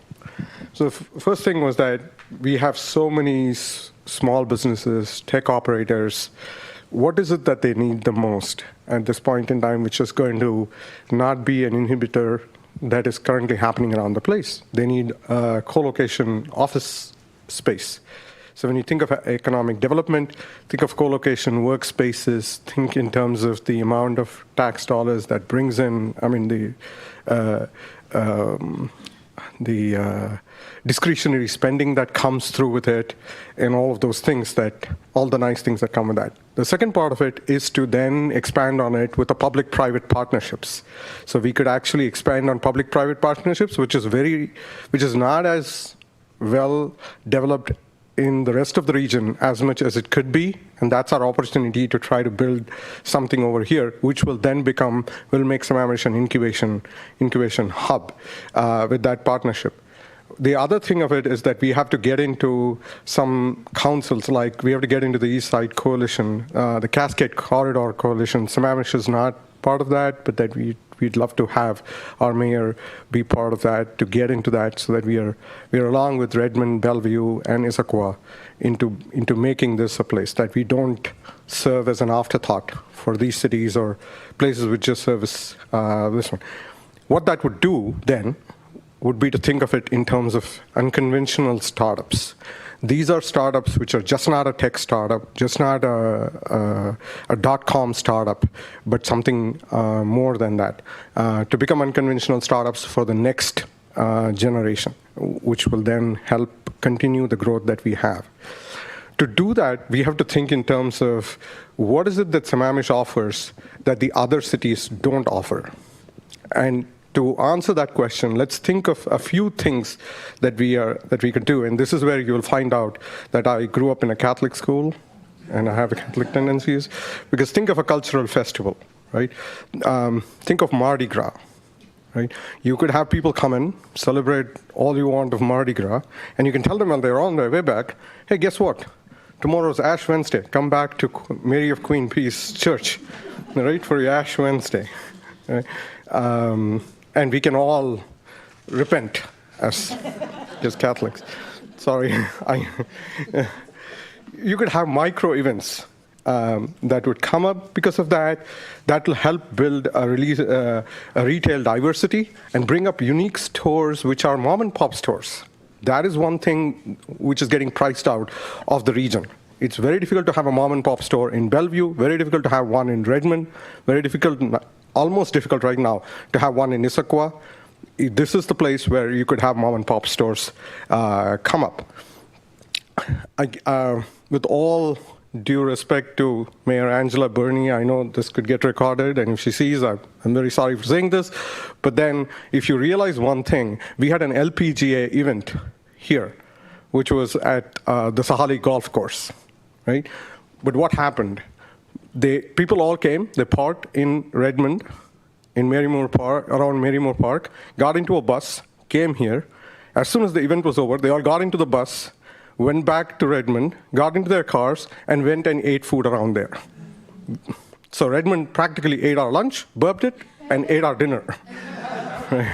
So we can actually do a better job of holding that back. Again, sorry, Mayor Burney, but then that's one thing that we could do to keep it, to do it. When people visit, we need to keep them here to dine and relax. And that's the economic opportunity that we have, that we are not using at this time. We understand that some people don't want this, and they would rather want this place to be a quieter, relaxed, more place that people just walk and come back and not have so much of traffic with it. But there could be a happy medium that we'll find out, and we need to plan for that. And some of these are like, you could have some good night markets and local music venues. These are things which we can expand out of the current we have our fourth, we have our farmers market, so we could actually expand on it, try out something. It could be a good trial, which we would not spend a lot to figure that out.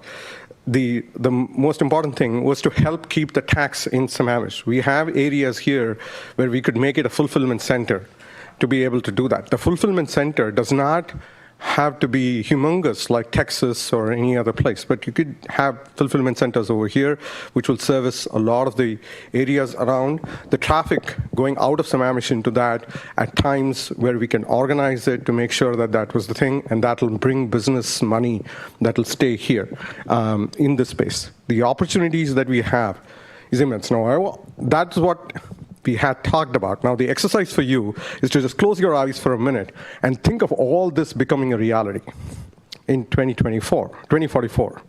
And when you imagine the beauty of that happening, you got to thank Table 2 for bringing that to you. Thank you. Thank you very much. 20 years went by pretty fast. Who's up here? Go for it.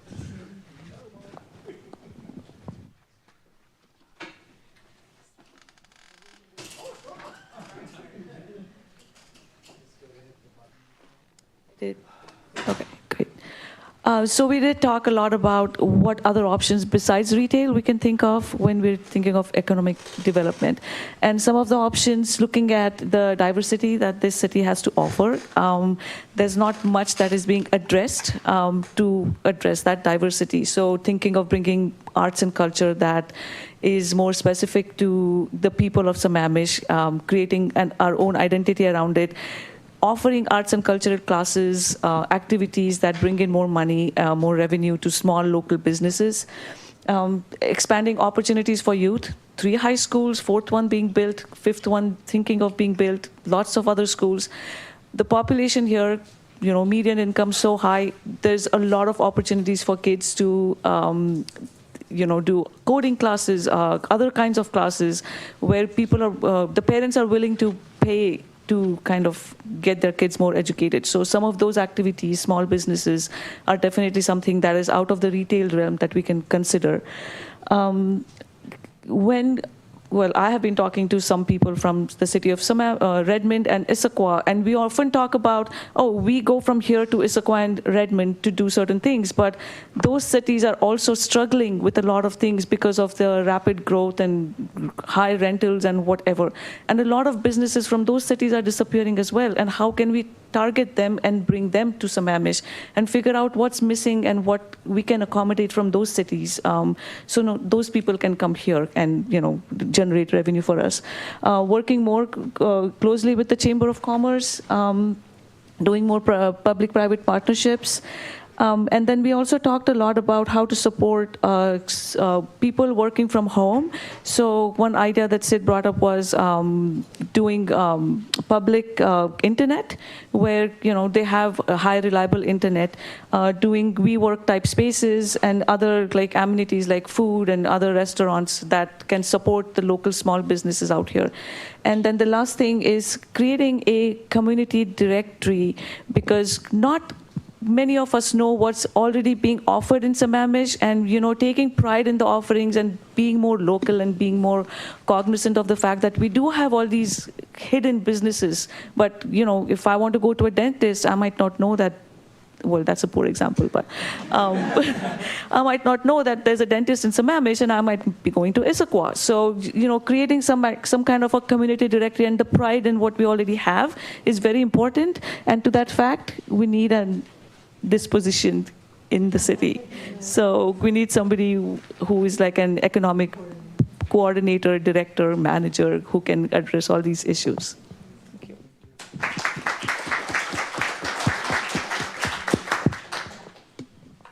Okay.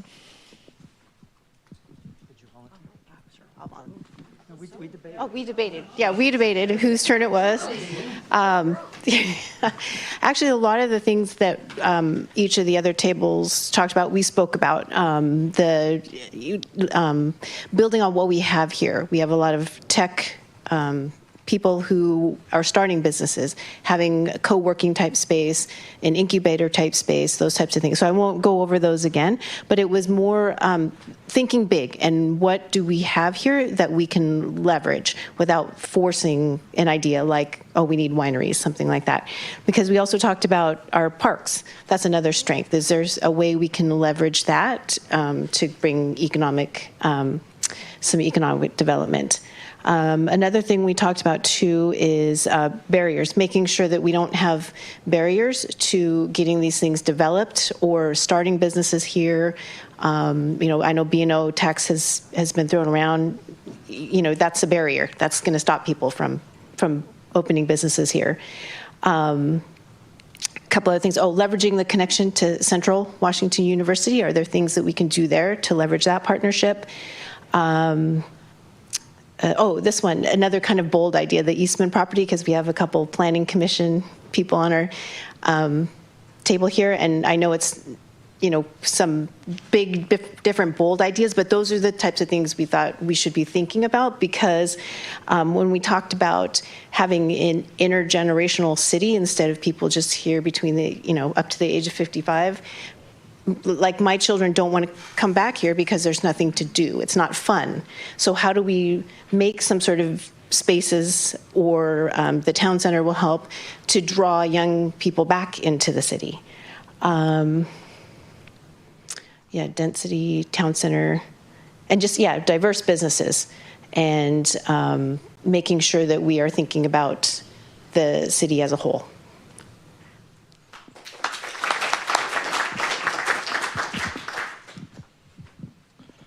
Okay, thank you. Back over to the next topic. All right. Which is transportation. Okay.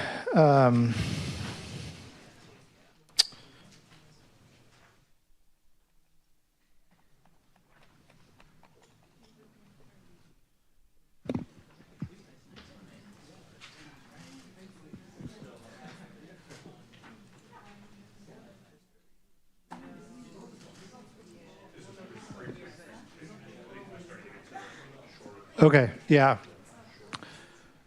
So this is the speed round now, but a topic that typically warrants a lot of discussion, but we have a few slides on, and that is transportation, how you get around your community. So some of the big changes, we'll be looking at ways to connect neighborhoods to each other, town center and other mixed use areas. We've talked a lot about that and some of the other elements.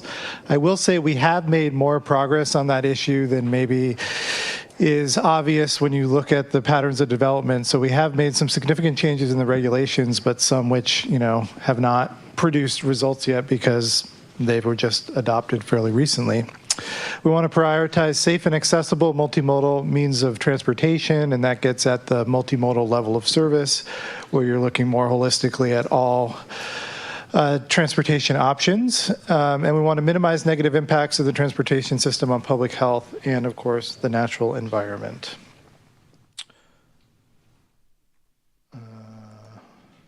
There we go.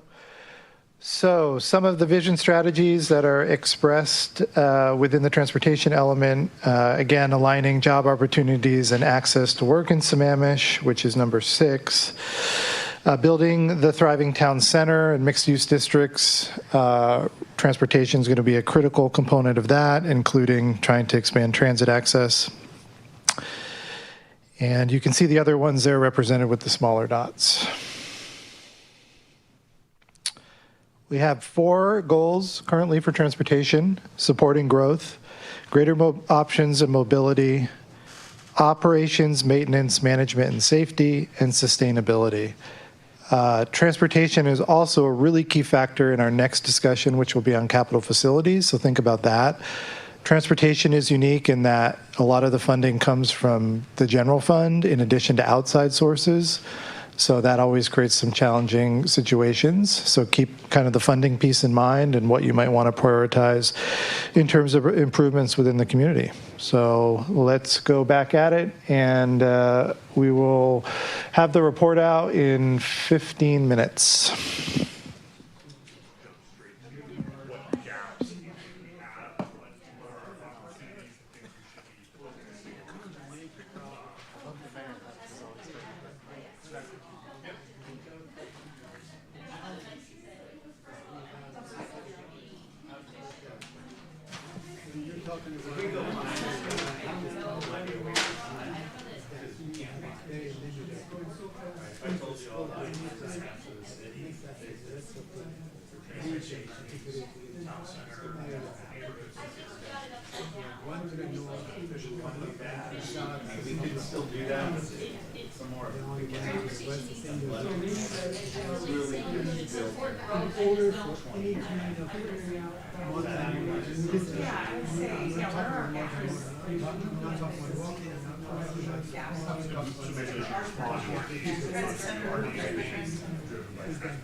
So I'm just saying the recognition. So that's the gap, and then the solution. I don't know if we have a resolution yet, but big one would be some route, multi-modal route that connects light rail to portion of the system.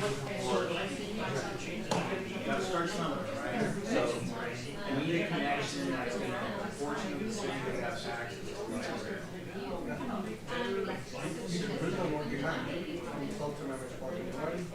So in line with that, one of the things that we talked about is how do you do a resistance map in the city? And when there are opportunities for those dead-end cul-de-sac. So again, one along the lines of restoration of public easement. Yeah, it's Well, I great. think along those lines, Possibly between neighborhoods and build a 5-by path, then to build a bunch of roads and sidewalks and all that stuff. So so my office is 10 miles from my home, but coming back is always a problem.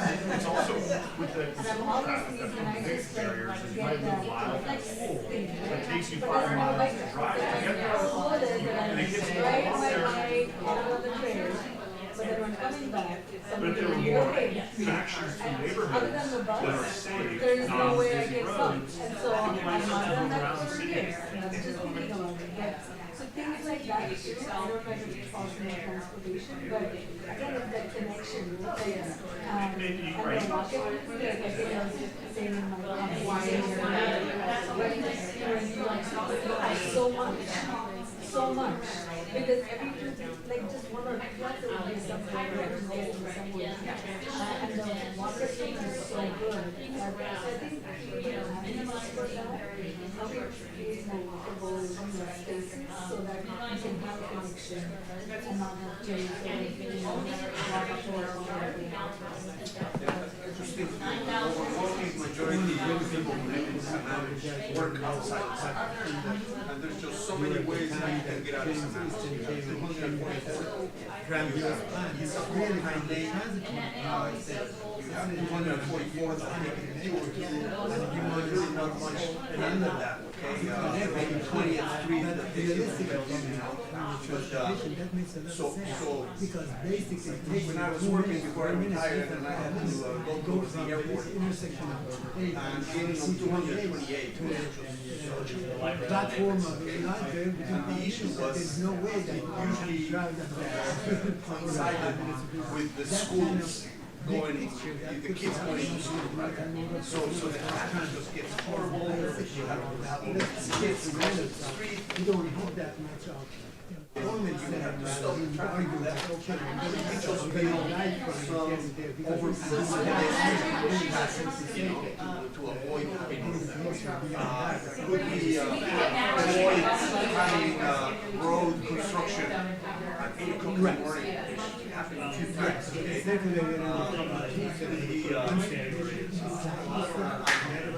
Promote maybe mass transportation, a lot more than just people driving their own cars.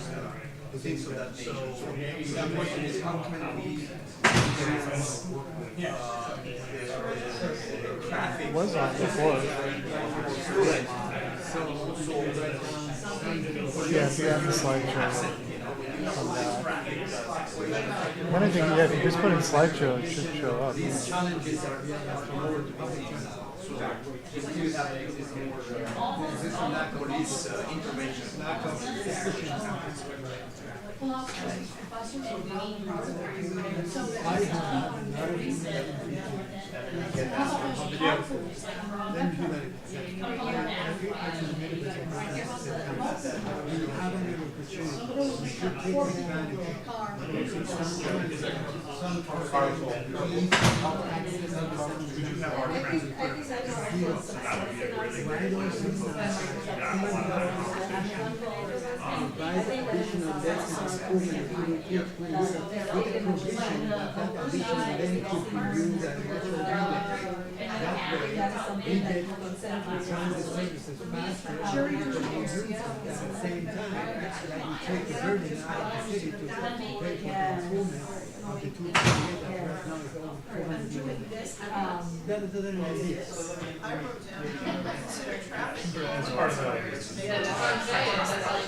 I was going to be putting spring houses around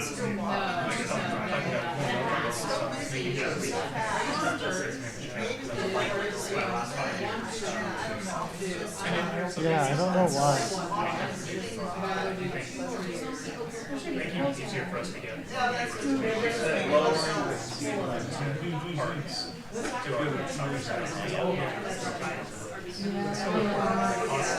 for doing that is much lower. So grant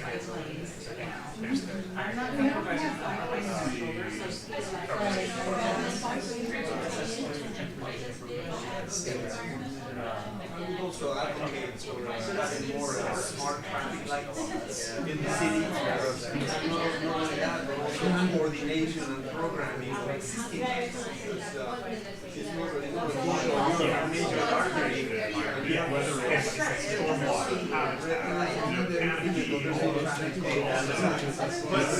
Why on that? Because you have some of that already. Yeah. But I think Yeah, I think we have that.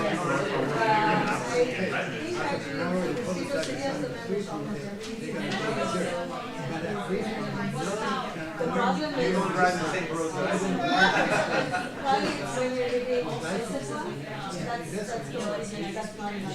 Even on 228 recently, I have to wait more than half a minute. And I'm the kind of guy who looks at my watch to see how long I have to wait. 1.5 minutes is nobody coming. I know, you still got another 15 minutes, you can out someone else tomorrow.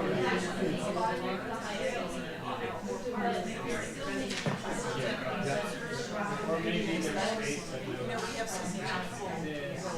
Yeah, I mean, you can start with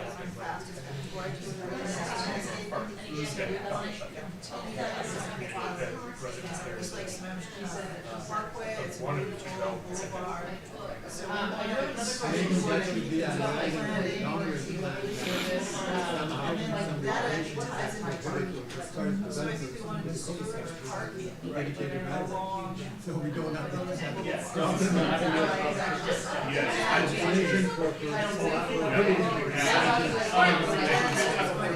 We set the standards, and we could go out, we cross, it really depends on the, making sure that the street network is connected to the city, right? Generally say that you're trying to discourage I would, if I had that To address that very issue is we just took East Lake Village Parkway, turned the shoulder into a bike lane. It's matched up to our two sister cities. the streets that you narrow it Become park and bike lanes. narrow. So And you there's a literally, reason. right now, You forcing the driver to go so slow. just change East Lake That Village has worked really Parkway, well. the shoulder, into a bike. Right. And then And then enforce it, then you can't park. they have the ability to actually go back. You could park in the street with the pull out away. That would be yes. These are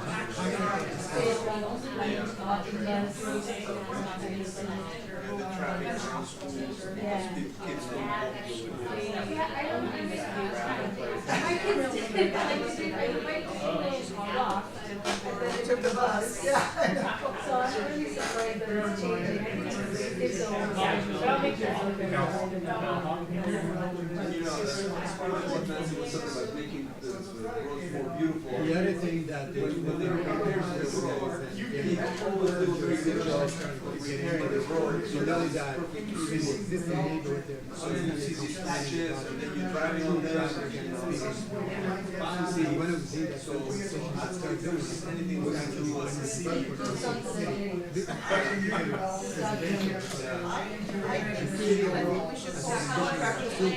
Yes. Could the condition that they need to provide for the city need the city to go back and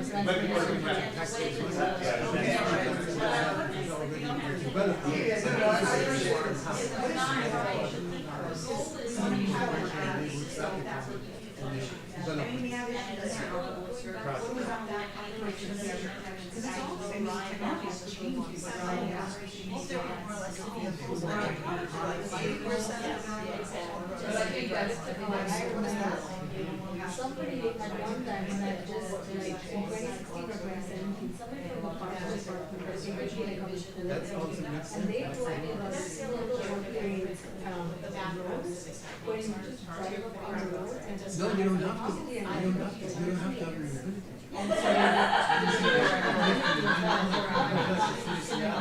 reliability. And so also generate sunshine, how people start experiencing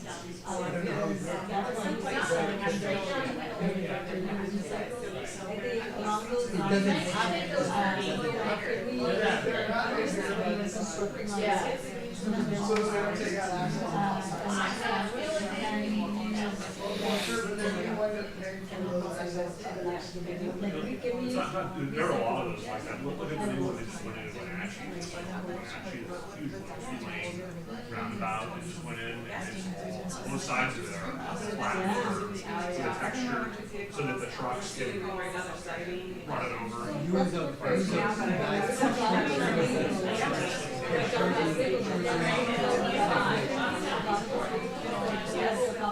policy, or maybe not.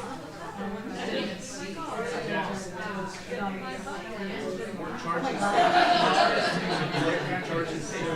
As we get more activities,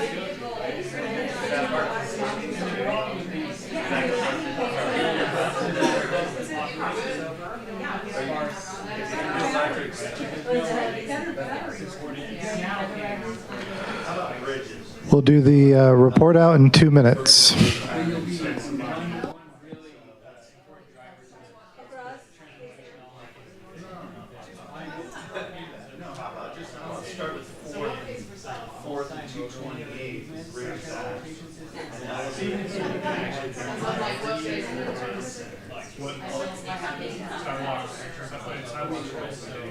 I'm talking about taking a whole intersection there and elevating it, putting a bridge, so you have your wildlife corridor on right, you'll have actually safe connectivity. I'm gonna change the width of 228 and add lanes anytime soon. It'd actually be cheaper to elevate that whole intersection. It's really what should happen. That's the first one. Cranky here. It was supposed to be where that market, that didn't happen. But if you elevated that, it would actually make Fort not as steep, more walkable, more accessible, maybe Metro within ride. It's really a win-win situation in Grand Rapids for a lot of plus connectivity. I mean, you can say instead of going over the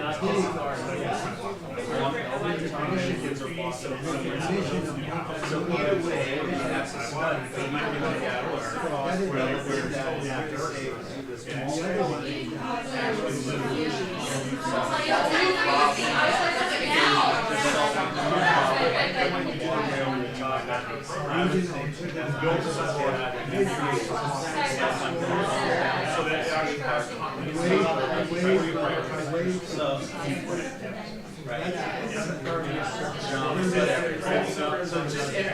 there are several locations throughout the city where putting 244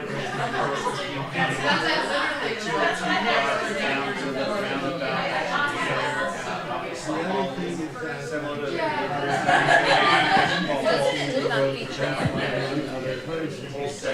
Okay, we're ready to do the report outs.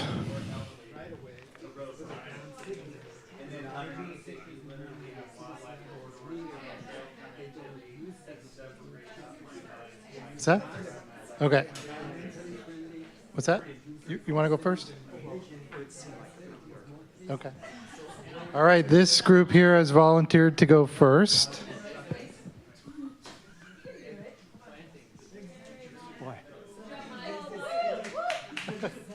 Wait until I say something. We'll wait till Sarah finishes writing too. All right. Actually, one thing we didn't quite get to, but we know that the Climate Action Plan has vehicle miles traveled as a goal, and that obviously has impact on transportation and will be handled there. And there are a couple of things in here around trips and so forth that we'll move over. We did talk about working with developers, things about paths, getting rid of barriers, so it's part of that complete streets. And tied to that, it would be interesting to see a future land use map that doesn't focus just on the roads, but focuses on connectors and trails, bike paths, and so forth. What does that look like? Where are the connections? Where are they missing? We talked about, and we debated about this a little bit, but having a target or some sort of goal for whether it's wait times or traffic flow, it's the level of service that's in there, but what's the target and we're trying to reach? And again, we debated a little bit on the table in terms of how to handle that. We basically agreed, though, we didn't want to have every intersection graded as an A, B, C, or D. And recognize that people have different sense of, like, am I waiting a minute and that's way too longer? Oh, it's just a minute, no big deal. Let's see, goal to make transit time more competitive. So again, that's a time thing, and how can we do that? And we don't really have a transportation master plan that really builds on the multimodal. I would want to consider that. Safe connections. Flexible streets as opposed to focusing only on the complete streets, so making some progress maybe a little bit sooner. And then, let's see, assuring that emergency planning is well coordinated as well. So.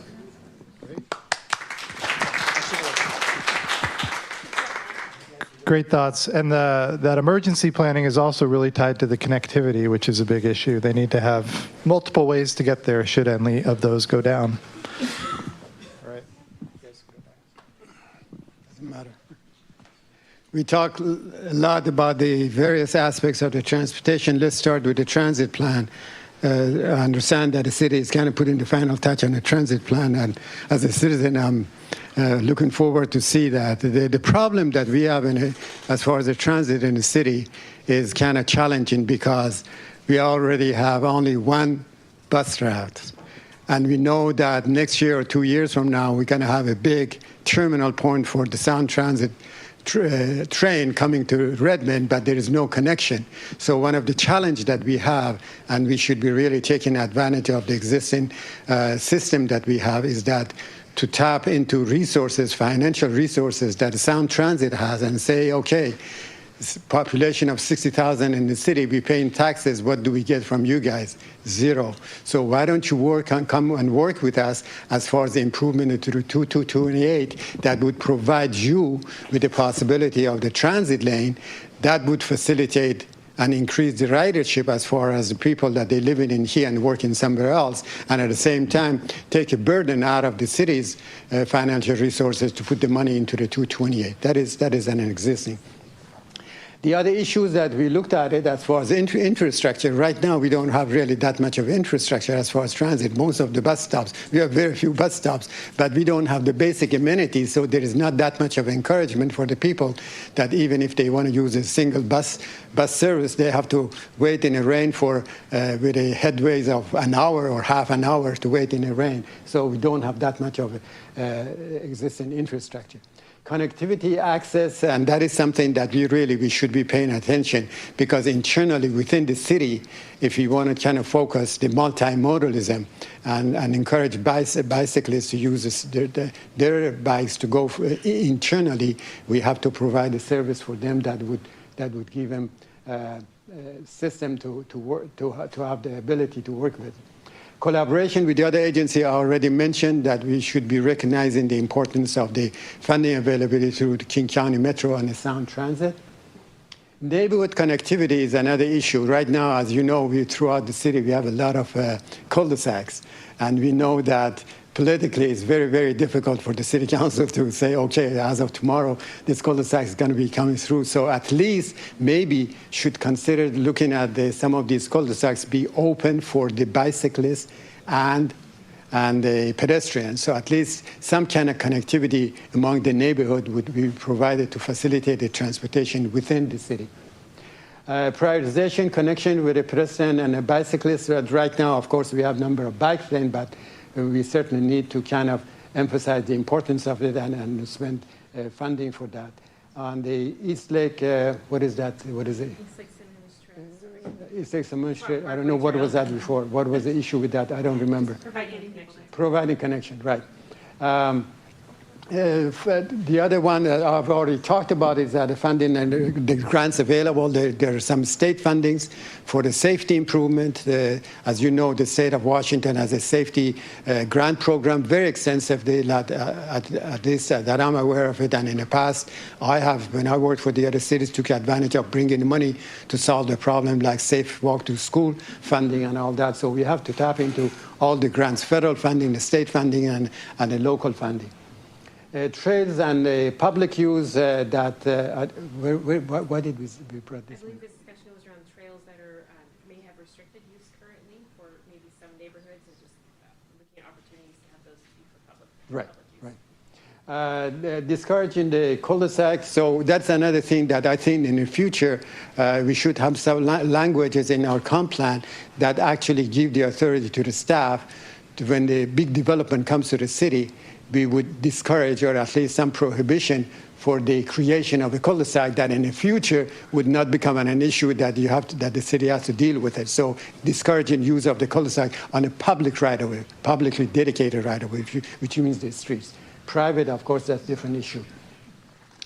Skinny street, that is another kind of concept that a lot of cities, City of Seattle is using it, is the concept is narrower lane forces the traffic intentionally to slow down. That would actually be a good replacement for the spending so much money of the neighborhood traffic calming and putting chicane, putting the speed bumps and all that.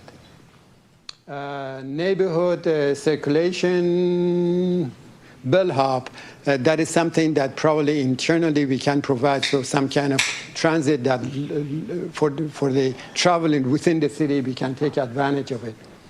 Neighborhood traffic calming standards, that is another factor that we need to kind of look at it and see what we can do to make the system work, that in a way that when the developers come to the city, the city would have the authority under the comp plan that the neighborhood traffic calming devices will be incorporated as a part of the plan.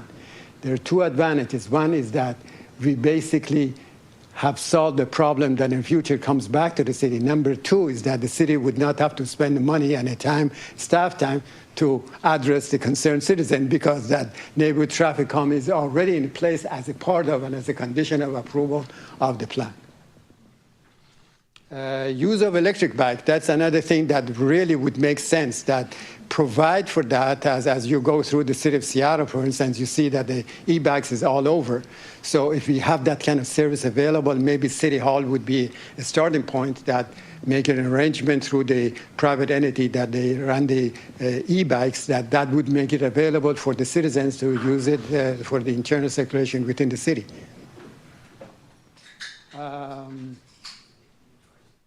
Bike rack in a park, that is something that I brought up with the commission as far as making that available to that. The other thing that I'm passionate about it, and I brought it up to the City Council a number of times, is that let's move away from intersection control, away from signalization to roundabout and traffic circle. And my argument is that if it works in the City of Seattle with a roundabout as big as a table like this, why not work in here? Why do we have to spend $300,000, $400,000 or $1 million to put a signal when we can use that much smaller funding to have the control of the intersection with that kind of thing? That has a lot of advantages. Reduce collision. Environmentally is because you don't have the pollution, you don't have the delay, and also aesthetically is more pleasing than putting a signal. These are the things that did I miss anything? Thank you.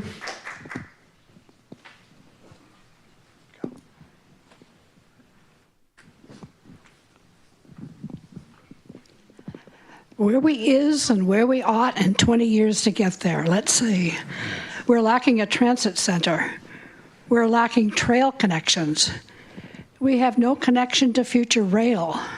Is there a multimodal connections to portions of the city? Can we have access to light rail? Bike lockers. The idea was if you want to commute on your bicycle down to Issaquah, but you don't want to have to ride the bicycle uphill, can there be a way that your bicycle can be connected to one of the vehicles that goes uphill? Metro Flex, bike access on transit, yes. Creating avenues for walkability, that's pretty obvious. Pedestrian bridges and connections. Traffic control systems. Bus pullouts along 228th. Can you imagine getting through the traffic in the school times? Promote carpools better. Remember the days when Metro was really promoting things that you meet up with your carpool and 4 people could go to downtown Seattle together? Corporate shuttles. We like what Microsoft and others are doing. Can we have more of those? Or bigger carpools? Consider traffic calming measures to lower the speed limits. I know that's a hard one. Dedicated bike lanes. On 228th, wouldn't that be something? More smart traffic lights citywide. Preserve road beauty and the aesthetics. We love the what's growing along 244th and 228th and many of the roundabouts. East Lake Sammamish Parkway. Can we have bicycle lanes that are on the shoulder? Where the shoulder is now, could that be a bicycle lane? They have them in Issaquah, they have them in Redmond, why not us? Better plan parking. Safe walking to school. Carpool? I mean, how many carpools can you have for school? Can we have some more sidewalks? Can we explore new technology and materials? Autonomous vehicles, more charging facilities, and then the best of all, add bridges on 228th and other places. Can you imagine if we could raise the roadway at 4th and 228th, and so we have a place for pedestrians to walk under and wildlife and cars? Think about that. There would be more connectivity.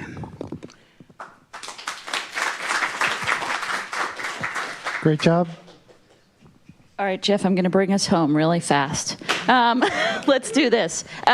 So one of the things we talked about was rearranging the goals a bit, right? That the number one goal should be that it meets our needs, it's efficient, and it's sustainable. So just looking at the goals, lots of opportunities. A lot of people have already talked about it, things like e-bikes and the Bellhop program in Bellevue. There's lots of ways to help people get from where they are to transit and really being able to optimize for that.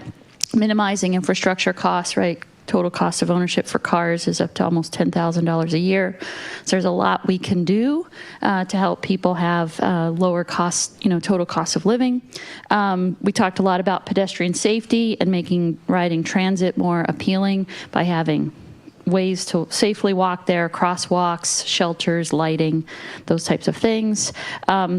One of the big themes was just how transportation really is that overlay where you see all the things coming together. Land use policy, housing policies, the environment and sustainability. Transportation really pulls all that together and overlays on that. And I think we hit a lot of this. A lot of things we've talked about, roundabouts, sidewalk gaps. Oh, in lieu fees. In lieu fees, that is really translated as in lieu of fees, but we're coming up with a new little mascot. And that's really where when development occurs and there might not be sidewalks there, but a house or a developer is required to put a sidewalk, but then you have the sidewalk to nowhere. Could we really maximize extending existing sidewalks instead of putting in sort of the random sidewalks to nowhere? I think that's it. Thank you. Excellent job. Thank you all. I'm seeing a lot of areas of agreement there. Not that many of these things are necessarily easy to pull off, physically and financially, but I am seeing a lot of overlap, which is great. All about getting people to come to some measure of consensus. So our next topic, we'll do one more and then we'll take a brief break, is capital facilities. And capital facilities, I should say, and utilities. Right now, they're two separate elements, and I think it makes a lot of sense to combine them. One of the reasons to combine them is that the city does not oversee many of the utilities that are provided. So sewer and water are provided by an outside organization, whereas many cities provide that service in-house. But capital facilities is really where all of the capital projects across all of the elements come together. So if you have a transportation project, you have a parks project, they all have to show up in capital facilities. And you have to demonstrate under the Growth Management Act that you can serve the development that you're anticipated to get in your land use element. And if you can't do that, you either need to come up with new strategies to do it or modify your land use plan. So it's really important, and that will include a detailed analysis of funding. There's two elements to the capital facilities plan. There's a 6-year plan, which has to be more detailed, and you have to provide more specificity in how that gets funded. We have someone on our team who's an expert in that, and will be leading that work. So some of the big changes that we're going to be looking at here are providing location-efficient facilities that offer high-quality functioning to residents and visitors. I think people think of capital facilities and utilities as being kind of boring things that you don't see, but it can be really tied to the amenities that people would like to see in their community. Address some of the past deficiencies and meet the needs of our growing population, which is kind of the core requirement under the Growth Management Act. Design capital facilities and utilities to be resilient against natural hazards exacerbated by climate change, which is really important. And then elevate the implementation and functionality of green stormwater infrastructure. And I'm sure there will be others. This is typically an element you start to dive into more holistically once you kind of get the general strategy of your land use plan, which is at the point we're at now. So, again, some of the vision strategies and where they are represented in these two elements that will be combined into one. So, for example, building out the town center, really important issue related to capital facilities. And one of the most important issues is figuring out who's doing what. Right? If you're doing just a subdivision, growth pays for growth and they do their thing is a model. When you're doing something more sophisticated like a town center, there's typically more involvement on the city side, which, the city has already been doing. Of course, this complex, which is amazing, and the park and the new road that was constructed, those types of things are strategic investments in places like town center. We only have 5 goals currently for capital facilities, and I think they're maybe a little bit more utilitarian than maybe they need to be, but it talks about many of the things that I described early. Serving growth, being financially feasible, maintenance is a really important issue with all of these facilities. You can't, build something that you're not able to adequately maintain. So we need to be mindful of that as well. And then on the utility side, we have 6 goals. And, again, it talks about supporting growth, but it also talks about things like conservation, which has tie-ins to the climate change element and others. Looking at technology and innovative ways to deliver services, having reliable, consistent services like broadband and others, and where those facilities or utilities are placed is also important. Okay, so we are going to go back into our small groups, and we will give you about 15 minutes, and then we will do a brief report out. And then we're just down to, I think, 1.5 more elements. So thanks, you guys are all doing fantastic. Realize it's a long day, but really helpful for us. Thank you.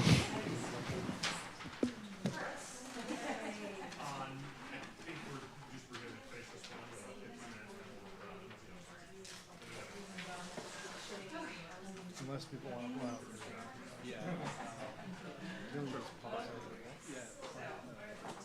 I'm just going to do both.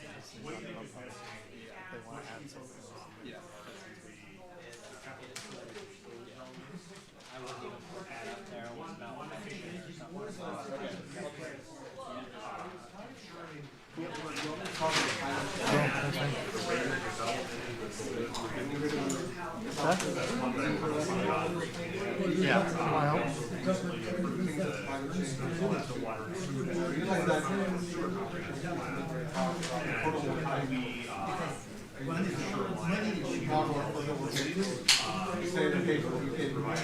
Empower your own plays out as well, right? That you have your infrastructure ready to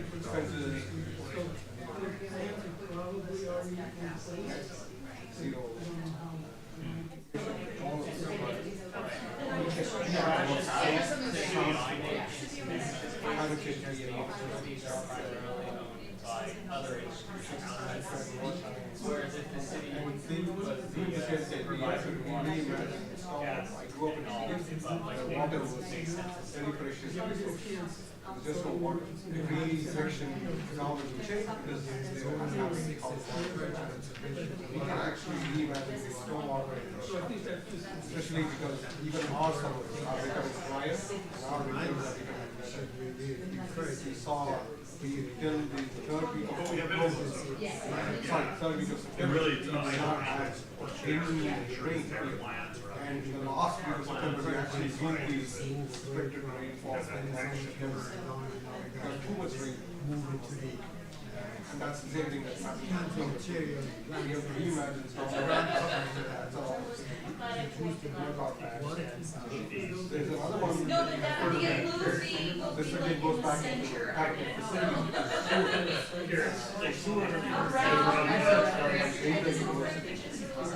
what they did was that they had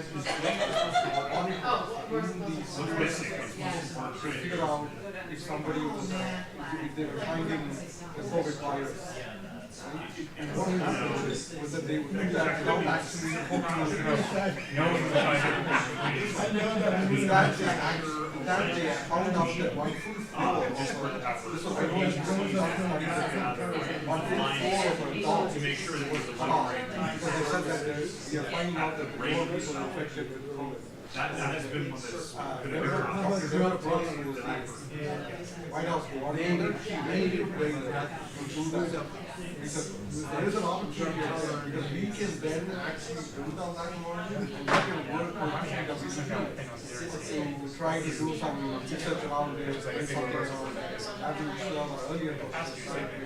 Water your lawn, it's not to get from the fine. Is that your also proposing partnership with another university? No, because our sewer and water is yeah, so part of FP, yeah. And the last one was to work with the partner PSE in Lower Commons, they have a down there. We always, every time when there's a rainstorm that comes, a windstorm that comes sometime late in early November or October, we're like, oh my God, there's going to be a storm, suddenly all the walls, dumps of bars, we don't have anything, we have a remind how electricity that should be considered capital. This should be broadband.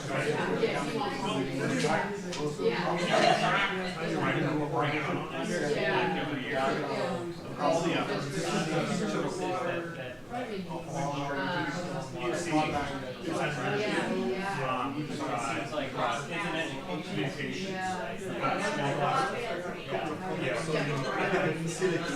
Let's not forget the small dimension. So it's let's just make sure that whatever capital facilities we're considering in the future is going to properly address. Right, and so much of this is like the other city sector. I had the privilege of serving on the climate action plan. Actually, kind of like twisted my arm. Thank you. You know what was that? Oh, I thought you were saying thank you to Dan.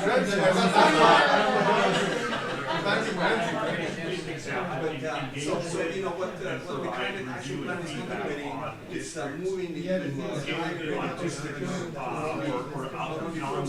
electric vehicles. Also, you know, contemplating on the use of heating and air conditioning, electricity, water heating and electricity.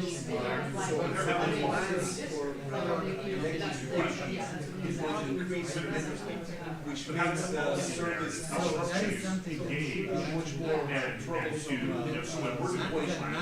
Also, since I moved to marriage, I mean, every year we have some electricity disruption associated with highways. So the reliability of the electrical system supplying residents is going to be more important than ever. So I think that's the reliability of the electrical system has to be one of our priorities. And then also look at the fact that more people are working from home. So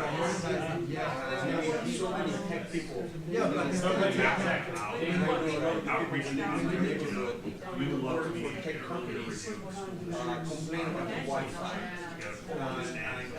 Right, there's no, so we're talking about the bandwidth is not very reliable. The city is not very reliable. And then we also have monopolies in some areas of the city for Wi-Fi supply. So if we can address that in the future so that we can become a city with the Wi-Fi reliability, the Wi-Fi options that we have,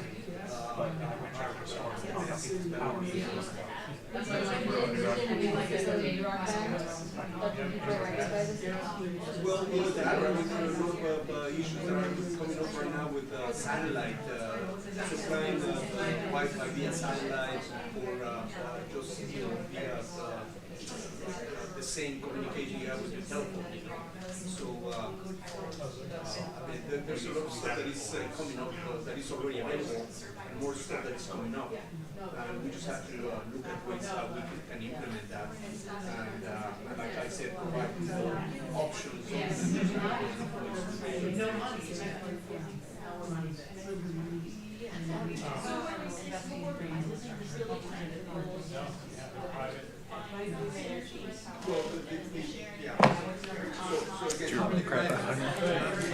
This one, it just, I don't know, it was working. For some reason.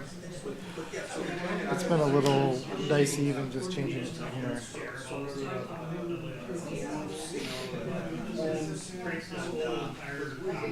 Relying right now primarily on activities that supply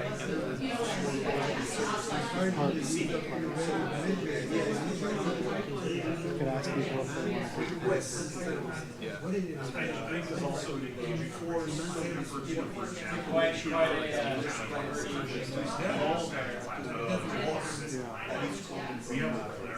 So there is this concept of energy demand management, which would be something that is usually expensive, but very expensive to remove electric underground used operating.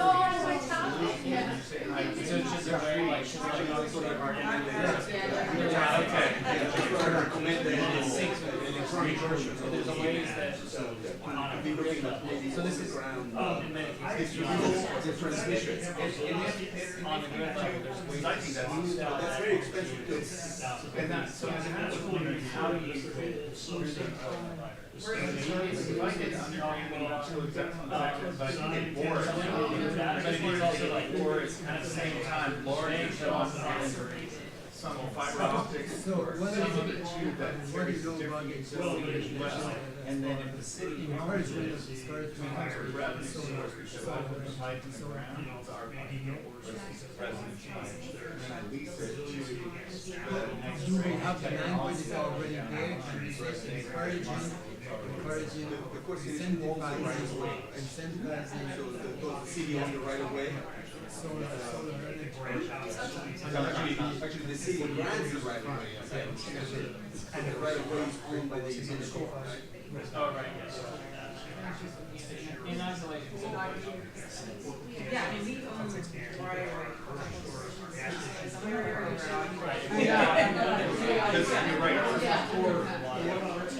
But I mean, that would be a good source of revenue and a good way also to improve the reliability.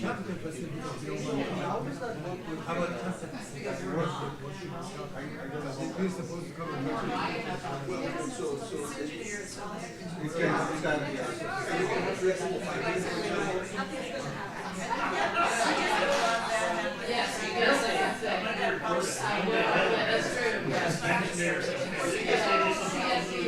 Would be like for water supply or for natural gas supply. On the ground, typically at the ground. So those would be nothing to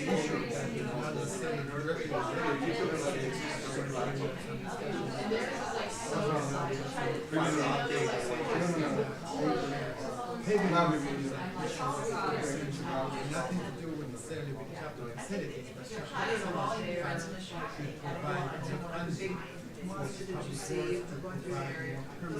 Those they do every year.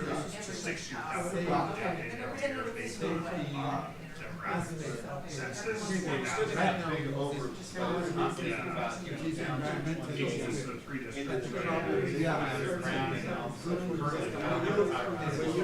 to the powerhouse, you're gonna see break branches, knocks down the position line, so hold the ground.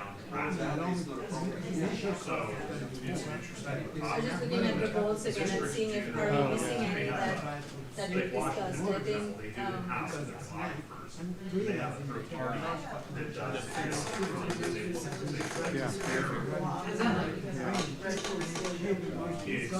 Yeah, the school enrollment's really not gone back up.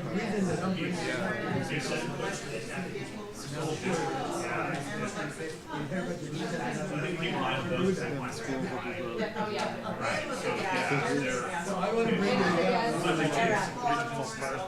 more. So how do you look at actually those are already in the but looking at 2044, what do you think you want to prepare? 2:30, I think. Because that comes in.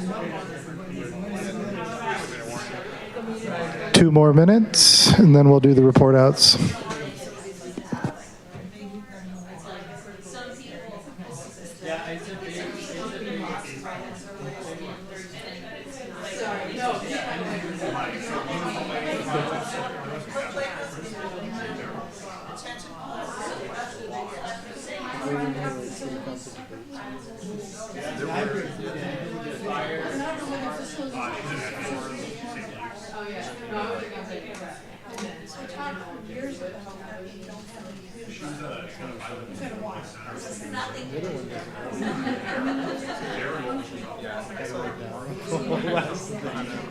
Did you read some of the latest stuff though that was in like the large population?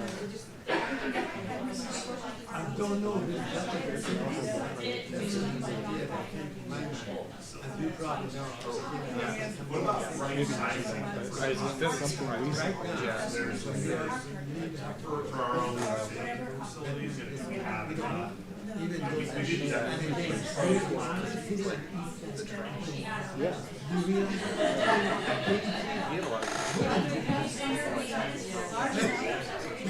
So, in lieu of that plan, would it be possible to transportation? I think you did. we'll run down there, loads of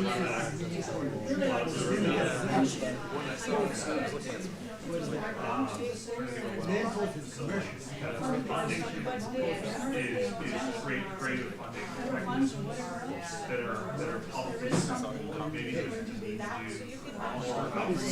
leading up. Yeah, and the other guy moved like They start charging in Washington.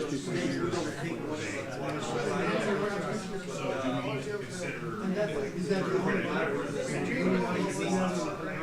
Who's got power? First time I see this year. Water conservation. I don't know if that is something. I want to be smart watching what they do, but it doesn't. I started watching the Beckham. Oh yeah.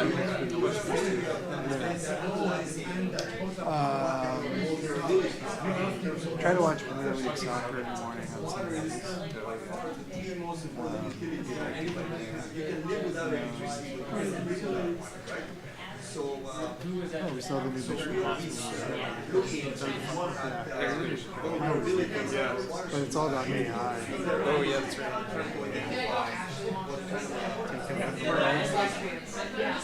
Yeah, I don't think I really have a show much of it.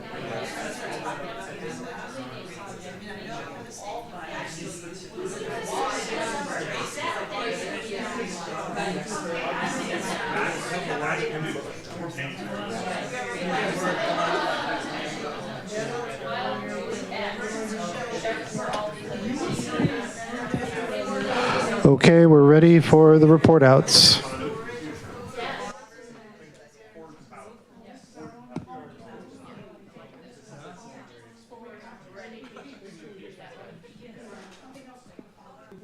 All right. Why don't we have this group go first?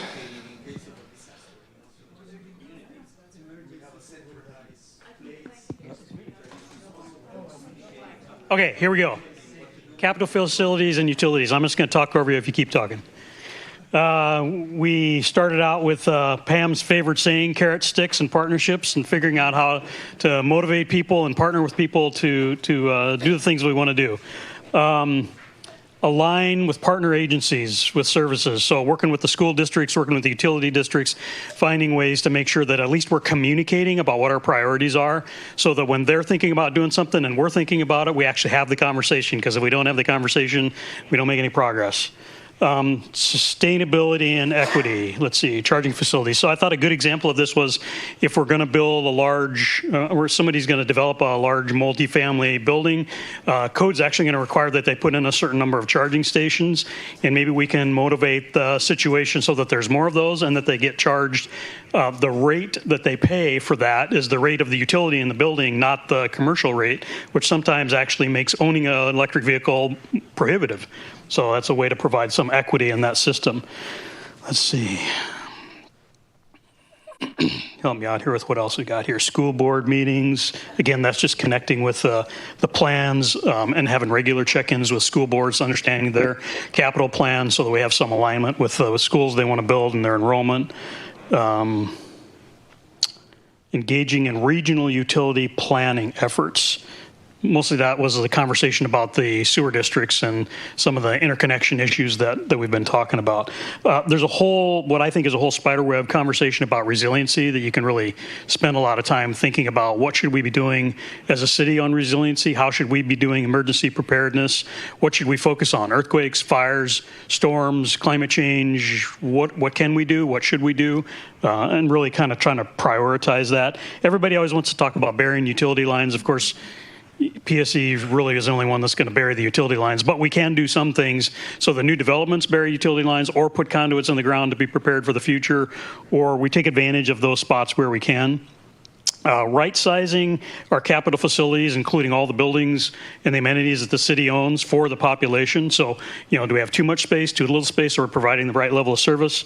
And making sure that we pay attention to what the funding mechanisms that are available, not just the city's capital dollars and capital budget, but also grants that we may be able to obtain, partnering with other people and so on, to try to make sure that we find opportunities to fund some of these things, because capital facilities almost always cost a lot of money.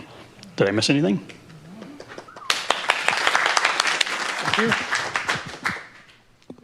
I'll just do it because we have Nancy doing our parks, so we're saving her for that, saving her voice for that. So at our table, I think Kelly has been really keeping us focused on 2044. So we're hoping that by 2044, we'll have such advanced technology that we'll be able to use photovoltaic tar to generate, to charge our cars. We won't even need any electric, yeah, we want to be way past that. It's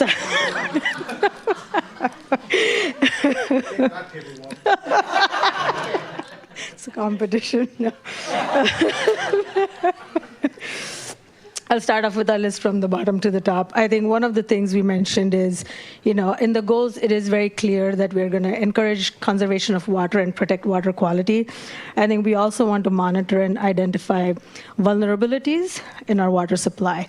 You know, water is critical for our survival. Let's make sure that it's safe, that we continue to conserve water.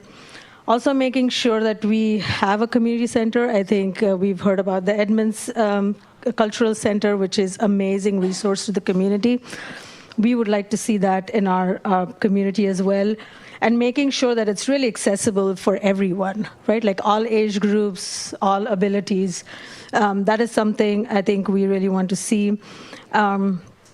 Making sure that, you know, our stormwater is just not fenced in and, you know, and unsafe, but how do you make it part of our environment and also eco-friendly? We also talked about emergency shelters. Either there's not much education or we don't have them, I think, all retrofitted for actually, you know, emergency disasters. We actually don't know where our food will come from and things like that. So again, I know it goes into emergency planning, but again, making sure we are also talking about it here. You know, looking into our infrastructure, looking forward, you know, are we equipped to handle, like, if we have satellite technology that we'll have to absorb? Are we, from an infrastructure perspective, ready for that? For me, making sure that our actual city and city's infrastructure is safe from vulnerable attacks, I think that is also very critical, and we need to be always on top of that. Making sure that our fire stations, and I know we just have one police station, but also keeping that in mind. And I know we've started a few projects on that, but again, how do we imagine that for 2044? Stronger partnership with Puget Sound. I think we too talked about underground cables, and making sure that we're also looking for increased demand for electricity consumption. I think with our summers also getting hotter, when I came here, nobody had an air conditioner, and I think now almost everybody does. So how do we account for that? What else? I think that's it. I think I covered pretty much everything. Thank you.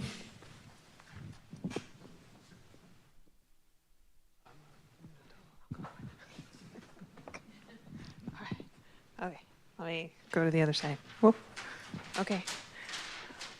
So we started with prioritizing water conservation and by encouraging native plants, education, and implementation. I personally took part in I think it's RainWise, Seattle's program, where they have grants for homeowners, and they also have a list of contractors. And so even though I didn't implement yet or get incentives, I did have a contractor out. And so it was kind of a full circle program that really helped from idea to implementation.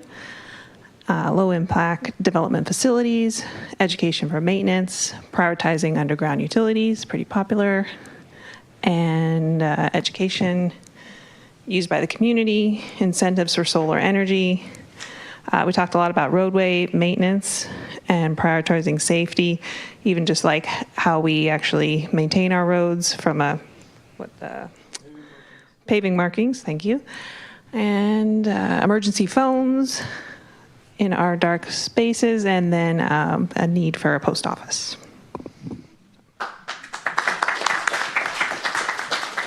Thank you.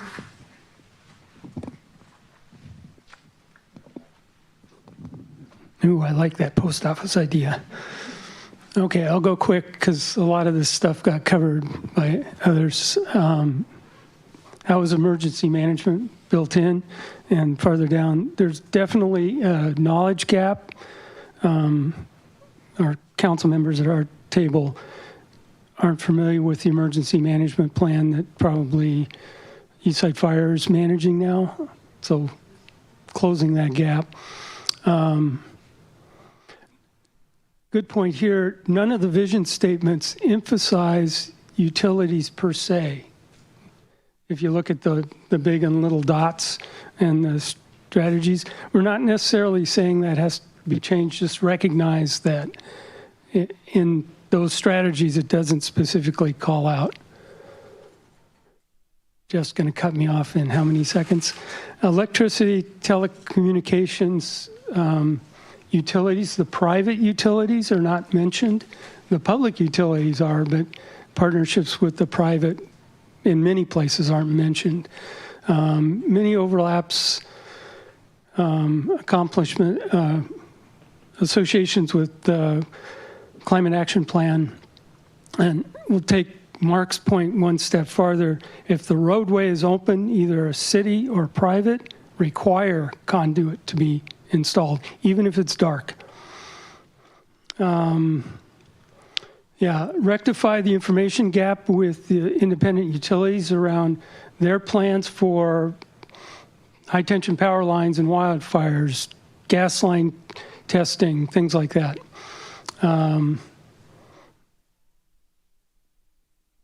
Infrastructure align, try to install things at the same time. Grounds open's cheaper than. Look into what the replacement and maintenance plans are for our water and sewer systems. Are those utilities in making investments and savings so that when the time comes, they have the capital assets to do that work. Opportunities for multi-purpose capital investments, fire stations were mentioned here. Balance of efficiency and redundancy in capital planning, and the addition of a broadband utility for the city.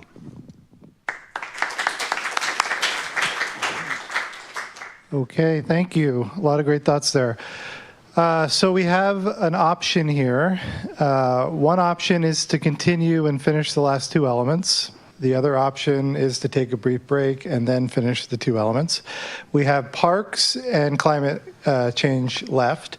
Those are also two elements that are part of sort of other parallel processes where there's been a lot of engagement and discussion as well, for what it's worth. So how many would like to continue without taking a break? Okay, we're going to take a break.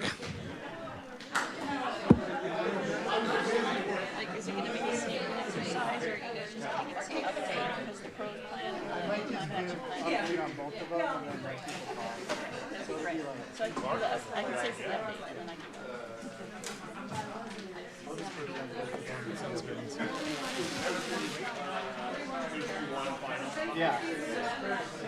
Right?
I grew up right outside Burlington, Vermont. Yeah. Okay. You've been here since '86? Yeah. You miss it at all?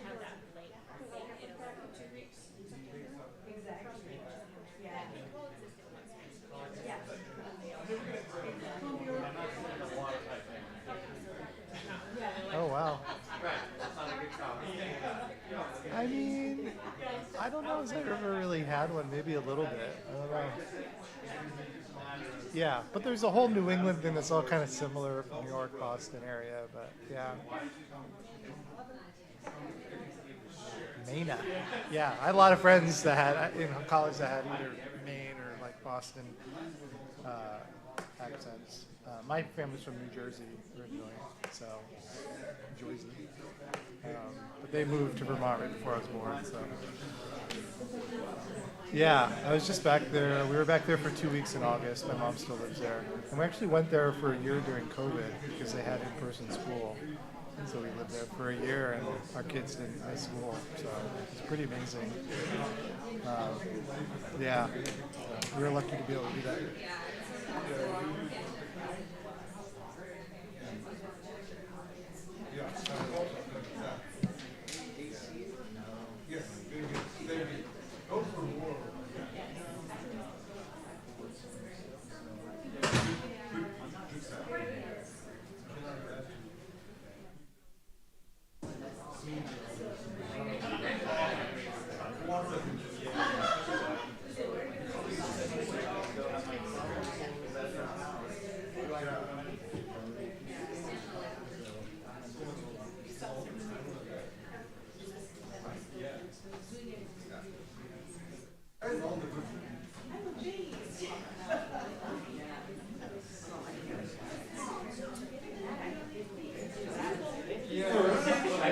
Yeah, we're getting there.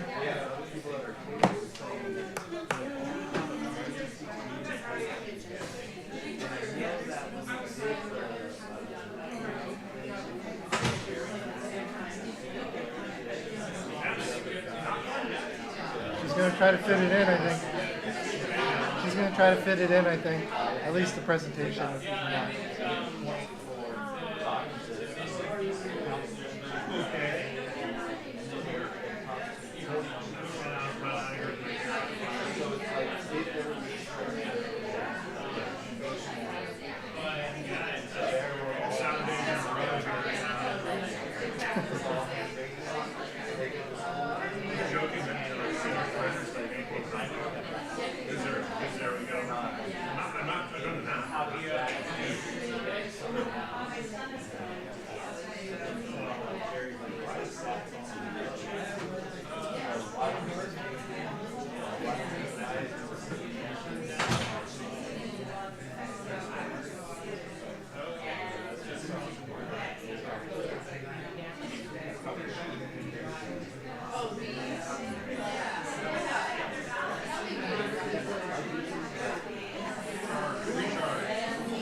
Okay, what's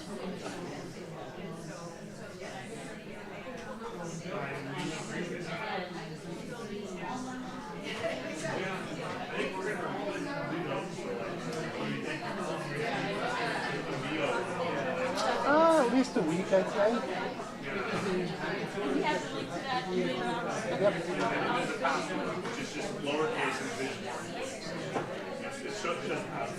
It's encrypted.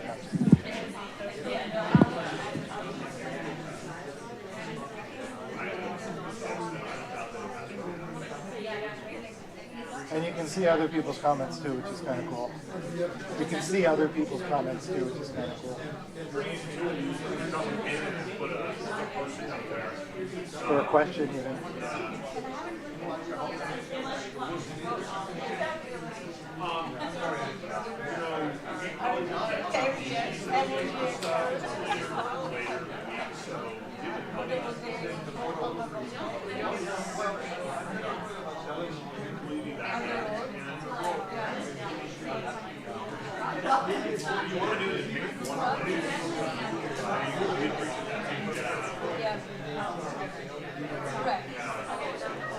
Fine, however you want to do the question.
Okay, we're going to start back up in 2 minutes.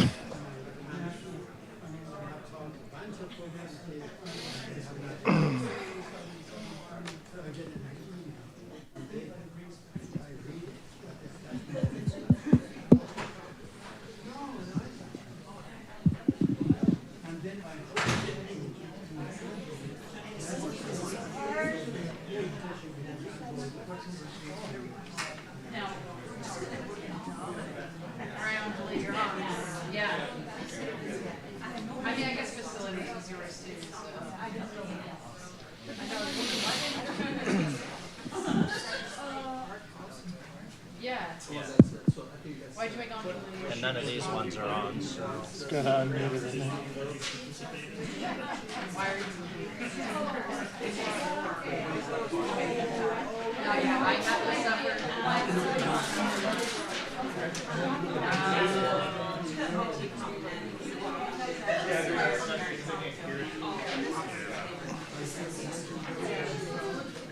I think we're good. We just gotta. I forgot to do it last time. Oh, really? Yeah. Oops. Okay. So for the last two elements, we're we're going to combine them just for efficiency's sake. So we'll spend maybe half the time on each of them and their discussions. And again, both of these elements have sort of broader components to them. For the parks element, city's working on a parks, recreation, and open space plan, which will feed into the element. So that's ongoing. And then the climate change element will be supported by the Climate Action Plan, which is also under development and has its own process and engagement strategy as part of that. So some of the changes we've identified are improving the network of trails between parks and also between neighborhoods. Trails are an interesting one in that sometimes they're addressed in parks plans, sometimes they're addressed in transportation plans, and kind of making sure you're distinct about both of those kind of types of trails is important to think about. The urban tree canopy issue, which is a new requirement, and I know something the city has already prioritized through the Urban Forest Management Plan and other similar efforts. The notion of preserving and integrating habitat and natural systems is always an important part of parks planning. It's, not just sports and recreation facilities, but passive recreation areas and natural areas are great amenities. And then, last one I wouldn't say is a big change, but just kind of continuing on the path of developing high-quality parks and recreation facilities that are safe, enjoyable, and accessible. And that's something that Sammamish has done a great job of over the years, and we want to continue to emphasize. So some of the vision strategies, of course, vision strategy number 3 is all about the parks and recreation system, and that's kind of the main vision strategy that's supported by the elements, as well as some minor components of some of the other strategies, as you can see with the smaller dots there. We have a lot more goals for parks than we do some of the elements. I don't know if you've noticed that, but I think transportation we had 4, and parks we have, I can't count them immediately, but a lot more. So there may be a way to kind of pare those down or shift some things to policies. So give some thought. Again, I think a major theme of this is thinking about how we can communicate this more succinctly to make it more actionable and to make ourselves all more accountable for actually accomplishing these goals. So be mindful of these and maybe ways that we can kind of prioritize some of the goals we have listed here. This is economic development, which we've already done. So let me just scroll through here. And okay, so here's climate change and resiliency. So big changes first. This will be the first climate change and resiliency element for the city. And obviously, number 1, reducing vehicle miles traveled is really the foundation of that effort. Ensuring that infrastructure, private property, and other community assets can withstand and recover from natural hazards, low carbon construction processes and materials, maximizing things like carbon sequestration and other advantages offered by trees and natural systems, promote municipal and community waste reduction. And there are certainly others, but those are just some of the highlights. Some of the vision strategies are addressed directly in the climate change element. Number 1, which is talking about the natural environment and reducing climate impact. So that gets the big circle. And then there's a handful of others that have the smaller circle. But really, climate change is embedded across all of these strategies in some way, and something we want to be mindful of and connect to each of the individual elements. So we don't have goals and policies here to present today. Those have been addressed in the draft of the CAP, and we will be taking that information and using it to develop a systematic set of goals and policies that are similar to the other elements. But since that's gotten a lot of discussion at previous meetings and events, we're not going to spend our time focusing on it. But of course, in your group discussions now, feel free to discuss, any priorities that you may see within the Climate Action Plan and the climate element. And then this is a pretty interesting graphic that Sarah on our team put together. But the climate bill is fairly wide-ranging, and it addresses requirements that actually feed into some of the other elements. So there's a supplement, for example, in land use. There's the multimodal level of service that we have to do in transportation. I won't go through all of these, but just to say that everything is related, and this kind of demonstrates how we'll connect the dots between the climate element and some of these other requirements. Yes.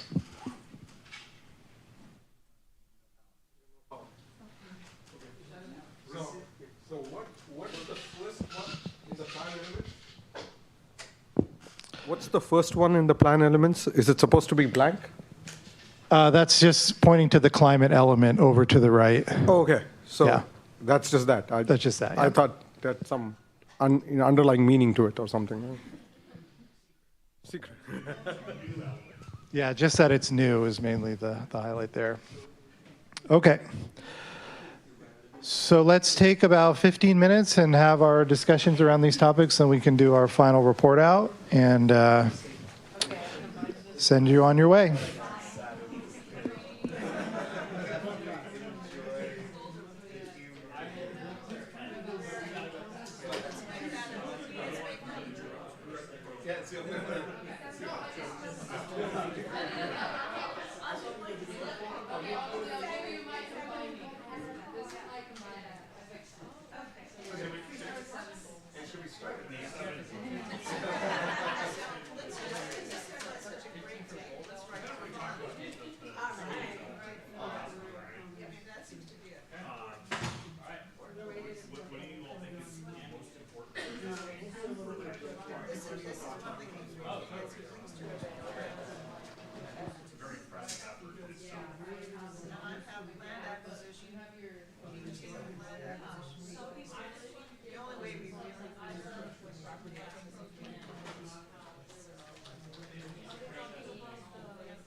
This graphic gets at that too, where it kind of tries to pull in the climate requirements, and that's the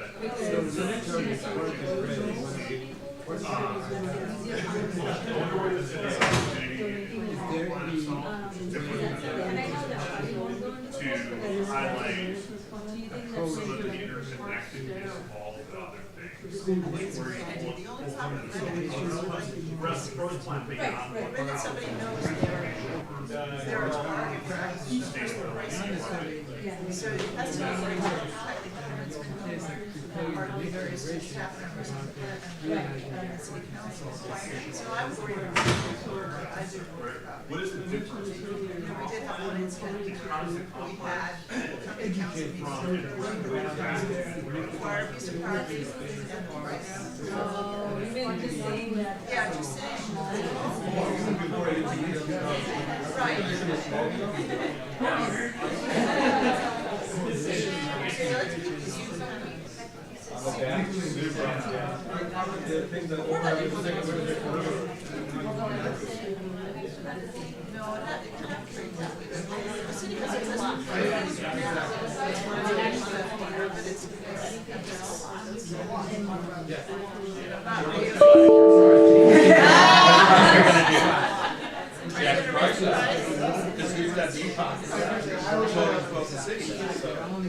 And then there's a legal aspect to the whole thing. But we want to acquire land. I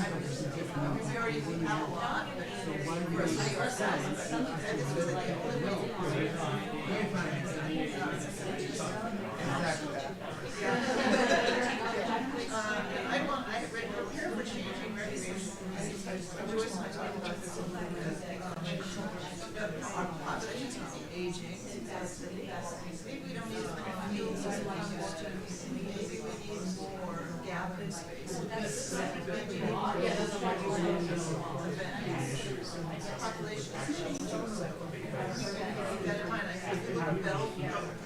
It's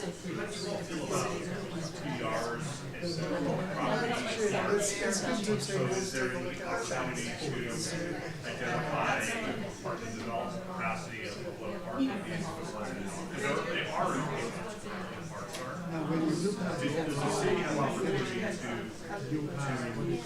utilize that development capacity and then get those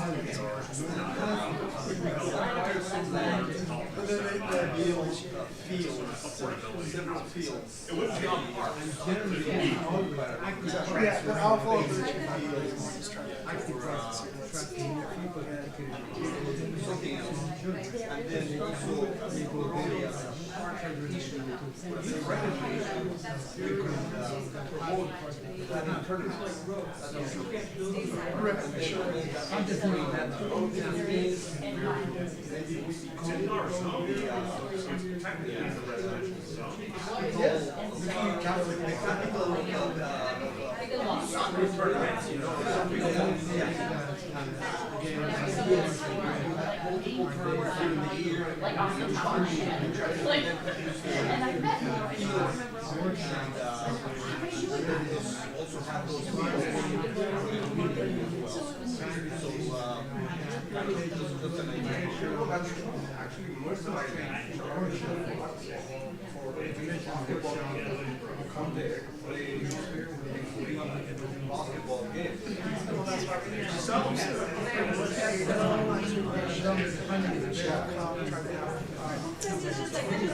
alternative.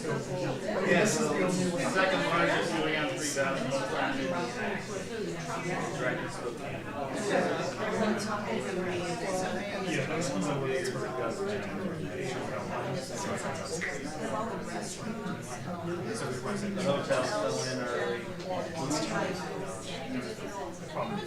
Well, and that's the thing.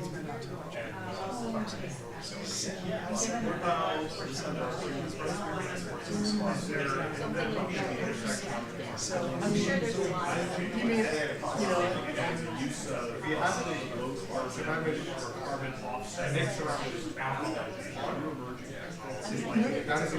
Concrete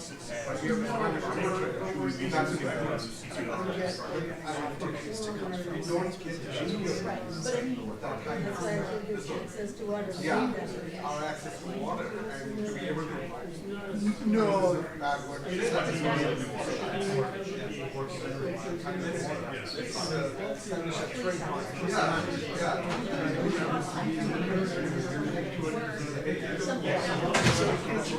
Interesting.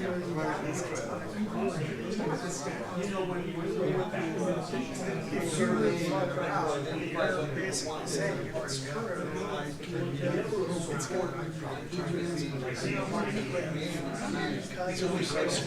I mean, the feedback we Outside of Seattle. I mean, if you live immediately outside Seattle, it's probably not true. If you live farther out, because if they're in another home, it's on the border. That's as soon as you start saying and then we do have some weekend back. Are you able to station two? Not incorporated buildings. You can find back out of the back outside. It's about 4 feet and incorporated. It's the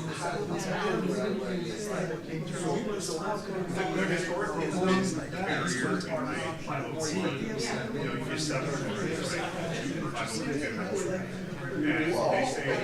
they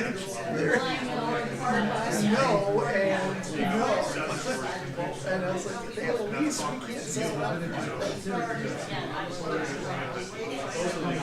Yeah, no, no, I really appreciate it. What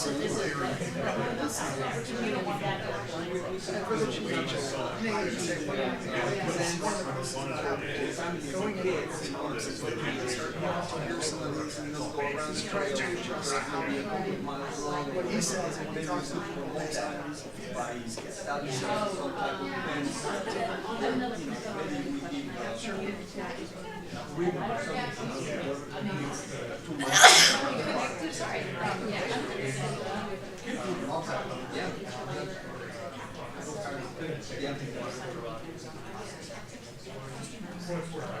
So in this way, how they do the reading program at a library, where they have like a passenger and they fill out their books, there. I didn't right? Like that's what my assumption, but I didn't see investors, but I'm quite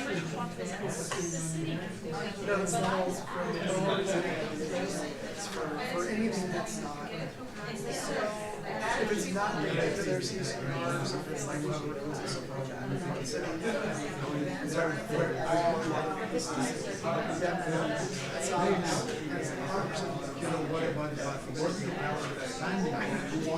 you're not alone in that, but I mean, that's also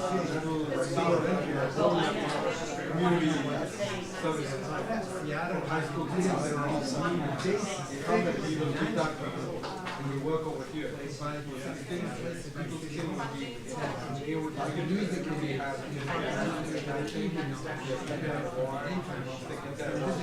don't live in here, they don't live in music in part they have done to do the same. You need to get them to get something else.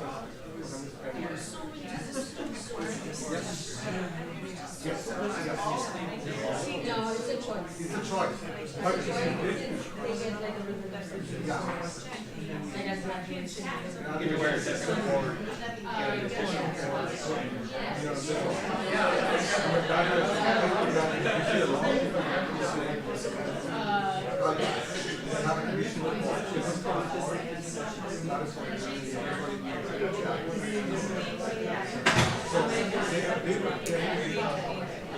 Get the parents work out. Then the kids work at the parents.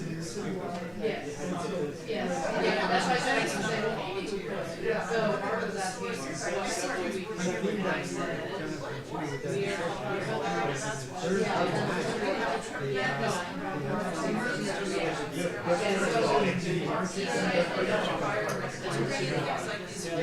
They bring vendors to the American Diamonds. I think when The one that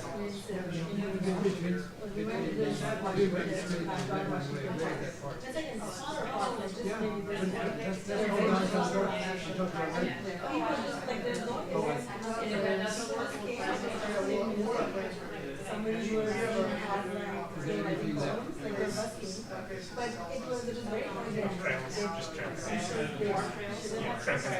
confident. But they just keep and people more programming also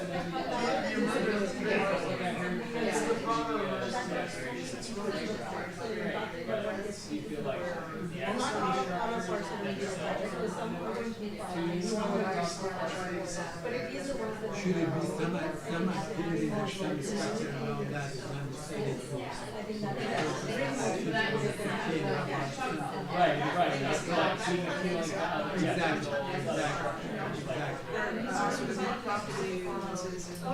Exactly.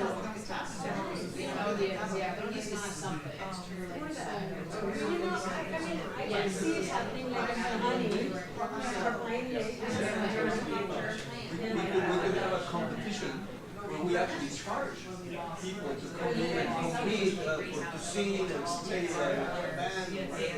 And then, maybe some kind of prize, a couple $1,000. But there's so let's move to the line. This is a big one. and then you have the music. We're talking about a lot of throughout the day.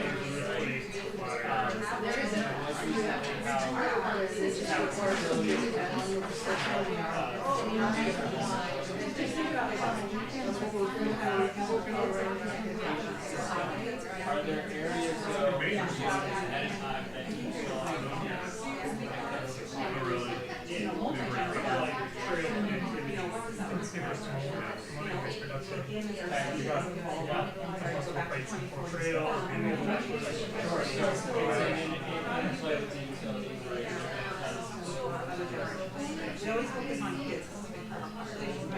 That might be a good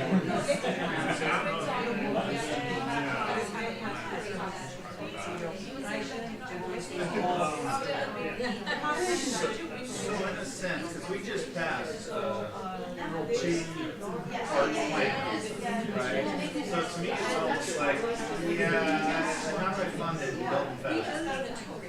So maybe one of our goals or one of the things should be to actually build the park. Because I am, I think the first, that's going on. But the other part is how do we fund and actually build the park so that we can do these kind of events out there. Actually, I kind of think of park as like the park of is Beacon Hill, is it going to be 10 years down the road? Is it going to be 20 years down the road? It's going to be 20 years before that is built out. That's my only, that's not a Jew. Because I know it's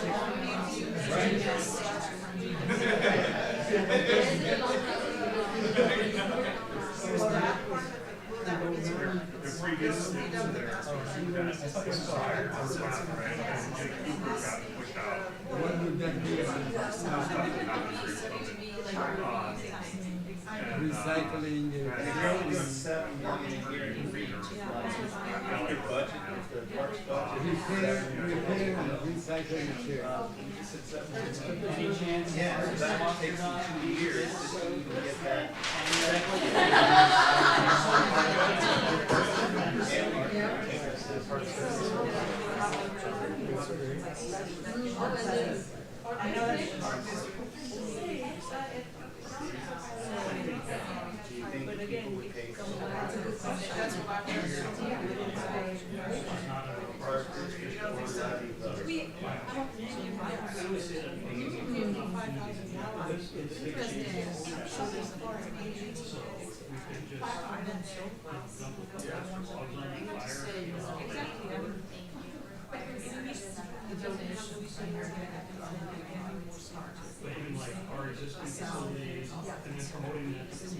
Directory of Services. Directory of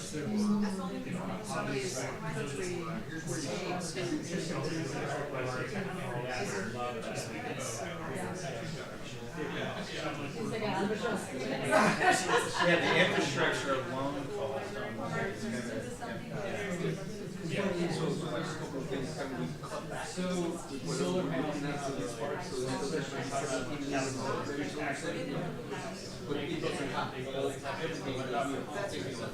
and then the other one, and then the other one is just in the regulation sources. So I come to the city, they allow me to put the solar panels. Oh, sure, but maybe the incentive structure.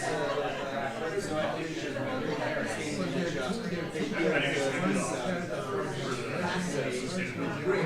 And each brick with your name, you expire the concrete one that will be and we build a hiking track from one of the parks where you sell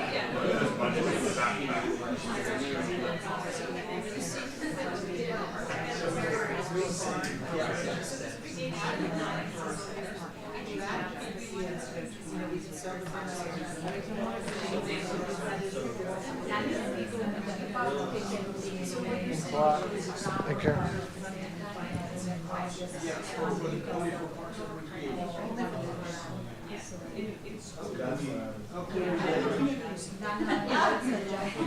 Well, the systems are resilient. You don't have to do So eventually.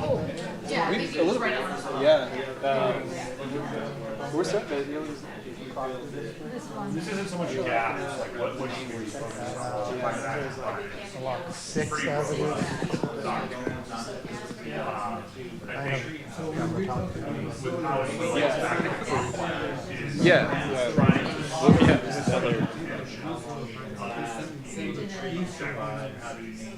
city. But if there was a way to do some policy language to direct you guys on how to navigate Well, we're talking about financial, we're talking about regular objectives. between the climate action plan and Bonuses to the developer. right, because climate action plan is going to ask us to electrify, it's going to ask us to Something like cut that. down on the My daughter just got married last year. We could make a heck of a lot of money with a wedding venue. require things like electric charging, or cutting gas lines. Yeah, that's fine. There's some issues there. And how do we, staff need help with that? What else With do we agreeing need with to build? What roles do you think those and help direct staff to sort the hierarchy of the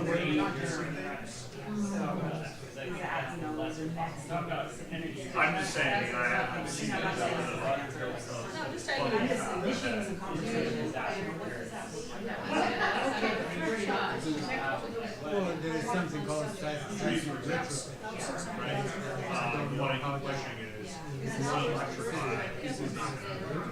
That's what not necessarily for It gets put back on the radar. A lot of underground utilities do it. this is the only thing that I know about most of the cities. And trees. So gas tank, You know, power plants, all that trees go down. retrofitted to that's the only one that I know.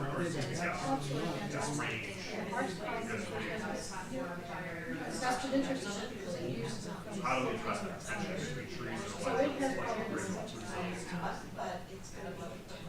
And don't they also use it as a community center where folks with some previous skills will teach the younger kids? I mean, multi-generation. So they use it as a lot of stuff. They had a lot of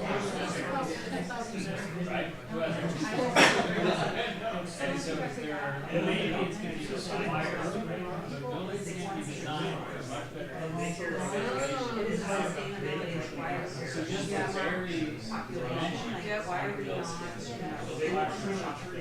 I love that. So it's very if you can open the window on both sides of the unit, you can that's pretty awesome.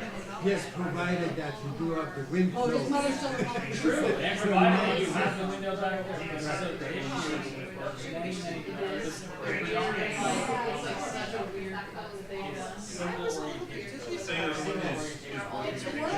you're like, no, you got one window.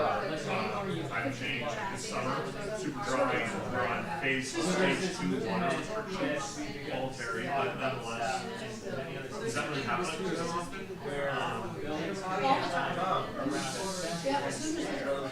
So that's big one.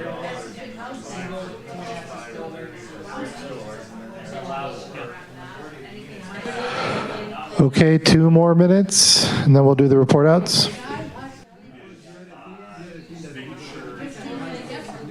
Track and adjusting technology, new technology for things like because that might allow for better retrofit. So who's the one that's good the intensity, right?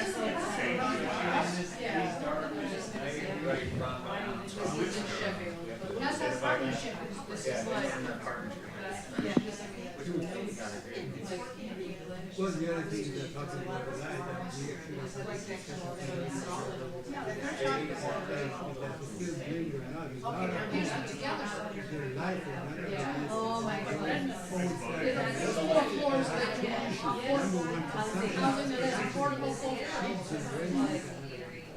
That's it. Sports night, that was trying to plan,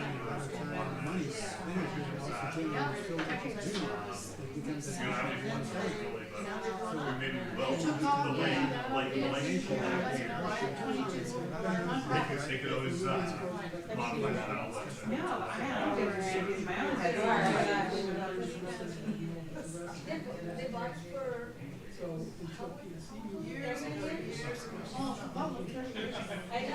That's why the weir's there, just make sure it doesn't get too low.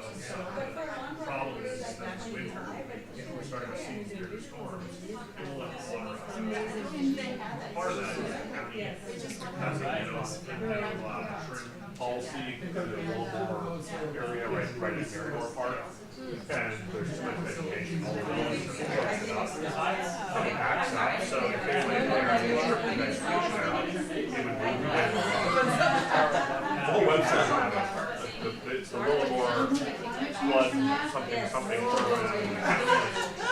currently fighting a lot of people including FEMA. Some comments on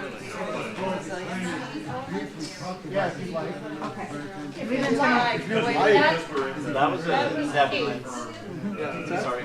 I thought we were supposed to. You are supposed to, yes. You just changed your answer right now. No, everyone else has. So it's not encouraged, it's required. Yes. It's mandated. We walked in. One of those changes is Mandated. I was trying to be easy on you, but yeah. We'll give you a few more minutes, okay? You guys can go last. A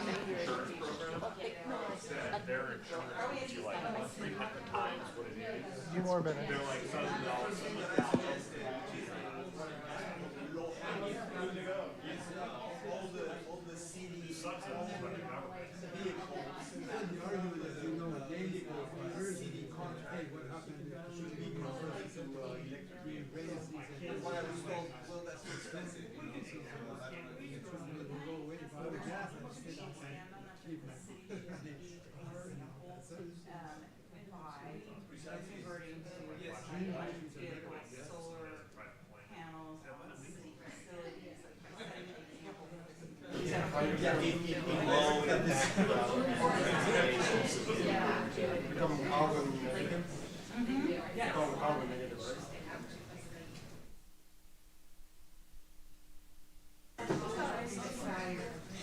And I don't know legally,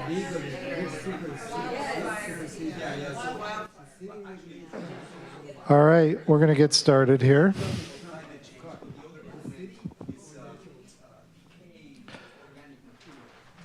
Do we have a volunteer who wants to go first?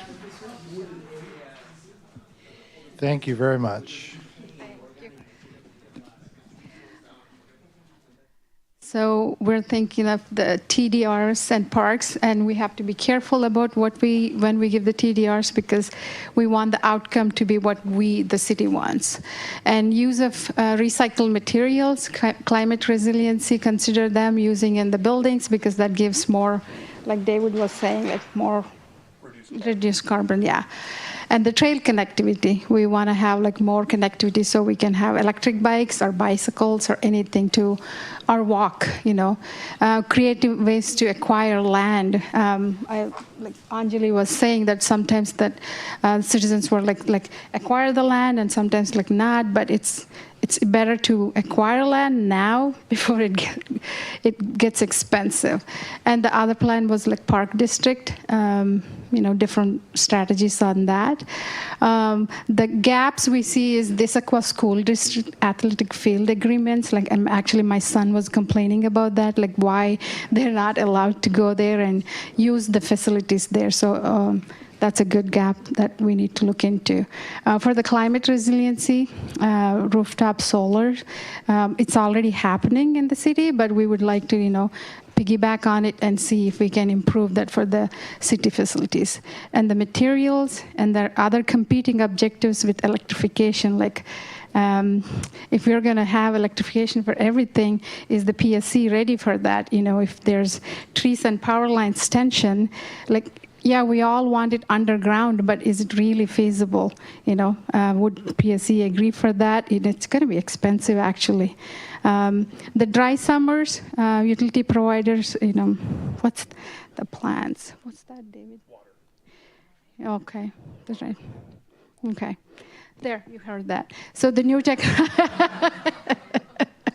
And the next one is the new technology for stormwater management, because like we have the old one, so it would be helpful for that. I think that's all we have. Did I forget anything? No?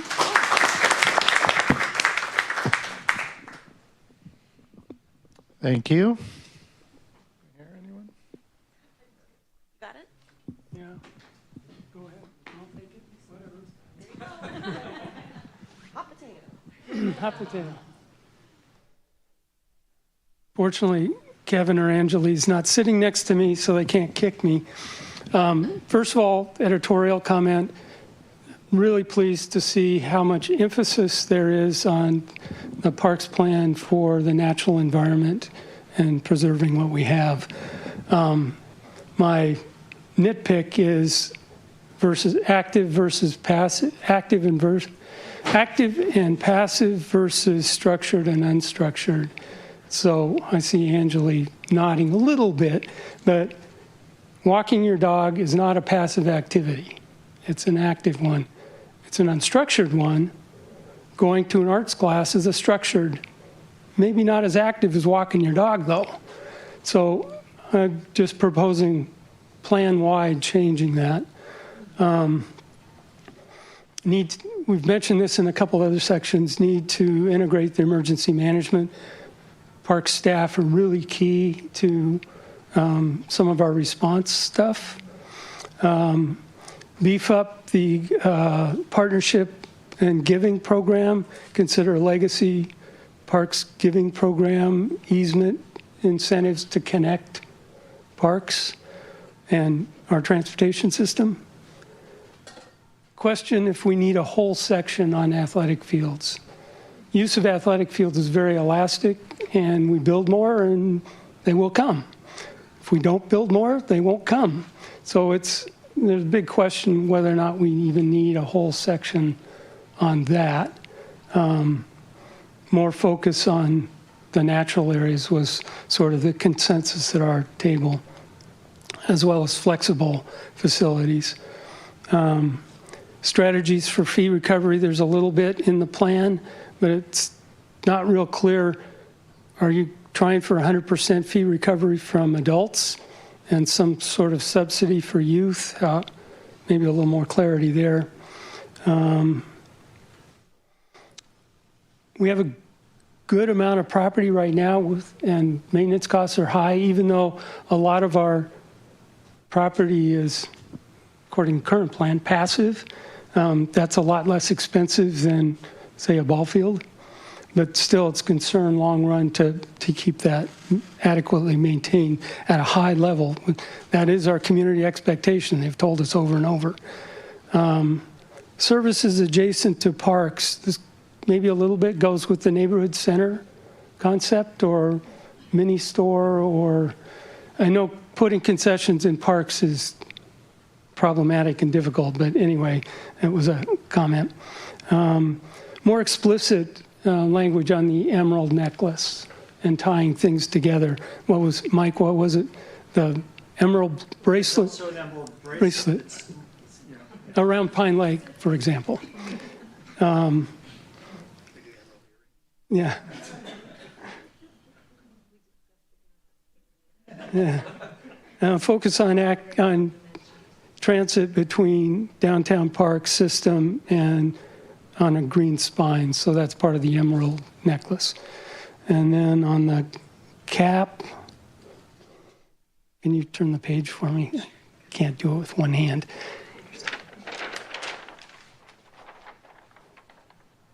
Emergency planning, again, overlap with resilience. Tighten the feedback to adjust goal strategies implementation. The CAP, for those of you that haven't been real involved with it, is really a living document. It is intended to be regularly updated. City acting as a educator between waste management consumers, particularly like food waste. Service reliability can't be compromised by electrification. You know, if we're going to switch all the way from gas to, or fossil fuels to electrification. Anyway, I think that's all we've got.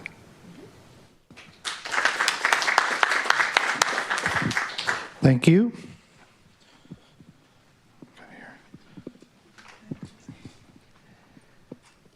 So we talked about trail connectivity, making sure that we tie in connectivity from our neighborhoods to our parks to our commercial centers. Just trails are kind of a big piece of a lot of the comp plan, making sure that's also captured in the parks element. We talked a lot about programming, so making sure that we're providing a diverse range of programming during all times of day, working with our community partners like the Y to offer better community access for programming at that facility. Kind of talked about broad facility availability for events put on by community groups, so more rental space, more free space. Talked about physical access to each park. I'll mention again bike racks in parks, please, so I don't have to park my bike at a barbecue and then get yelled at by people.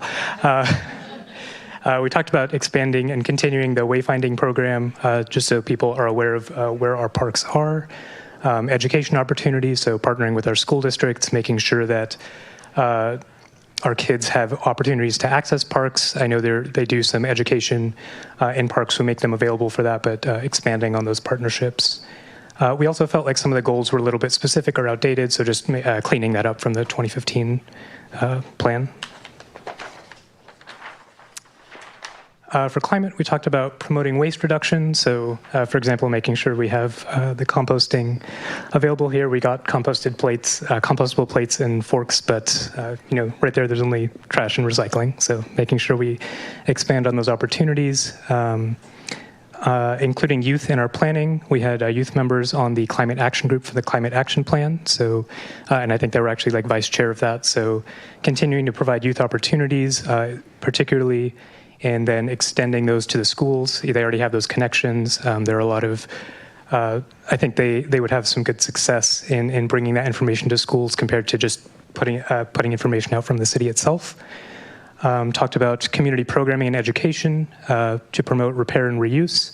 The Issaquah Library had a kind of a repair event a couple of months ago, so maybe bringing that up here, having a city library partnership maybe.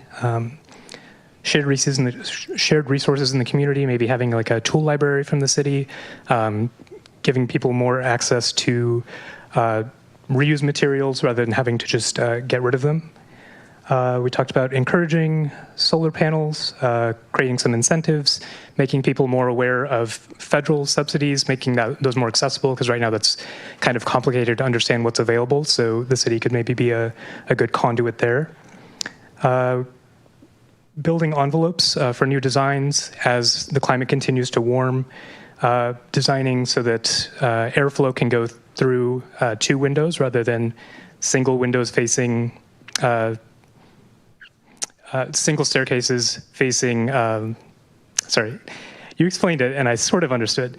So you can design a building so that there's a central staircase so that each unit has airflow that goes all the way through rather than a hallway and one window on one side, so there's no airflow to maybe reduce reliance on air conditioning as the climate warms. And then also more efficient lighting, more efficient building materials, building orientation that can help with heating and cooling costs. Remembering the interface between tree canopy and building design, and the interplay between tree canopy and fire mitigation again, and then gas electric conversion, green roofs, just making sure we keep those opportunities in mind, see if there's opportunities to work with HOAs as we move towards more sustainable building options. Thank you. And last but not least, we made fun a big priority for parks. So, you know, this was the fun table. So trail connectivity, and that includes land acquisition, more land acquisition. for those trail connections. And inventory all of our facilities, not just our public facilities, but churches, schools. Really see what we have in terms of all of the uses that community uses that we could use for parks and recreation. People wanted us to include a priority for access to the water, which we have in the PRO plan, but it is a little bit less focused this time around than it was last time. We talked about preparing for the changing needs of our community as we age. More different kinds of gathering spaces to build community. We talked about, we talked a little bit about how to raise more money for parks development, and including tournaments like Hoop Fest. I don't know if any of you've ever been to Hoop Fest in Spokane. Yeah, that's it. Yeah. Was that so obvious? Yeah. It was. So 3-on-3 tournament, basketball tournament in the nation. I am from Spokane. Yeah. Yeah. So that generates a tremendous amount of money in business and economic development. And a lot of families that go to Spokane is kind of a pain in the neck. Why can't we do it? No, it's okay. We also talked about some kind of regattas on Lake Sammamish, so again, more fun, right? There was a lot of discussion about how do we really market our parks. We're concerned that not everyone knows where all the parks are, and we talked about wayfinding, which many of you have mentioned. And we talked about how important it is to demonstrate sustainability in our parks to serve as models for communities. And that led into a thrift store, and I learned something that I didn't know, and that thrift stores are big among high school kids right now. Yeah, and thrifting is big, and so a thrift store might be it'd be a recreational, it would be a climate and a sustainable resource that we would be building, and it would also be a financial and community building activity. So that's something it never occurred to me. Let's see, more benches, perhaps some naming. We talked about Parks District, but I think overall people wanted to maintain the high quality of our parks. They're really a treasured element in our community, something that kind of sets us apart from other communities. Naming rights to parks, public-private partnership, facilities that we can rent out. People felt that there might be a good wedding business options in some of our parks. Although we do rent out Beaver Lake for weddings now. Still, some of the buildings that we have at Big Rock South might be good options for that. So this was talking about more how generate, and we did such a good job with parks that we didn't get much for climate change except for vehicles. And there was a lot of concern about fire and the impact increased fire risk is going to have our community. And I'm not sure what. Low impact development. So, did I miss anything? No? All right.